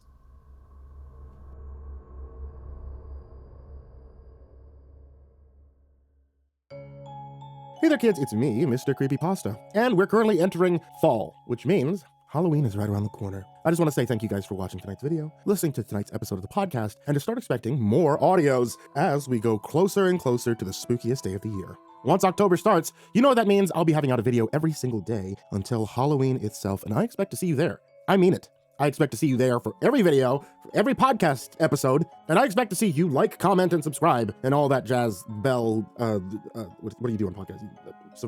Follow on Spotify? Yeah, that, for the month of October, and especially so you don't miss the 13-day countdown. Also, I want to give a huge thank you to everybody on this list of Patreons. Some of these amazing folks are Diana Kraus, AcidSystem, Blake Rattler, Brandon Mendoza, Brenna, Caltuna, ChicagoHitman, CoryxKenshin, CrusaderChocobo, Dakota Best, Daniel Poulsen, Dante Kinkade, Enchanted Buns, Estebean, Hades' Nephew, Himbo Jerry, Our Minute Seconds Time, Ingegerd Solstrom, Jay Kearns, Jadis Pet, McMog, Mr. Marcus Blitz, Psychomel, Plant Piz, Red Shadow Cat, Remember the Sun, Salty Surprise, Samara Lynn, Seclude, Simba's Bloody Mojo, Sky Harbor, Smiley the Psychotic, Sully Man, Tully Sue, Team Leo 76, The Demented Voice in Your Head, The Chavez Brothers, The Ginger Bros, Tommy Walters, Viceroy Scorn, William Wellington, Your Bro Keegan, Zabub, and Shadow Gardens. A huge thank you to you guys, everybody who shows up in the description down below, and as always, folks, sweet dreams.